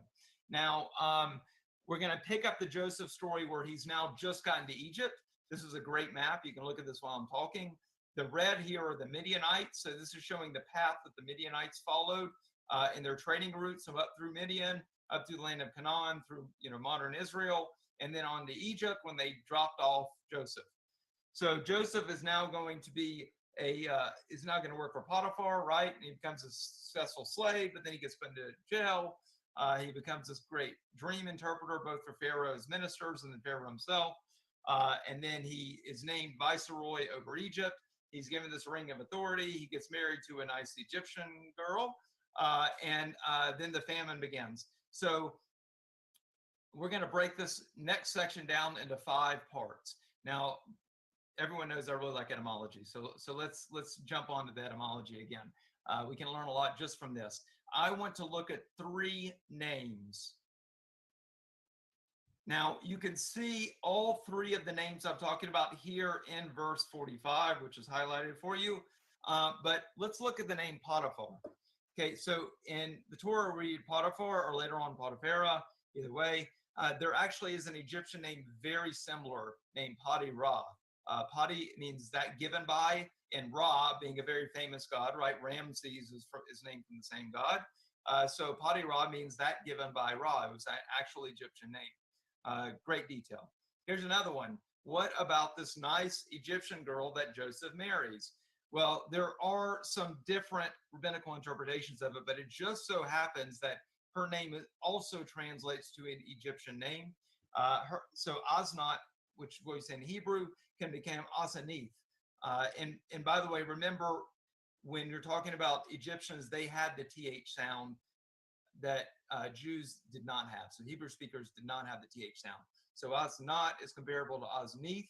Az is belonging to, and Neith is another very well-known goddess in Egypt. So belonging to the goddess Neith. And then finally, something that has stumped rabbis for many, many years is this nickname that Pharaoh gives Joseph. And now remember, when Joseph is interpreting the dreams, he's saying that he's not interpreting the dreams, God is interpreting the dreams, that he's doing what Hashem, his living God, is telling him to do. So then when you look about 100 years ago, an Egyptologist came up with this theory for what the name means. And it's, if anyone's going to accept it in modern scholarship, this is the accepted name. So the Sapernata Yuf Anach is the God speaks and he lives. So when you listen to the story of Joseph and the dreams and the way he talks to the Pharaoh, this name works out perfectly.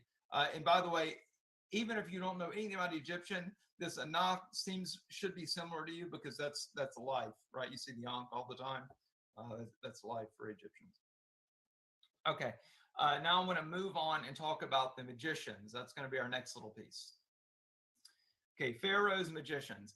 So Pharaoh, we talk about the magicians a lot. They're most commonly associated with the Exodus, right? When Moses is coming and starting these, where you have the snake with Aaron throwing his staff down, and then you have the plagues, and the Pharaoh's trying to mimic it. But we have a very similar line here in chapter 41 of Genesis, and I want to go over how this compares to reality. All right. So when Pharaoh has these dreams and he's all upset, he calls on his magicians. Here's his necromancers, but really magicians, and asks them to translate it. And they come and they say they don't know what the dreams mean. So this is a great detail. Okay. The reason this is a great detail is actually these magic books, these dream books, really exist. So this London medical papyrus, by the way, both these can be seen in the British Museum. This London Medical Papyrus talks about dream interpretation. By the way, so does the second one here. The second one obviously is much more complete, but it's much later. It's already into the early Christian era, but it's just so complete. I want to show you a picture of that as well. But what we can gather from these magic books is magicians in ancient Egypt could not just guess. Okay, they couldn't just be like, like hucksters, like, oh, that sounds good. They actually had to have a legitimate explanation in their books for something. So they would look up a dream, and if there was nothing like it in the book, they just said, I don't know. And they look up a magic spell. If there was nothing like it in the book, they just said, I don't know. And we see this in the Torah, the same response. So they were not allowed to guess. This last example, though, is my favorite example of what, like, one of the dreams that really is in the book. So if you're dreaming that you see a dwarf if you're dreaming you see a dwarf in a dream, that means your life is half over. So this kind of gives you an idea of these dream interpretations and how they work. All right, so now I want to move on and talk about cows. Dreaming of cows. All right, what do cows tell us? So it's very interesting that Pharaoh dreams about cows, that these 7 cows represent the 7 years of abundance. Why? Because the cow was the symbol of abundance in Egypt, specifically the cow. The cow represented the goddess Hathor, and Hathor was drawn as an animal or as a woman with bovine ears. So here she is with her bovine ears. This bovine imagery is very important all the way as far as you go back in Egyptian history. If you look here, this is our Narmer palette. For those of you who didn't hear the second lecture, this palette right here is 5,000 years old. And look, you still have this bovine imagery on it. All right, so this is the abundance. Now, so you have these 7 cows who come out of the marshy Nile, and they represent abundance. What do we have here? We have a picture and a temple of a cow coming out of the marsh. Now this temple is later. This is actually built by Ramses the Great. But nonetheless, I love the imagery and that you actually see this cow coming out of the marsh, just like Pharaoh's dream. Now we're moving on to famine. So we have our well-nourished cows, and then we have our 7 famished cows. So let's talk about famine for a minute. In ancient Egypt, we have repeated records of famine, and I actually just had to pick what I wanted to use. There's multiple options. The most famous specifically is the famine stela. Now you can tell if it's called the famine stela, it must really be talking about famine, right? So it's much older. It's actually Old Kingdom, not even Middle Kingdom, it's Old Kingdom. But what is interesting about it is it talks about Imhotep. So for those of you who missed the second lecture, which again you can see on YouTube now, we talk about the pyramids being built and how the 2 pyramids got built. So the first pyramid builder was Zoser, and Zoser had a polymath as his engineering expert by the name of Imhotep. And this actually goes back to our second lecture because it talks about Zoser sending Imhotep to investigate this famine. But the stela is talking about a 7-year famine, just like the Torah. So people eat it up that you actually have this record of Egyptians dealing with a 7-year famine. Although this isn't the famine we know, it's way too early for it. We also have the Ippur papyrus, which was in the last lecture. That's the Abraham lecture, and we talked about around the time Abraham was alive, the Egyptians complaining about plagues, and specifically one of them is famine. And then the last detail, and by the way, I talk about it more in the last lecture, so I'm going fast tonight. The last one I wanted to talk about is temple lands. There's a very interesting detail about temple lands, one sentence that I really like, and that is if you look here at verse 26 under chapter 47, only the farmland of the priests alone did not become Pharaoh. So this goes back to the Joseph story, right? Everyone's bringing all their wealth and all their possessions and all their land to Pharaoh, but the Torah tells us that the priesthood did not have to give their land to Pharaoh for food. And this small detail adds a lot of validity because it was true. The one possession Pharaoh could never take was the priesthood's land. That was their land. under Egyptian law. And it's great that the Torah references that. Then Joseph as vizier. Now, Joseph is going to be second only to Pharaoh. And this is odd, right? You have this foreigner, not even Egyptian, this foreigner who comes in, this Semite of all things, and he becomes the vizier to the Egyptians, the prime minister to the Egyptians. And so what I want to point out is a few things. One is vizier was a real position throughout, starting with the Old Kingdom. So the very first vizier was the previously named Imhotep, that first polymath I talked about. Again, lecture 2, if you want to know more about Imhotep, not Jewish. But Imhotep was the first of a long line of viziers. And what we saw as Egyptian history went on is that non-royals could be named vizier. So if you really were a very up-and-coming, smart, responsible, and clearly political, you could be raised to high levels of Egyptian government, the highest level being vizier. And what we've seen now with the New Kingdom is there's actually at least 2 recorded occasions of a Semite like Joseph becoming vizier. And I'm going to talk about those guys in our next lecture. So come back next time and we'll talk about these 2 Semites who became vizier. Now I want to talk about the signet ring. So this, if you look here at with Joseph, when Joseph, actually I forgot to highlight it here, but if you look on verse 42, it says Pharaoh removed his ring from his hand and placed it on Joseph's hand. Okay, so this is the signet ring. These signet rings most definitely existed. They most definitely were used for stamping as a symbol of authority. Here's a couple. This is Amenhotep II. He was that one I told you was the great athlete who could shoot the arrow to 3 inches of copper. That's the signet ring for his government. And then we have Ramses here. This is actually Ramses VI. This is not the Ramses of our Exodus lecture, but nonetheless, he does share the same name with them. So I want to show you that signet ring as well, so you can see Ramses here in hieroglyphics. So we know the signet rings actually existed. We know it was a real practice of authority. Now, the last detail I want to mention is, we're going to get back to my etymology. I want to talk about this line, Avrech. Now, if you look at Avrech, you will see a lot of commentary about how the Av is connected to father, and the Rech is maybe connected with Rex from Roman, which means God. None of this makes any sense to me.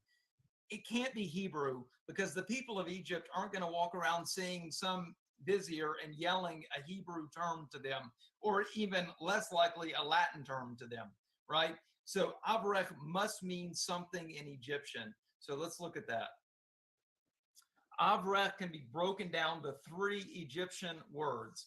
Av, and when you're going, this is like the TH and the T. The Av and the Ab, that B and V are interchangeable. So Ab means heart in ancient Egyptian. Then you have Re, 2, and then you have Ech, you. So Avarech actually translates to heart to you, which was an Egyptian line similar to what someone would say today in that part of the world, like God be with you, heart to you. So by etymology, we have another great detail to the whole Joseph story. Now we're going to get to the little bit to the later part of his life. Okay, so getting back to the story, just to remind you, so we now have a famine in the land of Canaan. So Joseph sends his son. So Jacob sends his sons to buy grain.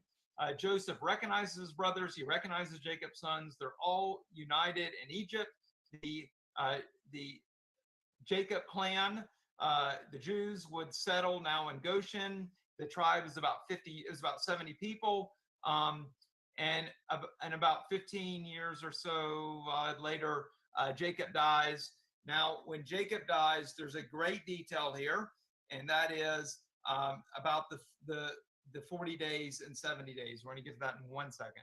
And then Joseph dies later after that, saying he's going to be embalmed in Egypt, but he wants to be buried with all the Jews. By the way, I should mention Jacob and Joseph are the only 2 Jews recorded as being embalmed. Just that doesn't really connect to our story, but I just thought it's interesting. Now, let's go back to our story. First of all, Goshen. Here's Goshen. It's in northeastern Egypt. If you're coming from Canaan, where is the first part of Egypt you're going to land? That's going to be Goshen. And it just so happens Goshen was the right land for shepherds, for those who kept animals, which was repugnant to Egyptians, but that was a typical job for the Canaanites. And so they settle in the land of Goshen. Great detail, makes sense, fine. All right, let's now take a real example. This is the Anastasia papyrus. This was during the reign of Merneptah. For those of you who've seen the Exodus lecture, this is the same guy who left us the Merneptah stela. So this is jumping forward a few years, but I want you to see it because the connection's great. All right, we have this tribe from Edom, and you can see Edom right here. Okay, there's Edom. So we have this Semitic tribe from Edom.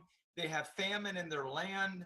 They're starving. So they asked the Egyptian authorities to let them settle in Goshen to ride out this famine. So you have an actual tribe, an actual Semitic tribe, not quite from Canaan, but really, really close, Edom versus Canaan here. And they are allowed by the Egyptian authorities to come in and ride out the famine in Egypt. And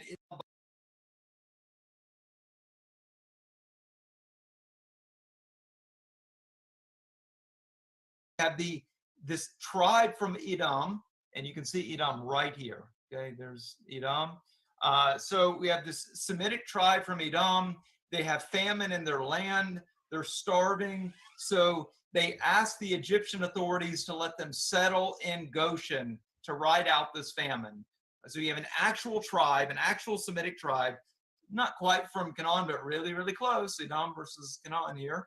And they are allowed by the Egyptian authorities to come in and ride out the famine in Egypt. And it specifically says in the papyrus, it's to keep the people and their animals alive. Another good detail.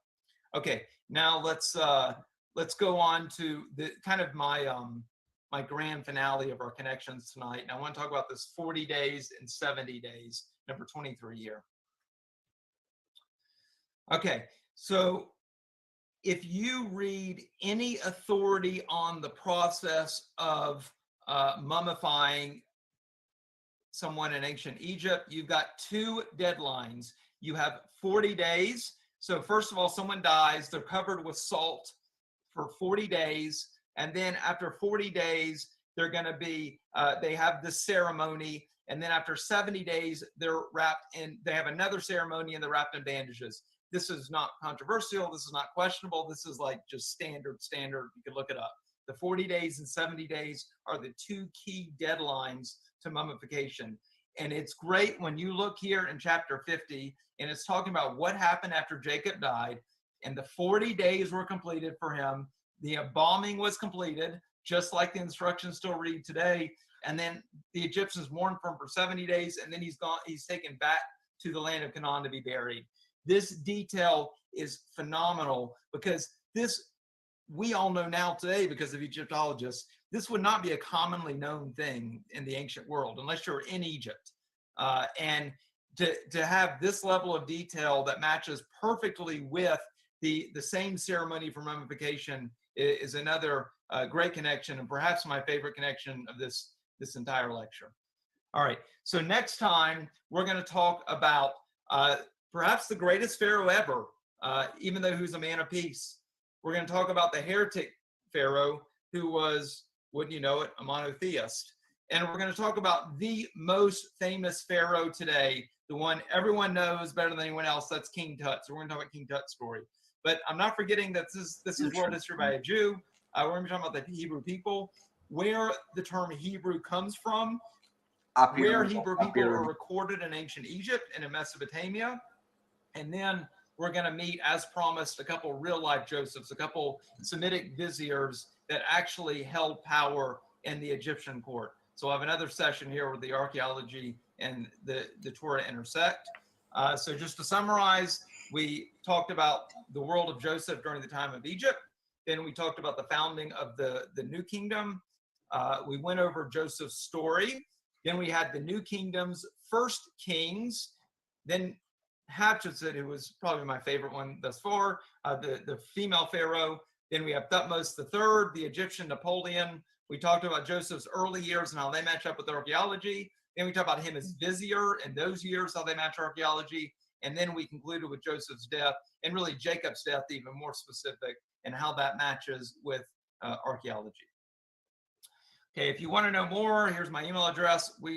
I just started a YouTube channel, so I'm figuring out how to use it, but I've been getting a lot of views on that YouTube channel. So stay tuned. We'll figure out some way to use it for all of us. Now, that being said, I can open the floor to questions if anyone has any questions. All right, and on that note, I am going to go get some sleep. So take care, everyone, and this was fun, and see y'all next time.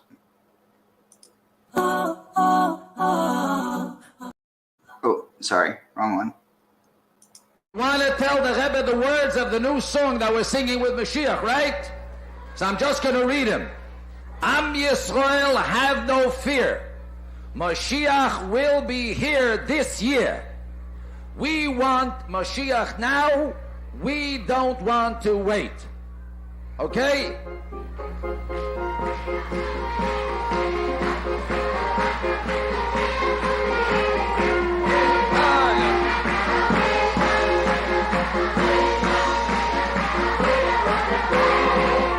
want Mashiach now. We want Mashiach now.